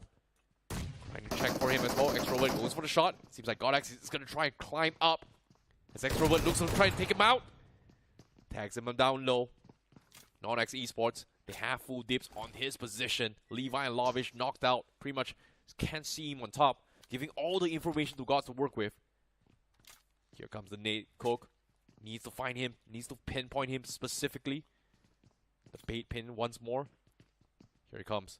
The trade. They need to take him out. GodX going for the nade. Doesn't connect. Extrovert dodges a bullet. He just eliminated his own teammate. Well, wow. Nothing he can do. They're stuck. Here he comes. The shotguns comes through, trying to bait some sort of movement. Extrovert absolutely just crazy right now. He's going to secure the point. He's going to try and deny the knock players here, knowing that he needs to secure these points. Win or lose, take those points. But the nade comes through from Gods. The distraction of the desperation to take those points. Shockwave gets eliminated, and GodX will be able to clutch that thing out. I just love this group. Fights after fights, such an action-packed group. And even yesterday, the same thing was happening. Continuous fights. Of course, got a little bit confusing, but it was also quite entertaining to watch this group. Alibaba Raiders now spotting out the phone in the front. He's quite close as well. And I'm pretty sure Fragger does want to go for the shots. But he also does not want to reveal his position just yet. Wants to maintain that anonymous factor. He does hear those footsteps fade away as well. And something that I can see fade away is also the chances of REVENANT X SPARK surviving in this tournament. Oh boy. Here he comes. Alibaba Raiders gets the opening. Troy Tamilan loses one. Ralphie pretty much taken out as of yet.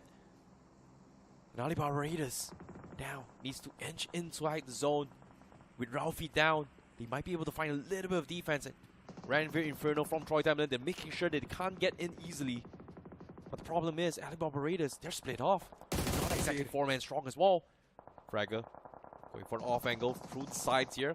Might be able to get the confirmation. Yes, he does, but do they scout this out? Because Troy Tamilan, they're not paying attention to him. Solid stuff. He might be able to creep up on them.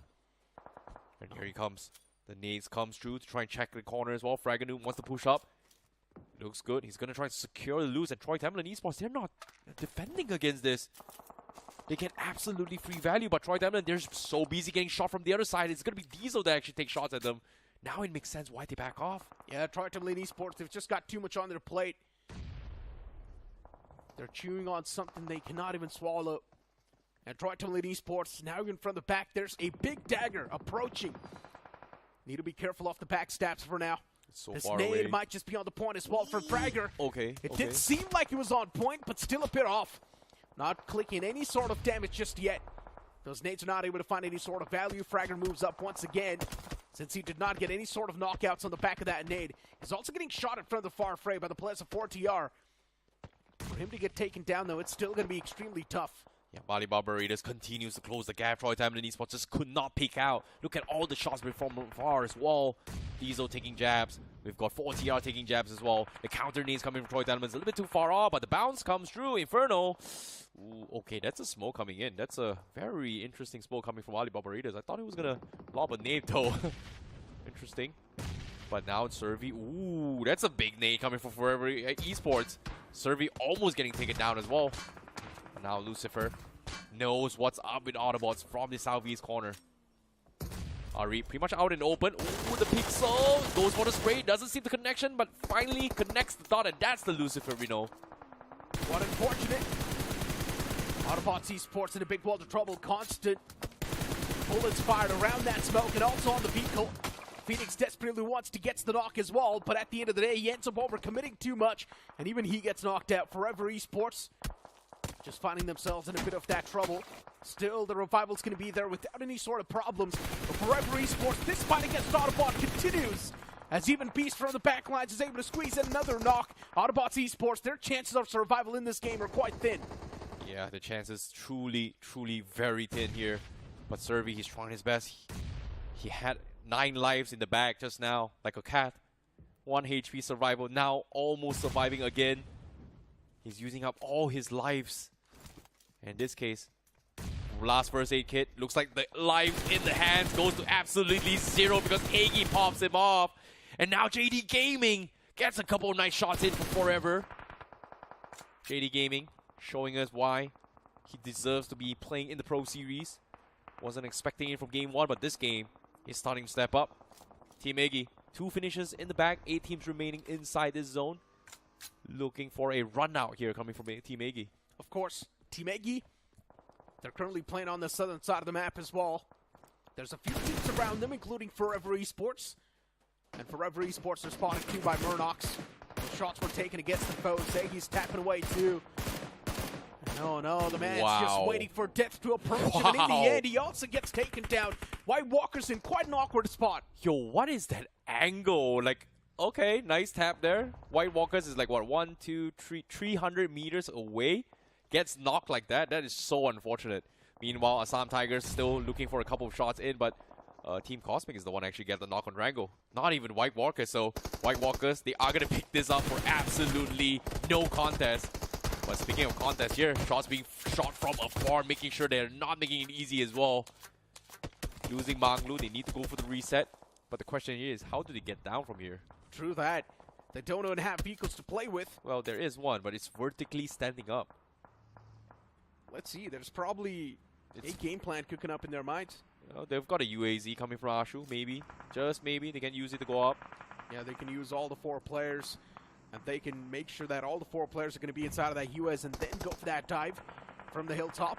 The elimination feed once again starting to pop off as White Walkers doing a bit of that damage to the lobby, giving it back. ASSAM Tiger Esports still barely hanging on a thread. You've also got Diesel Esports standing with all the 4 players, which is quite a good thing. Well, speaking of a good thing right now, Diesel Esports, they need this bounce back. They've got 4 finishers, 4 men strong. Got a decent amount of cover in high ground as well. Eggy, having a little bit of run in here. Forever Esports going for the push. 80 Gaming gets the opening, goes for the clutch. Can he get the second one? No, he cannot. Gets shut down. Forever loses one, but they clean out Eggy. But while they're rotating from the south side as well, they're getting shot from afar. And that's going to be Diesel taking a couple of pot shots in. Same game safe for White Walkers. The grounds are too exposed. No matter where you're going to be, there will be shots taken against you. Beast does successfully cross on, so he wants to get the revival on the fallen player. And it will be there too. It's not an issue. The fallen man will be able to get back up on his feet. The next zone's going to shift right on top of the man of ASSAM Tiger Esports. He's the only man inside of that warehouse, and I'm pretty sure soon the entirety of White Walkers will try to make a pounce towards that warehouse. This is going to be extremely fun, and I'm pretty sure White Walkers knows as well. There is someone in that warehouse too. Yeah, White Walkers, they need to get down, and the one that is actually making sure that they can't get down right now is Forever Esports. But based on how this circle shift, both teams need to rotate inside the zone. So it's all about timings right now. Levi inside the zone, west side, Solo Warrior getting flushed out from Diesel. The need needs to be huge here from Diesel as they need to get down themselves. It is going to be an all-out breakdown and open fields. Levi holding for his dear life. Needs to stop him in his track. Forever still coming from the south side as well. They're also taking jabs on everyone from this high ground advantage. Yeah, Forever Esports. Since they've got 3 men standing, they can definitely go for that risky play, and that's what they're exactly doing. Taking the shots on the lobby. Even the future grounds do seem quite cleared. Yes, they will be exposed, but it is something they need to find a way to try and cure it. There's also 4TR still standing inside of the lobby. Not the best possible position they've got to play with, but it is something now they need to adjust. Oh no. Diesel. 5 finishes. Circle on his back. Haven't been able to find an angle to push in as well. There's just so many teams right in front of him as well. Solo Warrior coming from Levi, from NoNx. We've got 4TR from the sides. We've got Team Cosmic as well. But finally, they go for the push. They go in for the rush. Arlo, first one to get knocked as well. Ezo tries to go in from the smoke. And no, he did not expect Levi to not move a single muscle. And he's going to be able to survive 2 players, but not the nades coming through. The cracks of that small, tiny little shack itself. Diesel losing bodies for this because of Levi. And now they are going to get needed as well. As Team Cosmic comes in, cleans them out. Everybody wants this shack. It's the only viable, good spot to work with inside this zone. 2 teams contesting in left. And it's going to be Cosmic and 4TR. As Forever Esports makes it down from the south side. Same can be said for White Walkers from the east. Yeah, the way White Walkers are playing this, it feels like the stars are definitely aligned. This chicken dinner might just be served on a silver platter to them. There's still 4TR standing, and even the players of Team Cosmic right next to each other, but constantly getting pressured by the players of White Walkers, and even the players of Forever Esports. Team Cosmic is trapped, 4TR is trapped. The moment these guys move out, there's going to be a barrage of utilities and also bullets against him. Malik peeked out for a second, and instantly the man was almost on the verge of getting knocked out. But eventually, a good knock comes through from the side of White Walkers. This off angle that they're able to find against Forever Esports will also buy enough time for Team Cosmic to move up. Oh, Mikey spots out White Walker. Almost takes out the knock there. But that might be the opening for them to push up. Because right now, Team Cosmic, they have to make a move here. Pain is life pretty much taken out to 0. But we've got 4TR still taking the shots against Forever Esports. But Lucifer, he loses his trade. Oh my god, there's no way the man was out in the open and he still won the odds. Wow. He's absolutely insane from 4TR. Oh, the pixel defeat. Mikey takes it. And Team Cosmic, this 3-way showdown, forcing this fight into a stalemate. Now down towards the final 2 teams. White Walker, 7 finishes in the back. But they were completely shutting them all out from the north side. Makes it down south. Cosmic now 2v4 situation. Trying to find them. They don't really have half of where they are, but Malik now getting spotted out by Harry. Sprays come through, finds the leg. Last player left, and Team Cosmic has to defend against 4 players left. Mikey, odds against him. The rush comes through, Maglu comes through, out in open. He's just bobbing and weaving, baiting their way through, but White Walkers takes the chicken dinner for this game. A great position comes in from the side of White Walkers, and in the end, they eliminate the likes of ASSAM Tigers and take that good spot in their hands.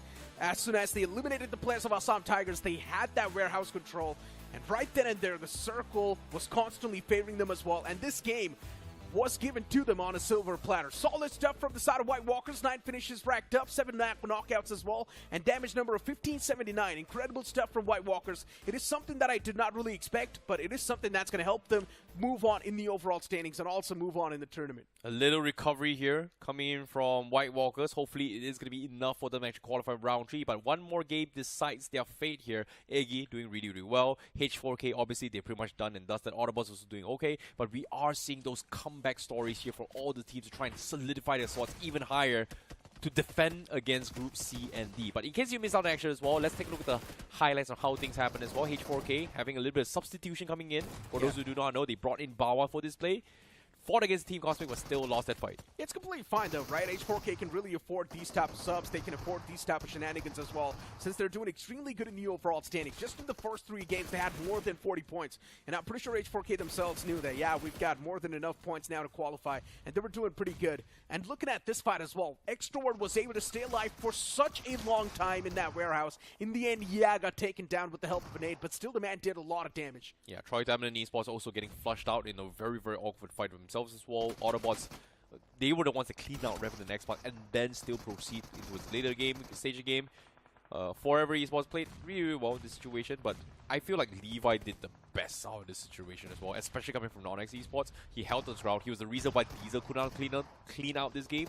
Yeah. And Diesel had one of the best possible odds to actually win this game because of the fact of their numbers, their position, and everything, right? So Diesel, I would say they needed this chicken dinner, but they're not technically out yet. So here's the thing, right? Diesel Esports is at least able to get that consistent points flow, and because of that, Diesel Esports might just qualify.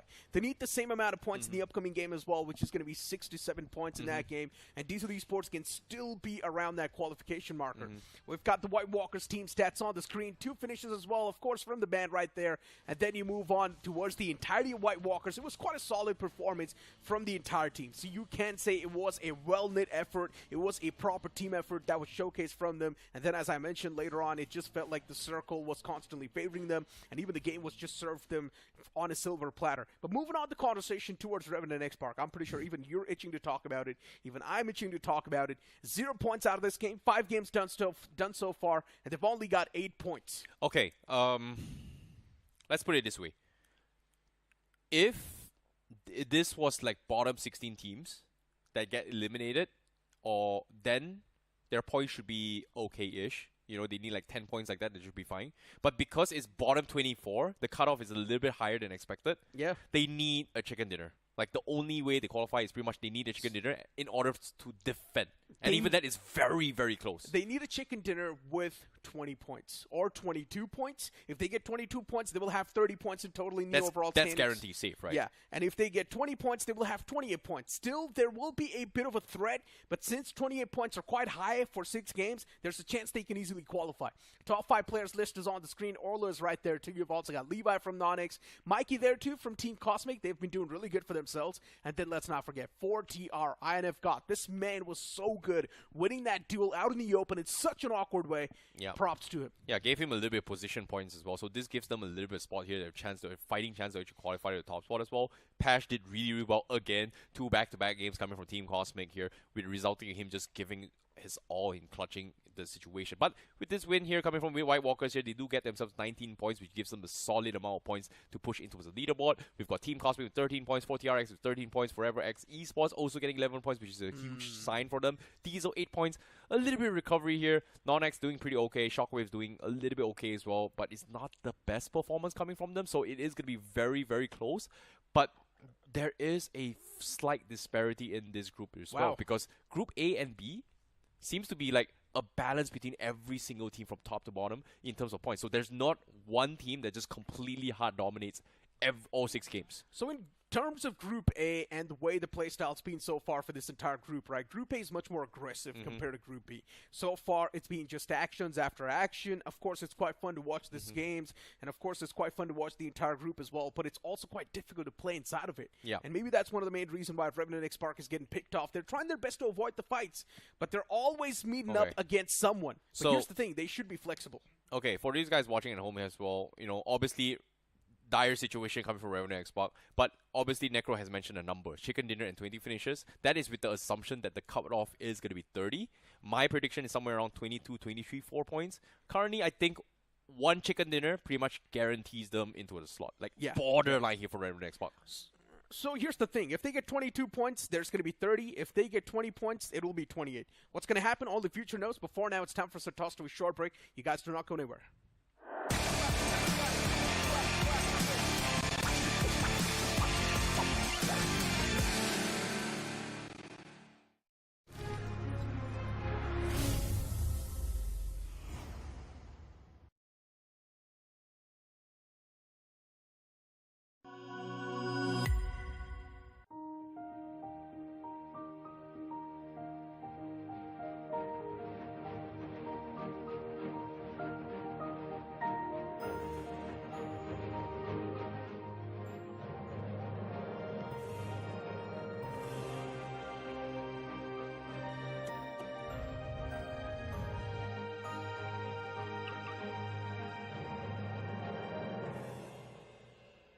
Kia, movement that inspires.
Welcome back after that short break, and now it's Johnny with me on the panel. Johnny, I'm pretty sure you were sitting in the back lines looking at that game as well. White Walkers securing a chicken dinner with 19 points. Now they're pretty much on the safety barrier. And Diesel Esports as well, constantly getting those points.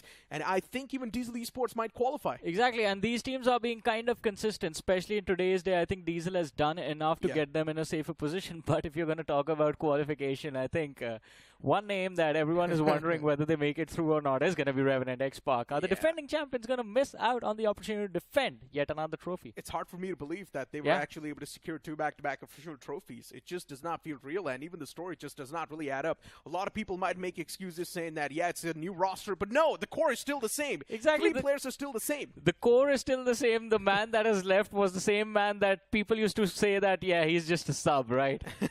So I don't exactly know what's going wrong with the REVENANT X SPARK, but something that's going to help you guys with your wrong gameplay is also going to be the realme GT7. That's stable 120 FPS up to 6 hours. The sales are now live on Amazon, so do check it out. But back towards the conversation once again that we're having, right?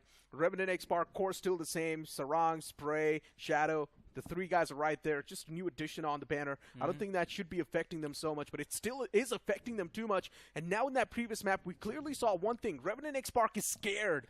They knew that Eggy's going to be dropping on San Martin. That's why they backed away from that drop spot, went towards Cruisdale Valley, and because of that, they were struggling too much to find good rotations. I think that was pretty much clear from Sanok as well when they sort of abandoned their drop of Hathin and went for boot camp, which was an empty spot. So they've done their homework. They've figured out where they can find those isolated drops on the map. The problem is that they're struggling in those 4v4s, man, and that was supposed to be the strong suit for this team. 2 of the best assaulters in your country, and you're still struggling in those fights. So we would say they're struggling in 4v4s when they actually go for a full-blown fight. Yeah. They're always just taking those disconnected fights, and that's why they're getting picked off. That happened yesterday as well. If you remember the map of Erangel as well, they tried to avoid fights, stay on the edge, but by the end of it, they were stuck in a cluster and got taken out super early. Yeah, it feels like they're trying to back away from those fights, but while they're backing away, they're also getting caught off guard. Yeah.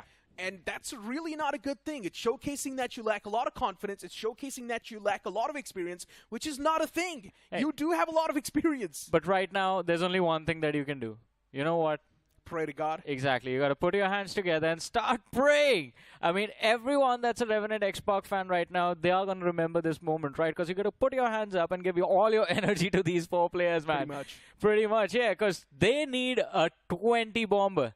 Just in terms of finishes in this game to try and survive. That Spirit Bomb of REVENANT X SPARK definitely do need all of your energy, so put your hands up and hope that this team does qualify and give them everything you've got. And hopefully even the players do give it everything they've got.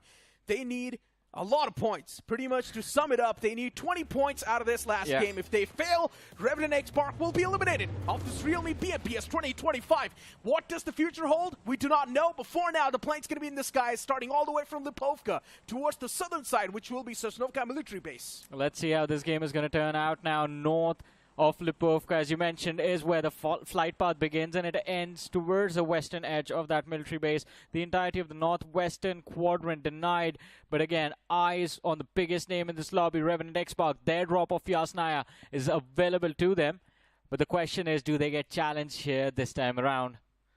It's a big question. Team Cosmic's moving towards Yasnaya Polyana. You've also got a few teams actually ejecting around that Lipovka vicinity too. Now, we did see H4K bring out a bit of that sub. Since just the first 3 games that they played, they had more than 40 points. H4K can afford those type of shenanigans. The same thing can be said for Eggy, too. They're pretty much set for this round, too. Pretty much, but let's see.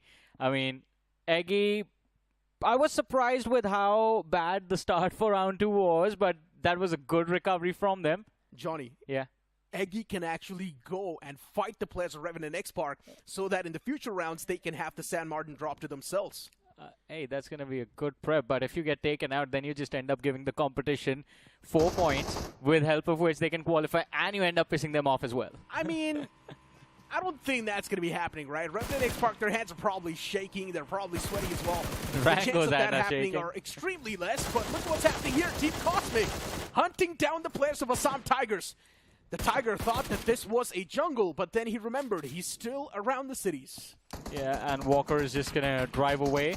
Oh, Rex knocked out as well, so that wasn't just 1 knock that Team Cosmic were able to secure. They actually secured 2, and ASSAM Tigers, right off the bat, this game is kind of done for them perspective, because they are playing from that Kamishki Hill. And towards that northern quadrant, yes, you have a lot of space, but you have lost 2 players already early inside of this match. Also, by the way, we have a very central circle in this game. Yeah, pretty standard.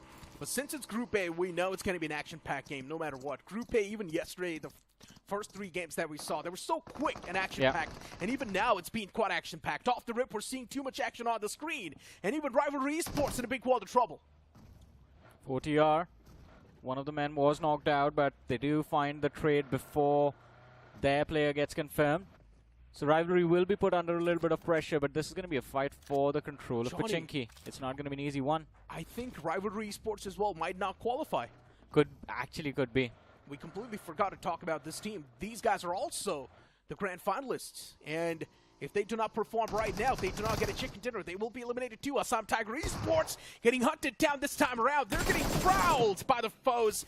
And this time, it's not going to be easy for Walker to stay alive in this sort of a scenario. The Prowlers on the hunt, and they keep on eliminating the Tigers. Man, did something happen between these two sides? Did ASSAM Tiger say something to Team Cosmic? Because this Necro feels a little personal.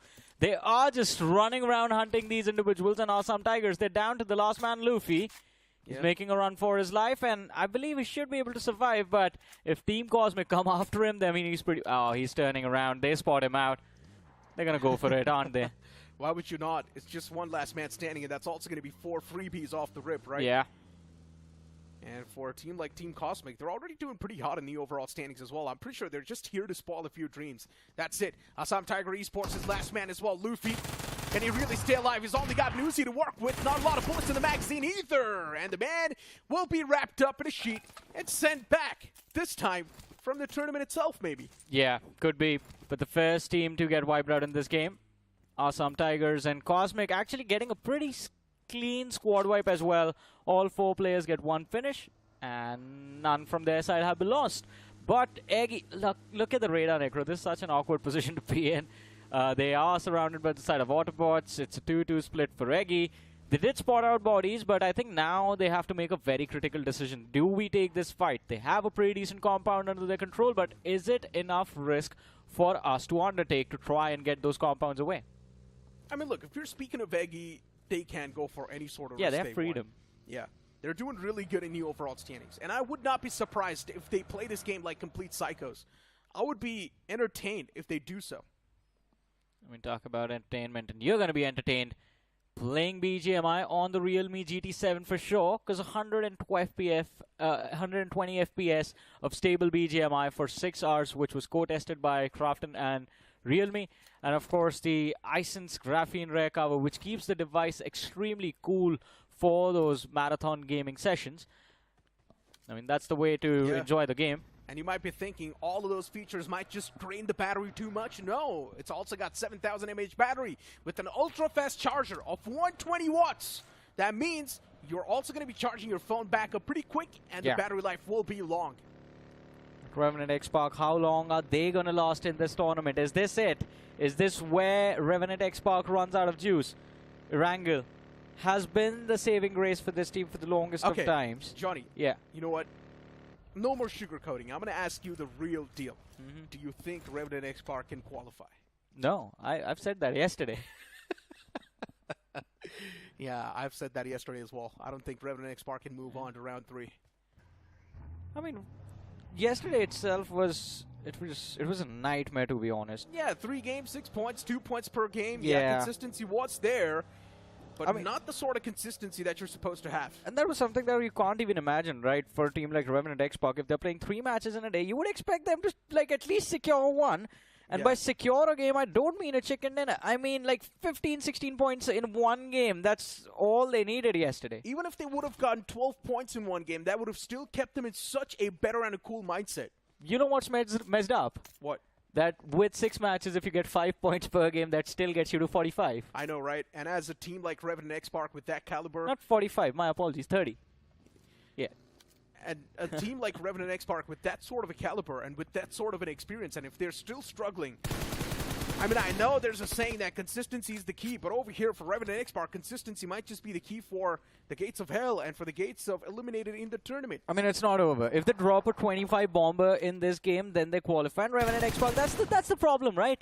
That's why it is still uncertain whether this team is going to be able to move through or not until the game is over, because they can drop a 20 bomber in this game very easily. Let's see, though. I mean, for now, we've got a bit of that scuffle on the screen. And it is going to be Eggy on the wrong side of the stick. As you mentioned, Necro, they were looking to play this game like psychopaths, but it seems like Alibaba Raiders have caught these players completely off guard. 2 players knocked and finished off, and Eggy, the struggles are just about to get worse as after the reset, Alibaba Raiders are going to try and press the other two individuals as well. JD Gaming and Eggy himself are caught out into the open. Alibaba Raiders spotting out the foes in the back as well. And this time they're not going to let it go just like that. Man in far spray spotted, perfect spray, and that's going to be the knock as well. Big man taken down this time around. JD Gaming not in the game anymore. The main playmaker dismantled, and just like that, the entirety of Eggy, they come crashing down. But since they've already done the job, I'm pretty sure they were not really taking this that serious. Exactly, that's the team that could care the least about getting eliminated out early into this game. They're like, yeah, our day is done, our match is over. We can just go chill and have a fun time now, boys. But hey, same can't be said for H4K. As Osiris knocked down. And whoa, Levi, that was brilliant. Just turn around and shoot him in the face moment. But H4K, they just dropped 3 players in that conflict. It's fine. H4K, they're also quite secure, so I'm pretty sure even they're not really taking these games I guess so, yeah. that seriously. They're already doing way too hot in the overall standings. In the 3 games itself, they had more than 40 points, Johnny. So H4K is more than secure, more than looking good. But look at that cluster of teams towards the southern half of the map. Especially from the southwest, Forever, 40R is going to be there. There's Autobotz, Spiritless, Tamilan Esports, and White Walker is just crossing that military bridge. That is a position that you have to be extremely cautious of. It's an open area. That is where most of the fights are going to be. Yeah. Looking at the circle as well, you can just see a big splash color and a huge wave of vehicles as well starting to drive around that centric part. A lot of teams are going to start a stack as well, and since it's Group A, action will be packed soon. Everyone has the same idea that the circle is going to be west of Pachinki. And everyone's just moving towards that same spot. You talk about the eastern side of things, there are 4 teams. Grand total of 4 teams in the eastern half of the circle. In fact, 5 teams. Cosmic is also moving in from the same spot. So there's Cosmic, H4K with 2 players, NON. Diesel is moving in from that eastern edge. And Alibaba Raiders is playing towards the eastern half as well. Yeah. Everyone else is towards the west. Revenant X SPARK on the screen, a team that's desperately looking for points. And let's not forget, same thing can be said for a few more teams, right? Rivalry Esports as well. Forever Esports, today's day has been incredible for them. They've been getting really good points. And because of that, Forever Esports, they might have already reached that qualification marker as well. But speaking of Rivalry Esports, that's not the case with them. They still need these points. Yeah. But let's see, I mean, Revenant X SPARK, a lot of hearts are either going to be just filled with joy if they make it through. So here's the concern, right? I'm sorry to cut you off, Johnny, Yeah. but here's the concern. If Revenant X SPARK is going to play this game extremely pinned down and extremely passive, they still will be suffocated off those elimination points. That means the sword of elimination will still be on their head. I mean, at this point, how much do they have? 6?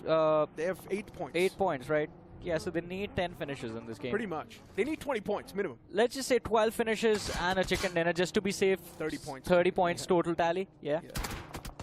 But the way they're playing, it does not feel like they're going to be able to secure that many amount of elimination points. We can't say for sure. There are still 53 bodies left in this game.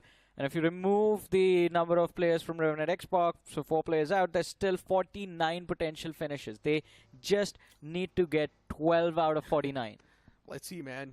Those numbers definitely do bring out the optimism in me. But let's hope it's going to be the same thing even for the players of Revenant X SPARK, because it will be a good news for you guys, because to let you know, Discovery Island's available inside of the game. All you need to do is keep on playing your normal classic lobbies or normal classic matches, and you will earn those exploration points. Exploration points will help you complete the milestone, and the moment you complete these milestones, you will also be unlocking in-game cosmetics. And you're doing all of this completely for free. And while doing all of this stuff, you're also going to be contributing to the realme BMPS 2025 prize pool. Exactly. That's why we have the plus along with the prize pool, ladies and gentlemen. But again, Revenant X SPARK, that's going to be the talk of the town. Shockwave moving in from the northwestern quadrant of the circle prior to this one as well. And they might have a little bit of interaction with the players of Revenant X SPARK. It seems like they only have one option right now to cross that bridge up front, or maybe actually they're going back into the blue. This is going to be a risky move. They can be caught off guard once they try to cross ruins. Yeah, for Revenant X SPARK, all the way around the water town, now they need to make it down south on the northern side as well. And while they try to do that, they will be quite exposed too. Talk about being exposed. Now we see the fight in Pachinki brew up. Beast was slightly exposed to the players of 4 Miracle, but barely avoids Autobots, my apologies. barely avoids getting taken out over there. But Forever Esports, I think they're going to be grateful for the info as to now they know where the opponents are. Oh my god. I just realized something. If the zone does move on towards Pochinki, Revenant X SPARK's chances of winning this game are even low. Yeah. That escape from the northern Wharton City, it's going to be a nightmare, man. I'm looking for options right now, looking at the map. All right, what could be the potential route of their rotation? The only one I see is them going out wide and entering and re-breaching the circle basically from the southwest. Because you try and go east, there's more teams waiting for you outside the circle. Western side a little bit safer. And you will be forced to tank damage of the blue. What is that man from H4K doing all the way up north? I see Knight. His teammates are done. Yeah. He can't really do anything. I guess he's trying to find Knight in daylight. That's deep, pretty deep, right? Yeah, man. I know, some kids won't really get it. You know, the Gen Z kids won't really get it. You should not be saying that. You're a Gen Z yourself, man. True that. Oh, since you aren't wearing glasses, are you feeling a little bit more mature for the last few days? Yeah, I've realized my eyesight's quite bad, so now I already feel too old. I feel like millennium. Millennium? What do you say? Read your own age wrong, huh? Well, it seems like Autobots, they have a different read of the situation as well. For some reason, they're just running out into the open in Pochinki, where they're surrounded from every single direction. And luckily for them, no one has taken a single shot in their direction. But this time, I would be taken out if I start to run like that. Alibaba Raiders was there, but look at what's going on with Team Cosmic. Even they're starting to get picked off. Good news for Revenant X SPARK, that's going to be the knock. Well, we still cannot really say anything since they haven't really gotten the confirmation yet. Another man's out in the open. This man, Sarang, is too exposed to a lot of threat. Revenant X SPARK now, with all their armed forces, they're moving up close and personal against the players of Team Cosmic. 2 players knocked out. That's going to be 2 early points secured for Revenant X SPARK. That's a great way to start things off. That's going to be quite an optimistic step that they're taking. Hey, 11 finishes left, man. I mean, yeah, not from your team. You got to take finishes from the others. And now there's 10 more finishes left. They got to save Spray God, though. They lose out on a single play, and it's all over. I think it's already done. Sarang is all the way on the hilltop. There's also NoNx now, one third party and stop them. Johnny, Spray God gets picked off. NoNx, yeah, even they're getting third partied. Revenant X SPARK down to a 3-man squad. Now the chances of them getting chicken dinner are even lower. And as the numbers fall and time runs out, we are seeing the defending champions panic, even if it's just for a split second. And right now, Necro, NON is the worst team to go up against. NON yesterday did quite well for themselves, were very consistent, and have a decent momentum going. So that's the team that has absolutely nothing to be afraid of. True that. I mean, NON, as you mentioned, they've got a decent bit of points as well in the overall standings. And I'm not exactly sure if they've qualified or not. I think but they probably have. Yeah, they probably have. Even they've managed to secure 4 points out of this game. So they probably have qualified. So if anyone wants, they can go for the risky plays. You know what would be best right now? I want the circle to just leave Pochinki and bounce off east with the next 2 ships. In the open. That's going to be funny, man. Everyone is just moving in Pochinki. There are, in fact, just a few teams out, but we'll come back to that in a bit. It seems like the spirit has been taken away from Spiritless, so they can live up to their name now. Fake Pro, last man left alive, lobs a nade, is going to get shotgun right in the face. Oh, no. 4TR. Once again, they're doing really good inside of the game. It's not even a surprise. 4TR has been really good inside of the round 2. Even in round 1, 4TR did show some glimpses of hope. Oh, and now look at Revenant X SPARK. They try to come up with a second moment. And for some reason, it feels like Revenant X SPARK themselves have given up on this chicken dinner, or given up on the qualification towards the round 3, because these rotations they're pulling off, they do not really seem calculated. Yeah, I don't think that was a calculation. I think that was a moment of desperation. It was a last-ditch Hail Mary. Yeah. And they lose 1 more player because of that. Tamilan Esports, it seems like he saw those vehicles. He spotted out the players, and now he's going to try and nade them out of existence. And Tamilan has the numbers to work with as well. All 4 players. The only concern is that they can't really cross that trench into the next one. And that's the one thing that's protecting and saving the players of Revenant X SPARK. True that. There is Sarang as well. And just look at the way Revenant X SPARK is playing. They've also utilized the smoke to seal off the entrance, to make sure no one's going to be able to squeeze themselves in, get the line of sight on the player. So far now, Revenant X SPARK is going to be safe. But with just a 2-man squad and 2 finishes racked up, So they've got 10 points in total now, Johnny. It's not going to be easy from here on out as well. As you mentioned, 10 points in total. Need 20 more. Need 10 finishes and the chicken dinner in this game. But with just 2 players, it is difficult to expect that. But Alibaba Raiders put under pressure. Tamilan Esports, it seems like they have a direct line of fire to shut down Alibaba Raiders. Next zone shift is going to be extremely crucial. Will reveal the intentions as well if it's going to be shifting inside of the city or out in the open in the rice fields. If it does shift around the mountains, though, it's going to be catching a lot of teams off guard inside of the city. And yes, that's what will happen. It will shift out in the open. That means teams out in the open now will have the major advantage, like Diesel Esports. But Shockwave, look at them sending shockwaves as nade after nade land quite close to the players of Alibaba Raiders. And Chris is going to get finished off. His teammates just forced to abandon him. And as I was expecting or hoping for, the circle takes an eastern shift, as you said. But one more eastern shift back, right on the top of the players of Diesel Esports. But Tamilan over here, they are getting pushed as the teams from the west start to move towards the eastern side. And 40 are a little bit of pressure relief from Tamilan as Diesel comes in for the third party. The knock is going to be secured. The finish stolen by Tamilan Esports. Incredible stuff. Tamilan Esports trying to create that off angle as well. Now spotting out the entirety of the lobby in the front. For Tamilan Esports, they've got a decent bit of Pachinki to play with.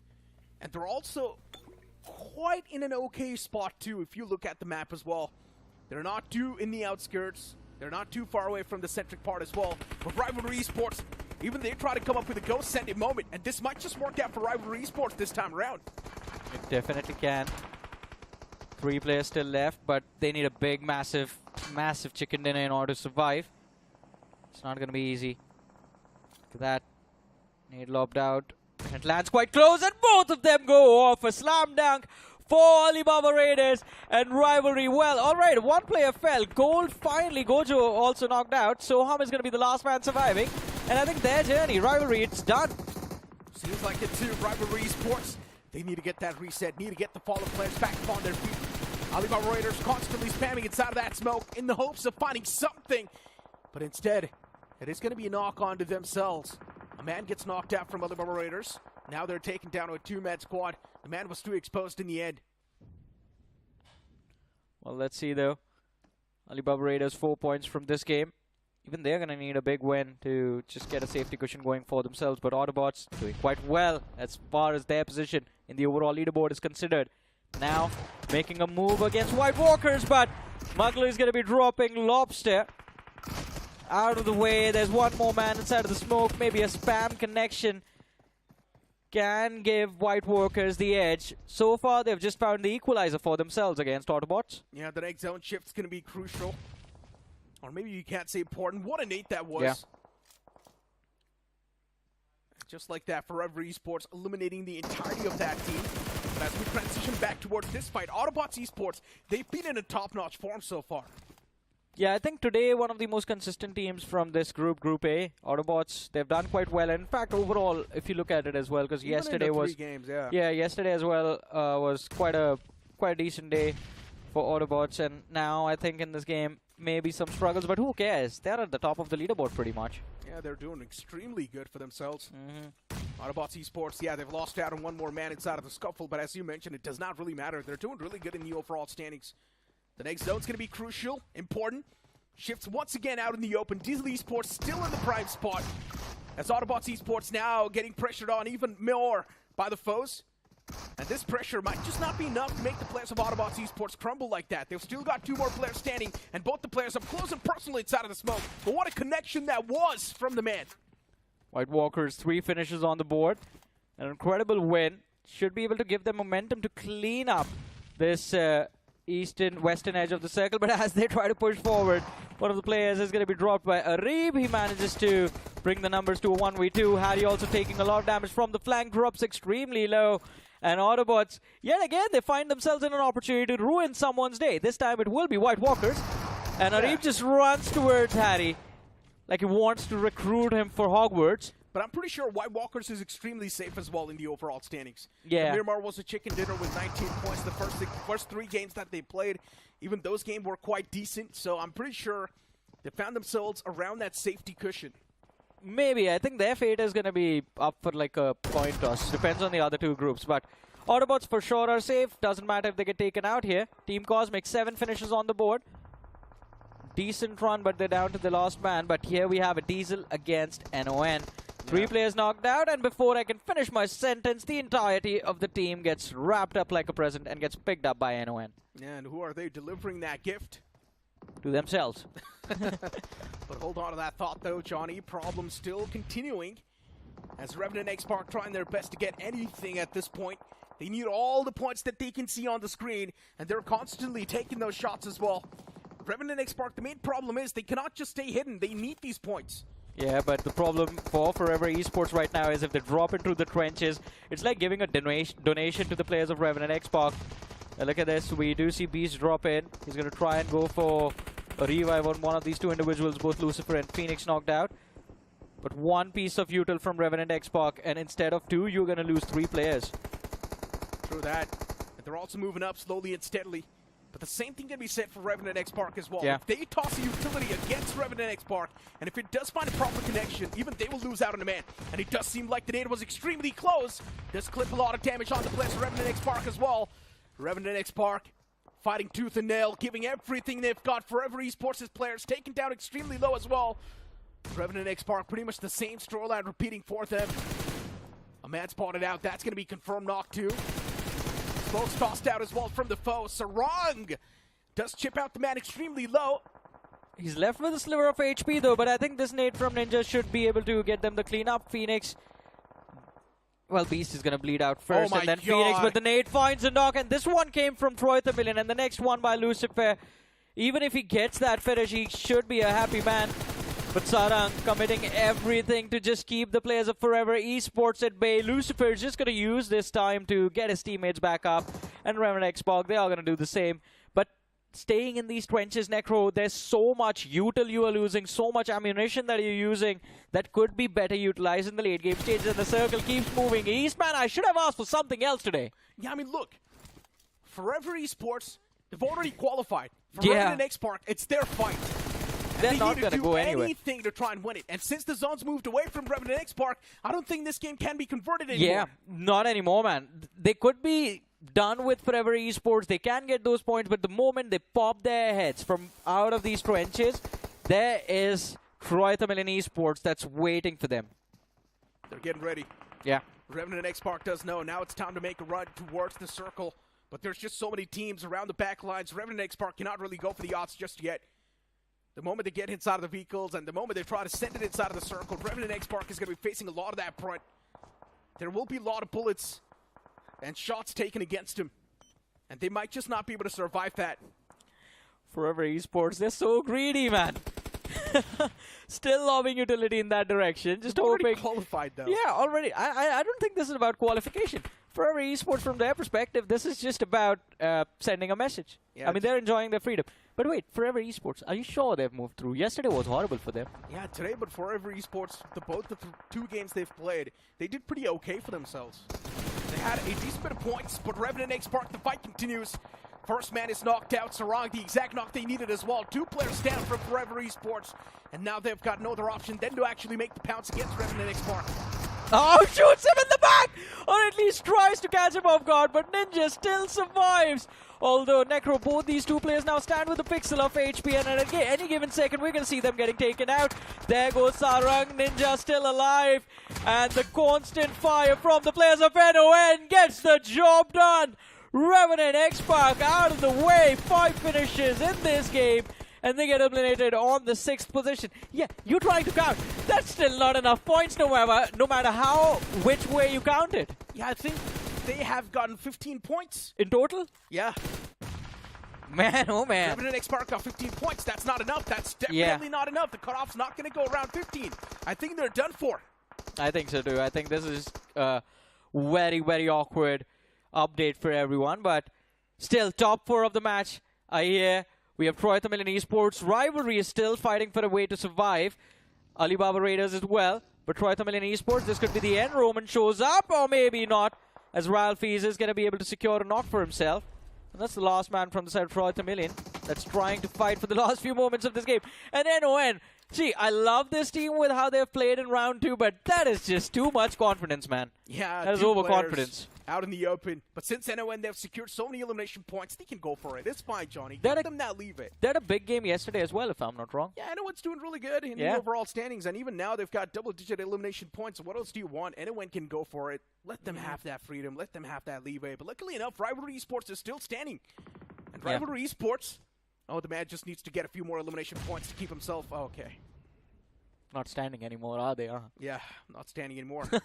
I was about to build up a full-blown hype, but then he just gets blown up himself. He just has one finish as well from this game, so I don't know what their spot in the overall leaderboard is going to look like, but not good, probably. But there goes Troy Tamilan, I guess. One more man spotted out as Levi has been brought back into the game. And Ralphie's, that smoke is just an indicator for where NON is just going to basically build an artillery strike. It's a 3 versus 2 versus 1 situation. NON with 3. Alibaba Raiders with 2 players left, and Troy Tamilan down to the last man. This might just be Alibaba Raiders' game. Could be, actually, yeah. And I'm pretty sure they desperately needed this game as well. NoNx, I don't think they just care enough to actually fully commit to this game itself. NoNx is probably going to be making a lot of mistakes inside of this final fight. And that's where Alibaba Raiders can definitely capitalize and punish the players of NoNx, unless NoNx is giving it all they've got to seal the deal and get this chicken dinner. Doesn't matter. I think no matter what happens from here on out in terms of the total point tally, NoNx is still going to be speaking of Alibaba Raiders. Yeah, Alibaba Raiders get these 3 points. That is 11 finishes and the chicken dinner, 21 points. Yeah, you push through. One game and you make it through to the next stage. One nade, one dream. Is it going to be on point? Oh, does chip the man extremely low. Could have actually brought down the number to a 2-on-2 as well, but the nades from the side of NoNx are a bit too much. They've got so many utilities, even inside of this final instance, and Alibaba Raiders, I don't think they're going to be able to stand a chance now. Just down to one last man, and even he's trying to keep his position anonymous. Pops out a man on the right side. That spray's also going to find the knock as well. Now gets taken down to a 1-on-3, but he still gets that second knock. Now it's down to 1v1 in the end, but still that man clutches out. NoNx, they do win that game, but in the end, he got a little too close for comfort. Yeah, it got a little too close, man. As you said, I got my hopes up. I was hoping, all right, this is going to be the big banger of an ending that we always hope for. 3v1 clutch, but yeah, NON. I mean, this team has just turned into a whole different monster. As you said, 17 eliminations, 27 points from this one game itself. They got enough points in one game to get one more team. This is the performance that REVENANT X SPARK needed to have. Actually, yeah. 27 points in one game. Yeah, NoNx, they pretty much just did enough, and more than enough, actually, to qualify. NoNx is going to be sitting in quite the comfortable spot. But, yeah, for the fans, or for the fan-favorite team, maybe. For the defending champions. Yeah, they're not going to be moving on. I don't think they're going to be moving on. Still, we need to have a look at the final overall standings. But there's a big chance they're not going to be moving on. You said they had 11 points, right? No, 15. 15. Everyone kept the cutoff over 20. Of course. Everyone kept the cutoff over 20. But with the way today's day went, the cutoff is going to go a little bit lower, in my opinion. But it's still going to be around 19 to 22. Yeah, that's still not 15, man. That's still not 15. That's still not even around 16 points. So, yeah, REVENANT X SPARK is done for. There's one way the cutoff can be lower if from the next 2 groups, only 2 teams just secure all the points for themselves. Then REVENANT X SPARK can push through. Yeah, that's impossible. That's just impossible. Just 2 teams. One from Group C, one from Group D. Just vacuum of points in those lobbies, man. Yeah, the rest of the lobby just dies outside of the blue. Yeah. But that's not going to happen, we all know. So, yeah, I hate to break it to you. I know it's going to be quite bitter for you guys, but it is what it is. Swallow that pill. It's tough to swallow. Yeah, that's going to be a reality that never comes into existence. But, hey, top 5 players. Let's just talk about the numbers of this game, get it done with, and then we have the overall ranking. So, top 5 players from this game. NON, again, can't say this enough. That was a brilliant match coming in from NON. And Alibaba Raiders as well played a pretty nice game of Virangal here, securing 14 points for themselves. Troy Tamilan, 10 points. Should actually get them into a decent enough spot. But REVENANT X SPARK, alright, they got 7 from this game. Yeah, same, as I mentioned. 15 points. Yeah, they're still going to be on 15 points. Because they had 8 points in that is 15. past games. So now they've managed to get 7 points. So that's going to be 15. But yeah, 27 points from NoNx, Alibaba Raiders getting 14 points, and then you've also got Tamilan Esports with 10, REVENANT X SPARK with 7 points, only if they would have played the same way in the past couple of games as well. REVENANT X SPARK would have qualified. You've also got TC right there with 7, Shockwave with 6 points, and then you move on towards 4TR. Once again, consistent performance. I'm not sure if Rivalry Esports have done enough. We'll be having a look at the overall standing soon. I'm worried about Rivalry and Forever Esports, actually. Forever Esports as well. I think they were kind of consistent, but I think they're still going to be in the danger zone. Yeah, I think Forever might just be around 25, 26 points. That is the danger zone, man. If the cutoff does go around what I expect, which is 19 to 22, something between that, then Forever might just be safe. Depends. I mean, technically we're just... what we can expect is going to be for the bottom 6 of every group to get taken out, right? Yep. I mean, if you expect the top 10 teams to move forward. And I think Forever Esports, they might have done enough to try and just barely avoid that cutoff point. Well, it depends on the overall ranking. We're going to have to see the overall ranking. At this point, we're just trying to pressure our brain too much. So Yeah. you know what? Let's not do that. Let's just directly move on towards the overall standings. NoNx currently claiming the throne at the top with a lot of points. Then you've also got Dragon Esports on the second. Today, the Dragons were definitely popping off. You know what the biggest letdown for today was? H4K, man. H4K did so well yesterday. I was expecting them to drop big bombs today. But they were just getting... I think this team just took a day off. They brought in a sub later on. So Yeah. H4K was not really taking it serious. We saw a sub coming in from H4K on the map of Miramar. I mean, but to be fair, yeah, majority of the work was done yesterday. Yeah. Today, they can give everyone a little bit of playtime. But these are the teams that we are expecting to be safe. Even Uptal White Walkers as well. Yeah, 33 points. That's a decent position to be in after 6 games. But moving forward is where the danger zone begins. Because so far, by the way, only 32 teams have played. So this is the first half of the leaderboard.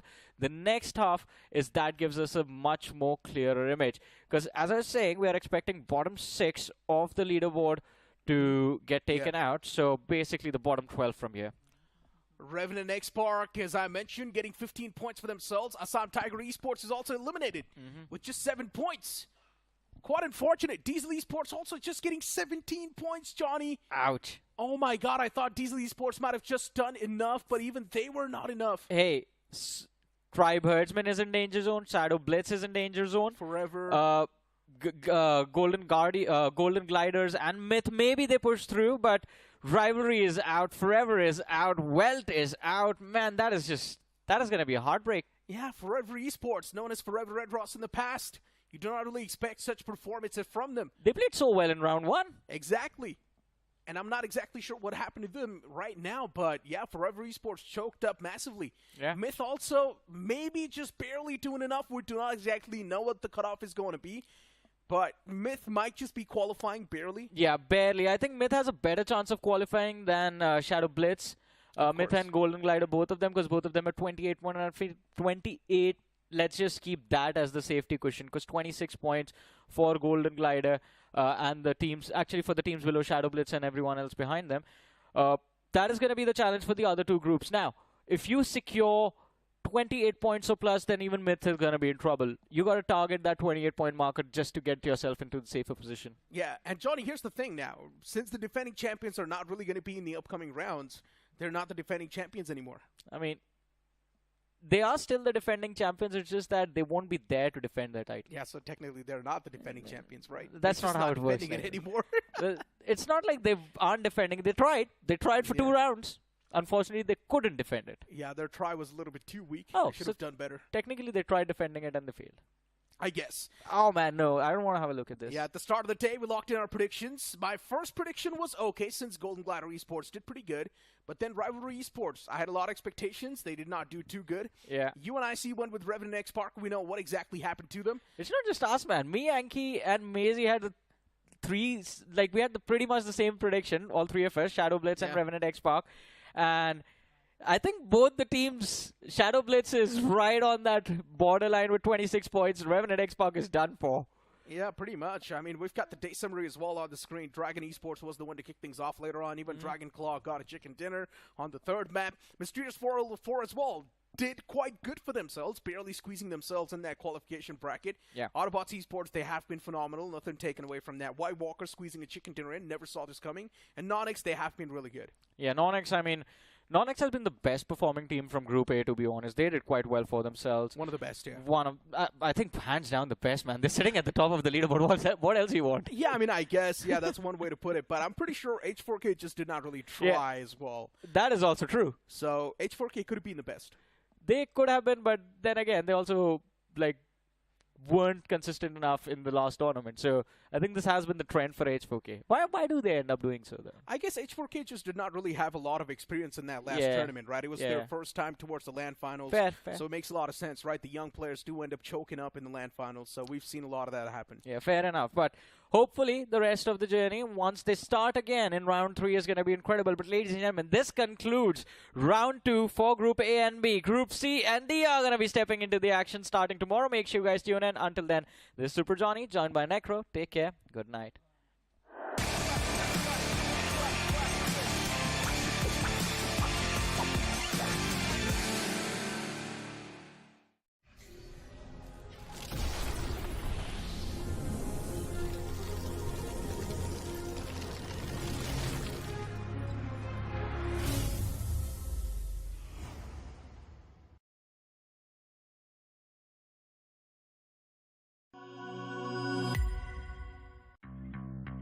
Delivery, order ready.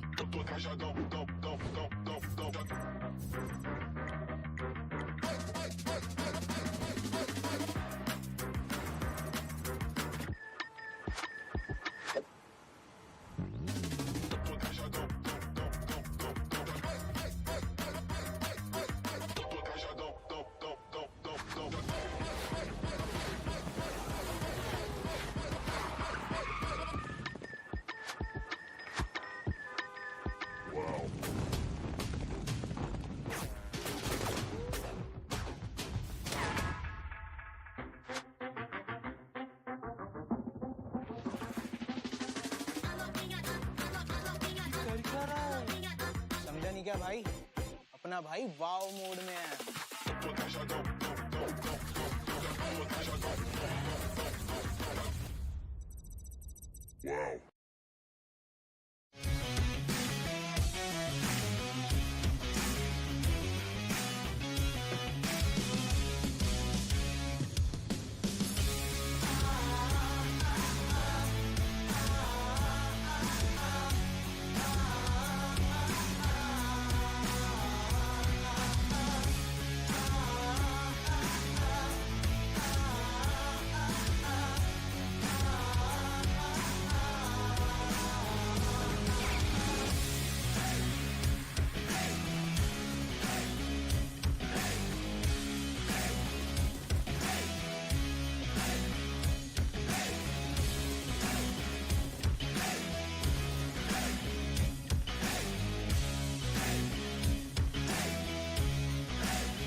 until then.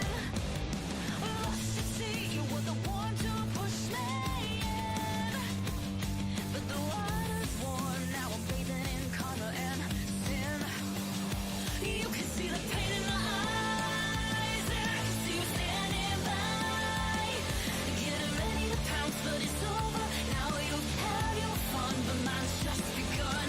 Going insane, so I drink my pain.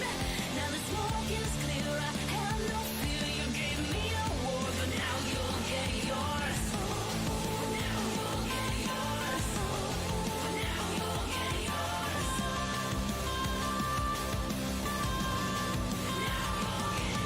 I tear out my eyes from the things that you made me see. Confusion, rage, and regret consuming me. Sun's going down and I feel it getting cold. I step outside, but the chill is from your soul. You can see the pain in my eyes, and I can see you standing by. Getting ready to pounce, but it's over. Now you've had your fun, but mine's just begun. Going insane, so I drink my pain. Now the smoke is clear, I have no fear. You gave me a war, but now you'll get yours.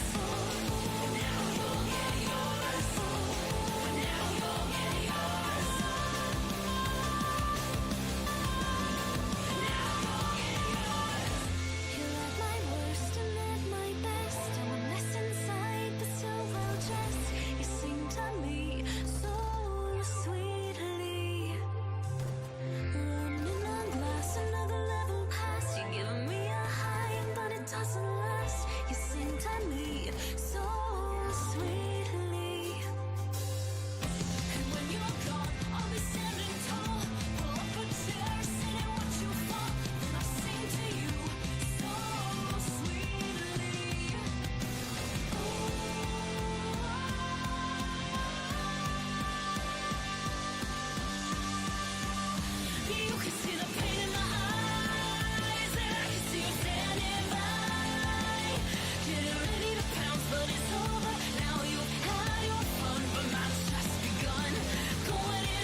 until then. Lost at sea, you were the one to push me in. But the water's warm, now I'm bathing in karma and sin. You can see the pain in my eyes, and I can see you standing by. Getting ready to pounce, but it's over. Now you'll have your fun, but mine's just begun. Going insane, so I drink my pain. Now the smoke is clear, I have no fear. You gave me a war, but now you'll get yours. But now you'll get yours. But now you'll get yours.